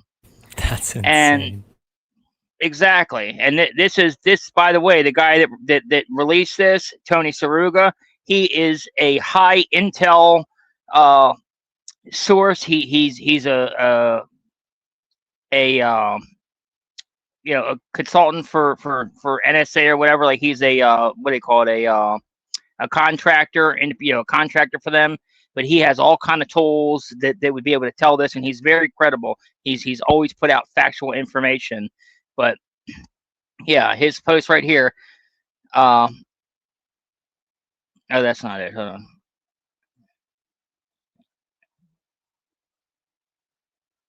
Let me see if I can find his original post real quick. Oh, there it is. Yeah. Raw GPS data shows that 44 registered cell phones were in the immediate area of Charlie Kirk on that sad day. 16 Israeli, 13 Chinese, 12 Russian, and 3 Iranian. Our system just alerted us that 4 of the 16 Israeli cell phones that were at UVU that day had arrived in Islamabad last evening at the Islamabad Serena Hotel, which, by the way, like I said, that is exactly where Israel's top people and Trump's top people were all meeting with Iran and Pakistan to do these negotiations. So the same people that were involved in the negotiations, the same people from Israel that were involved in the negotiations with Iran were also somehow at the UVU event that day with Charlie Kirk.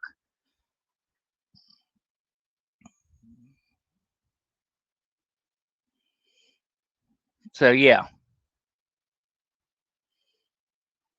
So that's why, I mean, there's other stuff that's come out since then, but like that's the big stuff that I can remember just off the top of my head. That is why so many people think Israel did it, you know? And then we find another thing is we find out that Ben Shapiro, you know, one of his security team members, Ben Shapiro was getting updates from one of his security team members who was getting updates from somebody in the car with Charlie on his security team as they were going to the hospital. And we know that Ben Shapiro is very close to Israel and is one of their attack dogs and is, you know, constantly talks to Bibi. Plus, obviously the text messages, you know, and the threats to Charlie. How crazy her chat is going right now, dude. This is insane. You mean Candace's? Yeah, dude. There's still 200,000 people watching, but the chat is just going mental. It's. Let me pull up the chat. I haven't looked. In awe. I'm just stunned. And I'm wondering if they're like hashing something out behind the scenes right now, because I feel like it's been a pretty long break.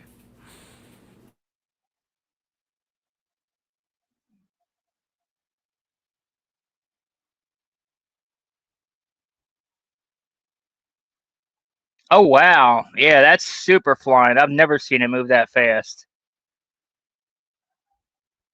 Yeah, that's dude, it was crazy like glitching fast. for me at one point. It was like, yeah. Shit, they make crowdfund the 300K just from super chats. I'm telling you, right? My goodness. Wow. Yeah, that's wild to me. Clearly, there's a lot of people that care about this case and are involved, though, you know? Dude, this was the JFK of our generation, of course. And, like, if you don't care, I feel like there's something wrong with you. But unfortunately, that's what I find I'm running into more often than not. It's just people kind of just shrugging it off, which is frustrating. Honestly, people are to the point where it's like, well, what can we do? Like, a lot of people have told me, like, we care, but what can we do? What can we do? You know, both sides are corrupt. Oh, we're back. Let me turn the volume on here. I'm guessing. I feel like we got where we were trying to go, or at least for the most part. So the two other clips, I do want to play the Twigs clip. That one is important to me, the Twigs DNA clip. Yeah. And they're going to pull it up just to have you respond. Well, Thanks you don't again, have to play Axe, it for the because, super like, chat. If you're Appreciate saying it, that brother. when I initially watched it, I thought that Lance Twigs' DNA, like he was directly responding to that because the testimony was a bit confusing. They started by saying that they were going to like explaining how they got the samples, and they said Lance, Matt, and Lance, Matt, and Amber Robinson, how they got their DNA samples. And then they started speaking about the gun and said, you know, multiple prints were found on them. And then they moved and they said Lance Twigs's DNA was found on the screwdriver. When I went back and rewatched it, I realized, well, they haven't officially said that 100%. Lance or Amber Absolutely. are on the gun. So I think I've already conceded that we don't know that. So I think, like, but if you want to play the this clip is to directly you saying it is on the gun. Twigs' yeah, DNA I'm saying is that on I the feel gun. like I've already said to you, like I've made that concession.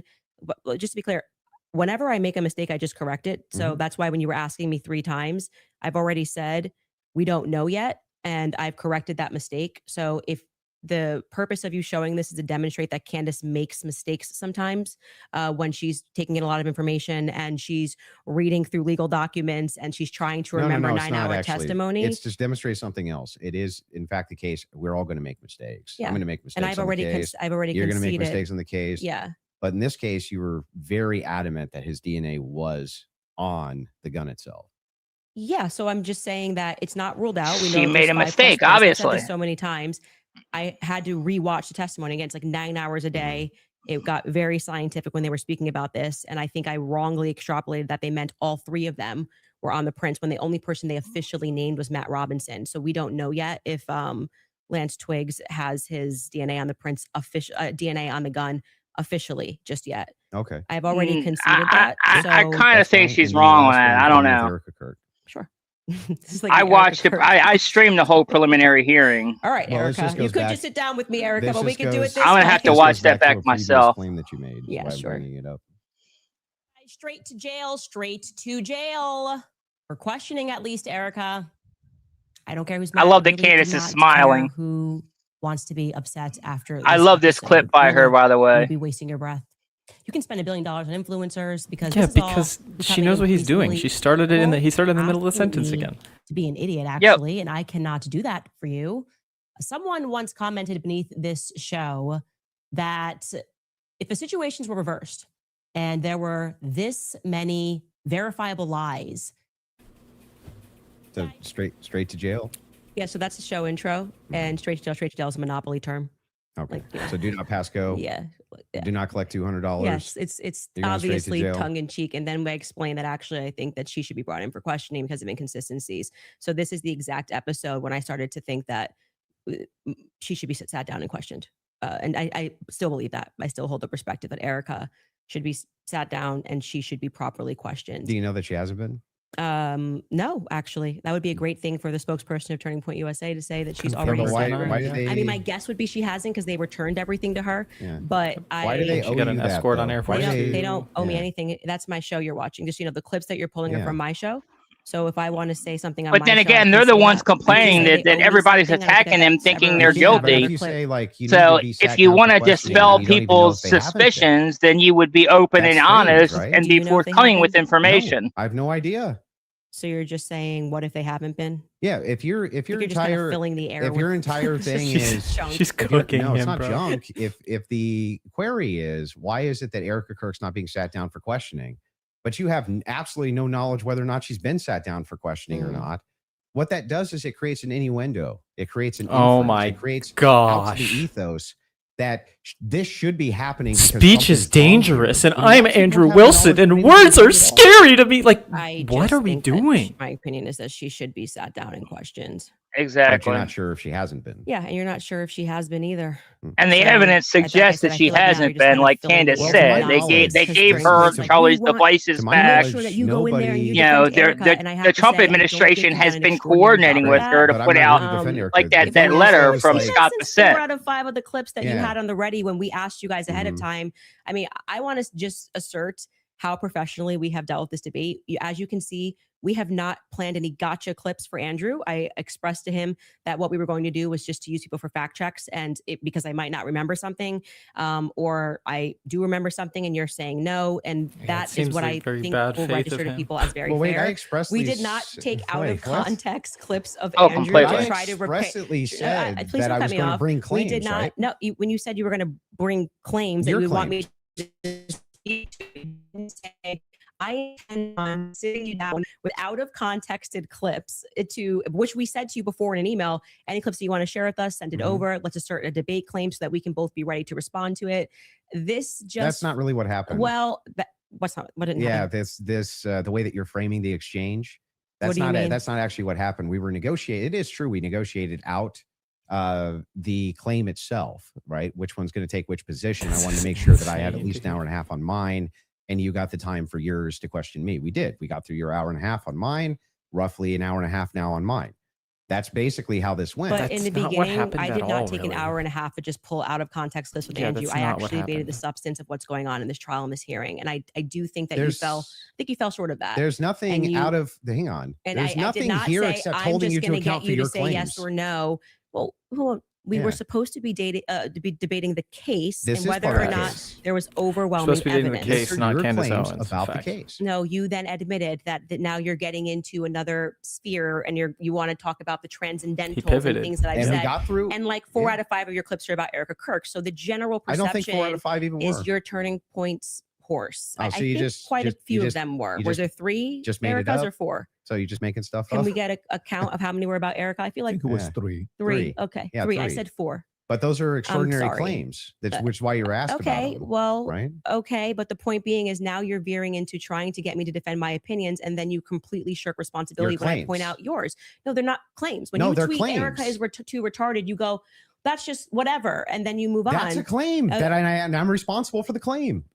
Well, earlier when I brought it up, you said that it was tongue in cheek. Yes, sure. That's me responding to your criticism Okay. of the claim. That's all I'm doing here. I was interested, and And I'm happy to get into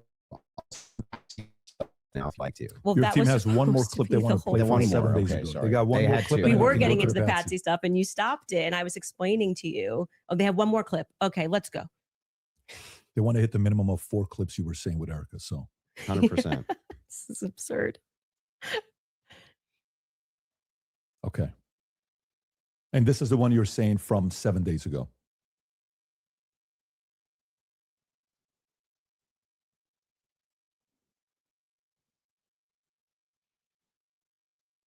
Okay. While they're looking for that, do you want to continue? Yeah, I mean, Yeah, can I yeah. ask a question? I know it's been, or like, can I ask a question? Or are we Not just in really. I'm just gonna. Okay. We're going to hold to the actual contract itself. the contract does Not not say really. that you are allowed Wow. to just question me without me being able to respond to you I've never said you or can't have respond. a conversation. You've been able to respond to every question I've asked you. And by the way, the other thing is like Let's have it your way. I want it to look like Still happy we've to have done the everything debate. Andrew wanted to, so that people This can is fairly assess the insane, situation. So dude. you have it your This way. I is will not ask the actually question. insane. Totally What fine a with me. what a bitch, dude. So are you good with her asking a question or He no? said no. Totally. Waiting for the clip. Okay. So you want to wait for What the a clip. bitch. Okay. You guys have it Wow. in the back? I hope Okay, beautiful. Pastor David's eyes are have been opened by this exchange. Truly. Yeah, I don't know. He's it's all about money for him too. Yeah, So, I know. regardless what his personal opinion is, he's willing to set that aside The Jeopardy thing. for the love of money. So That's what I heard. Okay, there we come go. on, guys. Did this crime.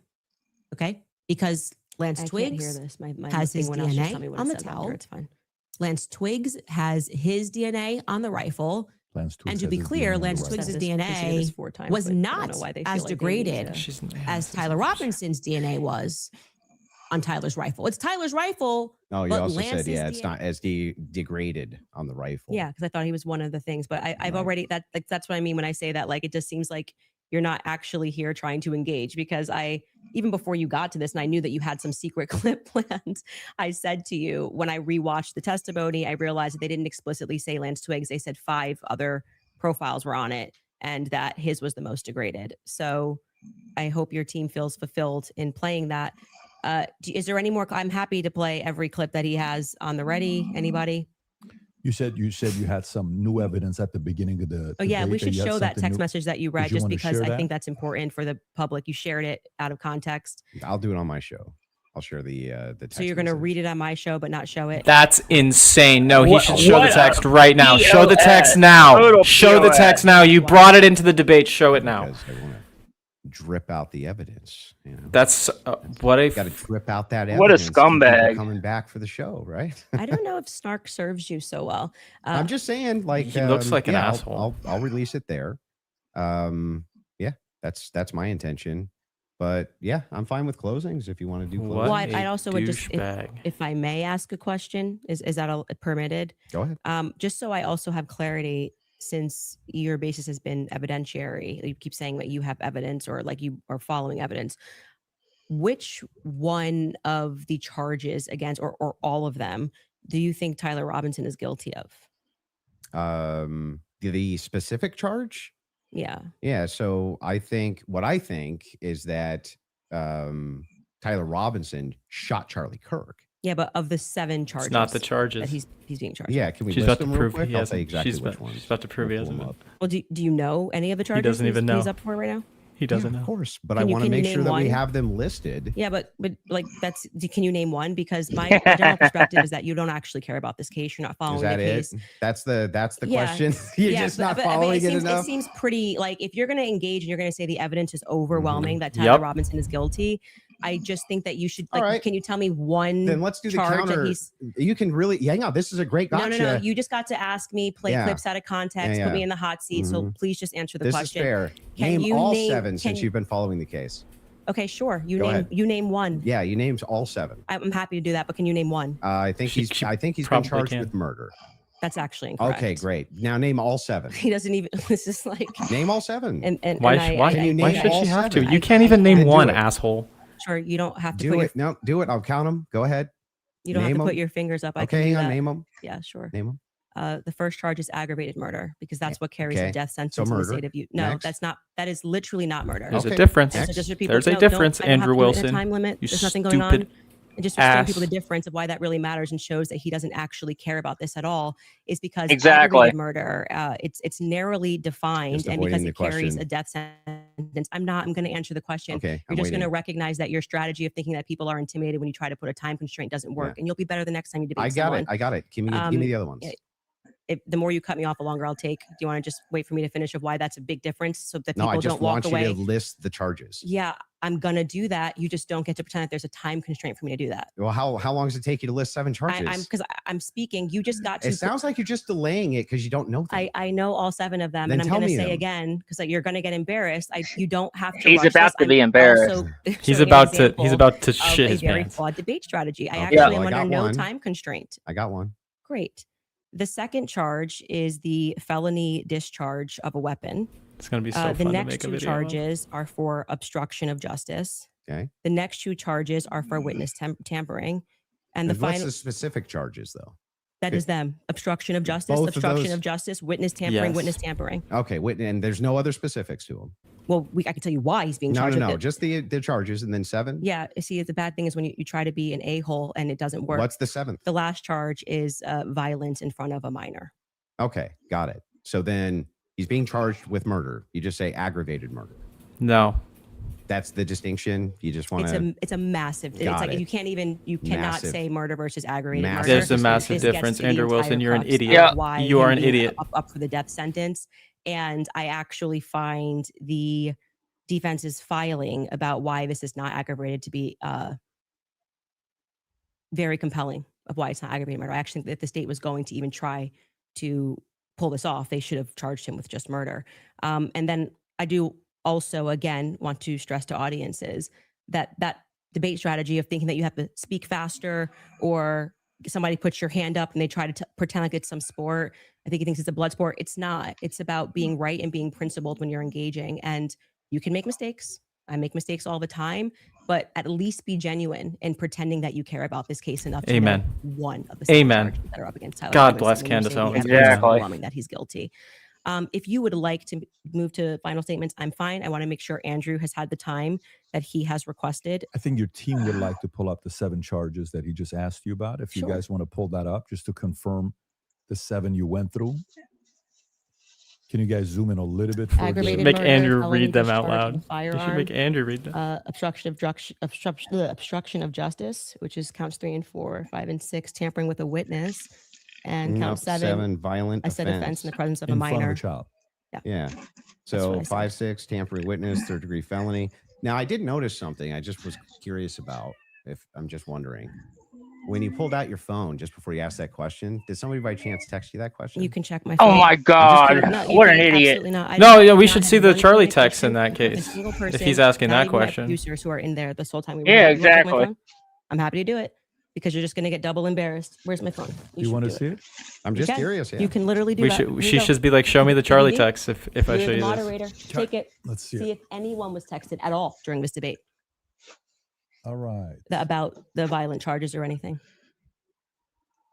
I'm looking through this. You give me permission. You have full permission to go through my phone. I don't need to cheat. So the last one has nothing to do with it. It's just a compliment. I haven't even read my text messages. That's a compliment. He's reading them. You're okay. You'll give me permission. Yes. I'm just going to read 3 of them to 1132 because after that, I don't need to read it. And you know their texts. Could have been Telegram. All I have is Signal. You can check that too. I only have Signal. You know she stands on truth, Andrew. You know you're cooked, bud. I'll take your word for it. Yeah. I don't need to like. Can we see Charlie's text now that you brought in? I get it. If you deeply care about the case, I just, I have my other question is about the steakhouse receipt. You just said that you were done asking all your questions. So nothing there. Do you have the steakhouse receipts? My question. I have said several times that I have never said I have the receipt for the steakhouse. She said this earlier. The person who's working on that story is going to be forthcoming with the receipt. And that was what I was responding to. And he then dropped the receipt. He redacted elements of it. And I said, stay tuned. He's the one working on that story. Okay. So you haven't actually confirmed that Robinson was at that steakhouse.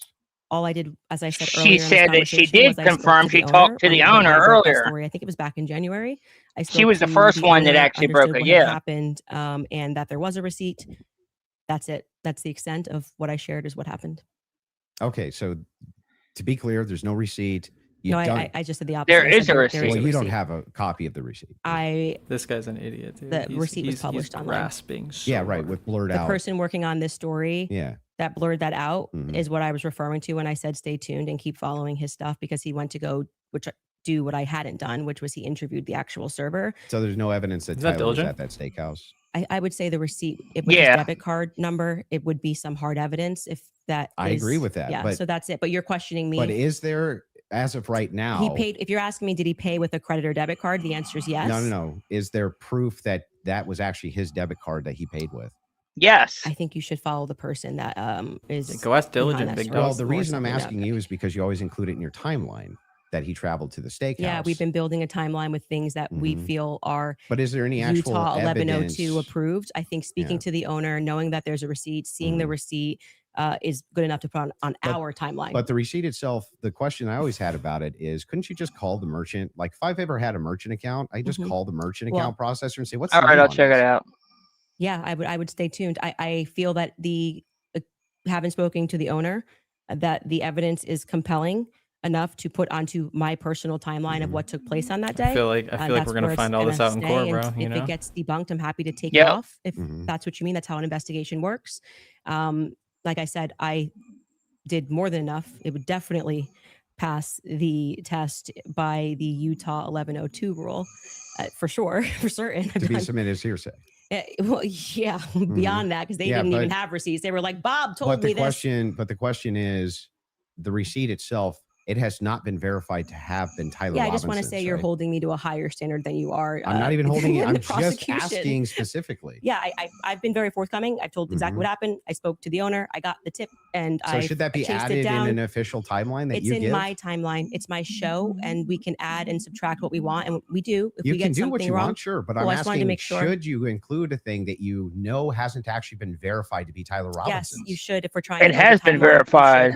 Yeah. You don't think that falls And then under? you should remove it if someone somehow debunks it. But I think that there is very strong evidence that is where he was, and that What's the is, strong evidence? Just the two people who said that they saw him? you know, I'm actually all good with being. I feel like Okay. I've sufficiently answered your question about how I got All the right, fair enough, information, yep. what happened next, with the next stage of this investigation being somebody accessing knowing what his debit card was and confirming it. Yes, and I do believe that will happen. If it does not happen and it gets debunked, I'll remove it from my personal timeline that I share on my show. That officer, the first officer that was up on the roof. Mhm. Do you remember his name? Officer Bagley. Yeah, what was his first name? Christopher. Christopher. When Christopher got up on the roof, you talk a lot about how his camera died. Well, he talked a lot about that during Yeah, the about preliminary his camera hearing. died. Yeah. Do you think that he planted that screwdriver up there? No. No. Somebody else did.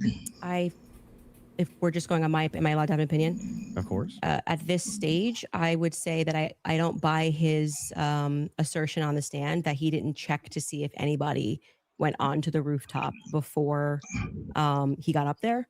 I do think that it's possible, it's at least plausible that the screwdriver was planted. I don't believe him. What I can say strongly is that his cam died at just the right time. His body cam died at just the right time. I think that Exactly. as you were just grilling me about whether or not I had got the merchant receipt for a debit card, that kind of makes difficult that we just have to sort of trust that a screwdriver was found and we don't have any should be evidence of a police body cam. But like I said, you accept that stuff and then are like, did you call the merchant and get like, it just seems like you Well, I'm not adding. hold, I'm like not I said, adding you this hold the to prosecution to Well, a wait a state to second. a bit a higher standard I'm than not you do to adding people. unconfirmed evidence to an official timeline that I'm putting out either. What do you mean an official timeline? This is my Well, this is timeline. the- I made it at home. So then it would be official to your show. Sure. Yeah. Okay, great. So then your official timeline, Candace Owens' official timeline, Yeah. includes a steakhouse stop Mhm. that has not actually been confirmed at all. Well, yeah, it hasn't even been discussed by the prosecution, so it's not like you're debunking that it happened. Well, there's no evidence for it. There's no good evidence for it at all. There's no camera there. There is And evidence. this What are you whole talking about? machine itself has The never been server confirmed said to it. be The Tyler owner Robinson. said it. I'm The assuming this is receipt just like a talking is point there that that you wanna, has like, keep Tyler pushing this, Robinson's or, like, name I've been following it and very closely on debit X. card receipt, number. you weren't even following the charges of Tyler Robinson, but you really You wanted The think to know. state even because- admitted do you that think he was because- tracked to a wait, you think- steakhouse I'm or calling whatever. owners of Do you know steakhouses that- and having a wait. conversation. You're following Yeah, Combo on I X. literally followed the entire trial or the preliminary live. I was live with an attorney. We covered all of it. You think because I have a momentary or lapse where I'm like, oh, it's murder? No, it's aggravated murder. Come on. You didn't know any of the That's charges. splitting You didn't know. That's not hairs. split. It means you didn't follow the preliminary hearing at all. No, it doesn't Like, mean you that don't at know all. any of That's the charges that are ridiculous. against him when this is like getting literally to the crux, Oh, aggravated man, murder versus murder. Absolutely. It's a ridiculous. death sentence. And not only that, let's point this out. One of the major things here is that this is your official timeline. It's mine. Yes. Who else is going to be? Who else? There would be Candace What's your Owens' issue? I just don't timeline. know what his What's your issue issue is with my timeline. What's your issue with that? Well, so the It's issue not like she's a is government that the official or a entirety police of the officer evidence or anything. revolves around two people who claim that he was there Mhm. and supposedly a receipt. There's supposedly a receipt where Tyler Robinson paid for his steak and his soft drink. No alcohol, right? No alcohol, right? You know nothing about the case. But anyway, this particular receipt, they could have called the merchant account, confirmed it, this type of thing. To date, this receipt has only the blurred information on it that would actually give you the information to confirm. Yeah, whose that does receipt it piss is. me off. He should have We just have released to it. I don't date, know why he nobody blurred has out. confirmed Diligent's such that a this was retard for actually doing Tyler that. Robinson's receipt, and yet inside of Candace Owens' timeline, which she states over and over again, when she says, this is the longest 13 hours, this is 13 and a half hours, the requirement for about what, roughly 5.5 or 6 hours of that is that he went to the steakhouse. And so, and that's not been confirmed at all. Not even a little bit. I feel like saying that I spoke to the owner of the steakhouse is me, like, not just being on X looking at opinions, but actually doing the legwork. And that's why like I said, if you think this builds up a rapport with your audience and makes you seem like a serious person, we don't have to keep belaboring the point here. I feel like I've demonstrated that I did as much as I could to confirm this when it came in. I spoke to the owner of the restaurant, obviously took down everything he said, noted that there was, in fact, a receipt that he pulled. That receipt that was published is real. A debit card and a credit card was used. If for some reason somebody misidentified something down the line, or we find out it's a different Tyler Robinson, I'm happy to remove it from my timeline. But for right now, I think that there's enough under the Utah 1102 rule for me to keep it there. I don't really think we need to keep going into circles about this receipt. It's my timeline. I don't know why Precisely. the 2 rule would apply here for your Because timeline. you will constantly cite things that are said in that courtroom that have less evidentiary support than me contacting and speaking with the owner of the restaurant. It's not like I dreamed it, as to use your expression. So it's in my timeline, and I'm going to keep it there if that's Sure, you can keep whatever you Great. want there. I'm Okay. just saying that there's no evidence he was ever there. Okay, thank you. No hard delivered the evidence point. anyway. Yeah, I'm fine with closing. Okay, so the last thing we're going to do before we go into ad break, right after this will be final thoughts. I'll be asking both of you if anything on your opinion, thoughts changed on the case, and then we'll finish it up from there. So with that being said, a 3.5-minute break, and then we'll come back for final thoughts. All right. All right, you guys, if someone followed you everywhere that you Blake went, finally or you tweeted. searched and studied your habits, you'd call the police. Oh yeah. Let's pull up old Blakey boy. See what he's got to Dude, say. he just got cooked. Bro's credibility is done. He should never get in front of a mic ever again. Andrew Wilson, you should never do another debate for the rest of your life, bro. Your credibility is cooked. You look like an idiot. You look like a fool. Hold on. Whoa. Who are you talking about? Andrew Wilson. You said Blake tweeted. Blake never saying all that? No. I'm commenting. Blake said some stuff about it. Oh, okay. Yeah, he confused me. Oh, sorry. No. Okay, so yeah, let's put up. So Blake Neff, he said, okay. He said, the woman who has presented a year defending her conduct as just asking question gets very upset at the prospect of answering direct questions in person. Wonder why? Oh no, she's very much able to answer questions, but his aren't in good faith. He's using gotcha games and using clips out of context about stuff that he doesn't even understand to try to trap her and to make her look stupid instead of actually talking about the evidence. If you want to ask her what her opinions are, you want to ask questions or whatever, or get her why she's asked like the questions she's asking. Then the thing you would do is you would try to ask her, well, how did you come to that conclusion? And she would explain this, and this. But anytime she's tried to do that, he has cut her off and interrupted her basically every step of the way. And he constantly changed the subject,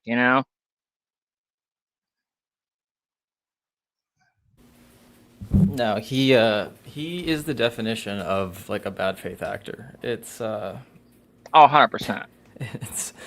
He came from nowhere. You want to talk about a grifter, dude? This guy came out of nowhere, started debating OnlyFans girls, claims to be a Christian, simultaneously defends rape, like tries to justify it. It's insane. And Blake Neff is just there clapping him along. Candace hit the nail on the head with the show pony line. Oh, totally. Absolutely. Robert Neal's influence. Yeah, okay. Yeah, Mason, there's a good clip right here. This was a good one. On top of that, so there's another miracle. You didn't get blown backwards. It didn't But go if through. air is- But I also want to say that you're saying this Yeah. can happen, and Rob O'Neill is infinitely more qualified, I think, to speak on that. Why? And Why? He's actually shot and killed people. Why would that have anything to do with anything? Did Because he slow down all the videos of the people he shot to see if their clothes moved? well, why are you able to assert your position as a fact? Because I'm gonna tell you how projectiles work. He's not even gonna I guarantee you, this guy's not even gonna disagree with what I'm about to say. He hasn't even seen the clip. He hasn't even seen the clip. If it is the case that you have energy This is insane. and you have On top of that, so there's another miracle. You didn't get blown. Yeah, and Unfuck America here says, I can explain it to you, but I can't understand it for you, Candace Owens. Absolutely, 100%. Candace needs to put this on a shirt in her merch store.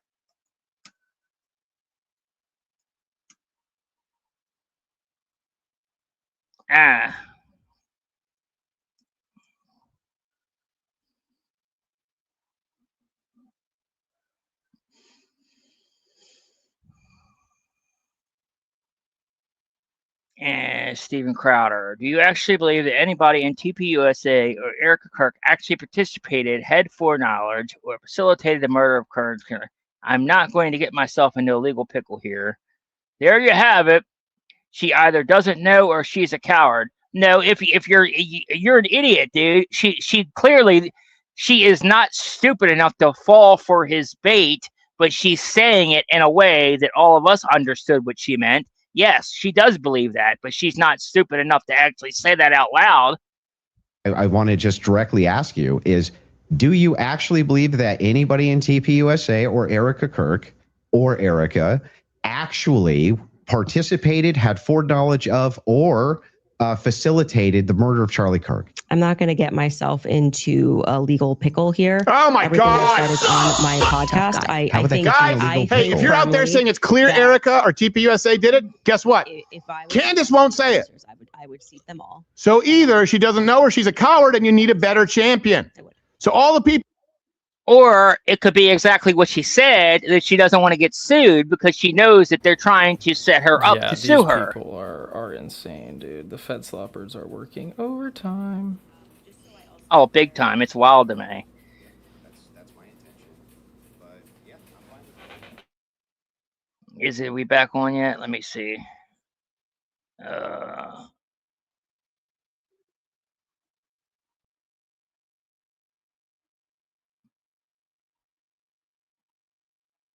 Okay, nope, still on a break.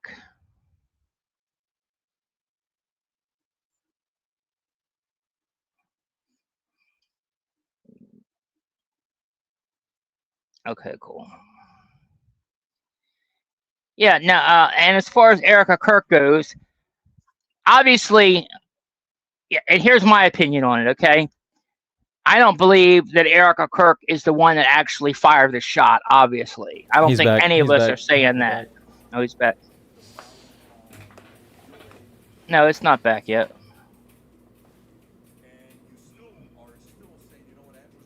I think it is. Unless, oh, it is. What? That's weird. I don't know what happened. Before we wrap it up, I think whether you're a fan of Andrew or not, whether you're a fan of Candace or not, nobody can dispute the fact that these guys agreed to sit down and talk live. Others were thinking this was pre-recorded. This is not pre-recorded, just so everybody knows. This is purely live. This is a little bit scarier than pre-recorded because pre-recorded you can do edits. So whether you agree with them or not, let's make sure we respect both of them for having this sit down. And before the final thoughts, I want to make sure you guys hear that from me as well, for inviting me here as well. Of course. I do know one day, I think it was last week, you sent a message on one of our accounts. You said, can I talk to Patrick? We got on the call. You said, Patrick, can you moderate this? And then I said, great, let's do this. And so before we wrap up, final thoughts, I'll come to you first. Yeah, she had nothing, just nothing.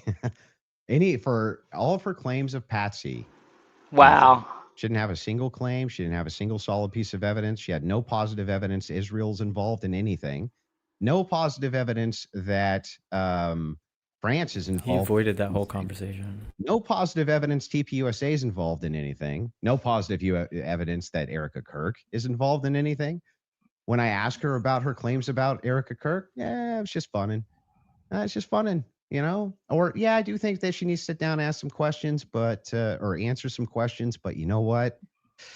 I don't. This is what they all they repeat so many lies that there's no way to just go back and until it sticks and it becomes their truth. Say if that's good enough for the state, it's good enough for me. But my biggest problem with the state is that they're admitting all this hearsay. It's like she's a contradiction machine. On top of all of this, the thing that I wanted to get out of this more than anything else was to just demonstrate one thing. Yes, it's true. I'm not perfect on the case. I'm not going to ever pretend that I am, and never did. But what has been made very clear to me is that there's nobody with an alternative theory that has any evidence for it at all. None. Zero. Yeah, okay, and the bud. Continuous kind of expression. It's going to be so fun to clip. We're running an investigation. Yeah. What kind of investigation builds a timeline out on a receipt that they don't even confirm? What kind of investigation tries to make these bold claims? She did confirm it. What are you talking about? And France is involved, and all these different players are involved, and never shows any evidence. We're just asking questions. It's again, like I said in my opening, it's always intuition, my feelings, how I feel about things, how I think about things. Andrew, how many times did you hear this today? Andrew, you can't tell me how I'm supposed to think. Yeah, nobody's trying to tell you how to think. But you should rationally come to your conclusions based on evidence and facts. And that's exactly what she did. That's what all of us have done. Simply intuition based. You're just repeating bullshit fed lie talking points. Intuition. The lone shooter. Almost none of it has any evidence at all. Theory. Just I'm skeptical because these people over here said things, and that makes me skeptical. It's like, but no evidence. Note this to the audience, to everybody watching. You might hate my guts. That's fair enough. I get that. I'm not the most likable man. I understand that too. But there was nothing. I mean, no evidence at all. Massive gaslighting, Absolutely. Was absolutely. a patsy that was ever. Oh yeah, no evidence. This entire debate. Buddy. Now maybe you could say that we stalemated when it came to whether or not Robinson did it. She says I found the evidence convincing. I don't think it was long enough. I think it should have been 10 hours, honestly. Convincing. Okay, they barely went into any of the evidence. An hour and a half of actually digging into the evidence was not nearly enough. Patsy. Yeah, it should have been 3 and 3. Nothing for any of her conspiracies. Nada, zero, zilch. And she backed away on a bunch of them. This is the first time I think she's ever really backed away from the Twigs thing. First time I've heard her back away from the Erica thing, back away from TPUSA, being very cautious about making any of those claims now. Whereas on her show, she hasn't backed away from anything. To be making those claims, so she just had nothing. She literally sat there and said, "Yep, I said that. Yep, I said that. Yep, I said that." Well, I think that is quite a conclusion. Admitting somewhere, maybe we stalemated. It probably signifies what I've been saying from the beginning, that you didn't feel that you were strong on the actual facts and the evidence, which I was willing to engage with you. I wanted to go over the screwdriver. I wanted to go over the towel and the things that you've mentioned, and you wanted to then move the conversation into a defense of Erica Kirk and her character, and what I've said about Erica, which is my opinion. And I have not edited that opinion after discussing with you. I would like to extend a compliment to you for being willing to sit down and to have the conversation. I still walk away feeling that the people who are jumping on the bandwagon about this case don't care about this case. They don't care about Erica Kirk. It tends to be follow that they take a meeting with Turning Point USA and they come out and suddenly have a lot of junk to say about Candace Owens. And I do want to also stress that Turning Point USA tried to pepper him with something as a surprise. He showed clips that were meant to be a surprise. I did no such thing. I stressed to PBD from the beginning that I was grateful he was taking Miss on and that I wanted this to be a clean debate because I believe I can win this on the merits. And I believe that I did win this fully on the merits by engaging the evidence of what has happened. I do still believe that there is more evidence which supports that there are Way more people involved and that Tyler Robinson has been set up. And that none of the evidence that was presented was in any way overwhelming, which is why I think you wanted to move to end that discussion quickly and to speak to me about France and to talk about this Panguitch receipt and my timeline. I want to remind people that a lot of the at-home investigators, which you were open to, as you called them, internet sleuths. I think it was on a show that you did right after Charlie was assassinated that internet sleuths would solve this. This is the reason why Charlie, a year on, is still a conversation every single day trending on Twitter. I knew Charlie. I cared about Charlie. I care about finding out what the truth is here. My heart is in the right place. I think anybody who watches my show or even just watched this debate knows that if I get something wrong, I'll instantly correct it and own it. I'm not arrogant. I don't need to sit here and pretend that I didn't misspeak on the Lance thing. It hasn't been ruled out. But you saw that he just really wanted to hammer that point. You know, part of being a well-meaning person is to concede when you are wrong, to take something off a timeline when you know it's not right. And I would like to think that that is why I have earned the audience that continues to follow me, because they know my heart's in the right place, that I deeply cared about Charlie and I deeply care about the answers. I want to thank Andrew's team who are providing the fact checks. It's a very small room that they're in. I want to, as always, thank my team who worked really hard to make this happen and flip this set. And to you, PBD, just for being a great moderator, I think very fair, letting us both speak and making sure that Andrew got out of this what he wanted, which is a little more than what I wanted, but I'm very content with how I dealt with this. And I trust, I don't need to convince the audiences with the magic trick of what they need to think about this debate. They can watch it and draw their own conclusions.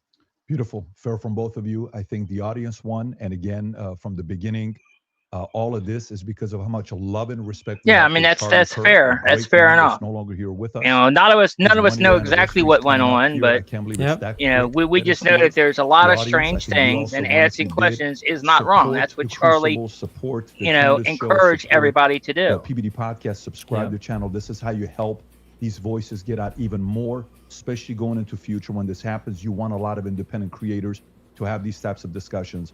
And last but not least, the two of you, I respect you guys again for having this conversation. It is not easy to do so. Hopefully this will lead to more discussions. A lot of different things we talked about. I'm sure there will be a lot of follow-up. Total win for Candace. Thank you, everybody. God bless. Absolutely, brother. Bye. What a day. Wow. Well, that was fun. Holy moly. Wow, it's over. Yeah, man.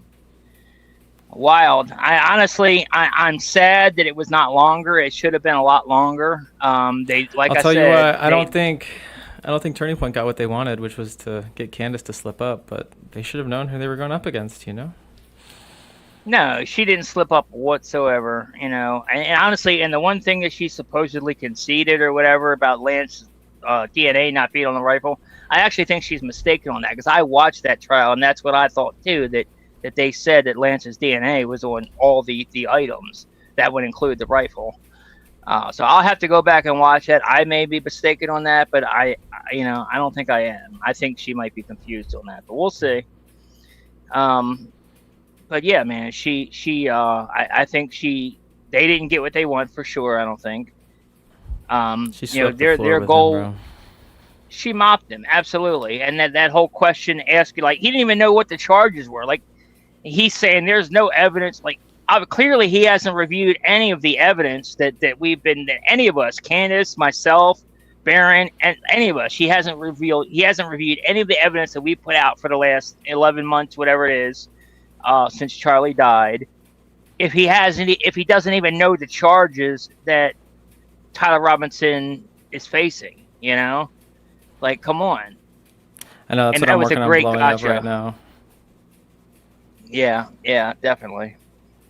I'm gonna post some of these clips when we get off as well. There's definitely some good ones in there for sure.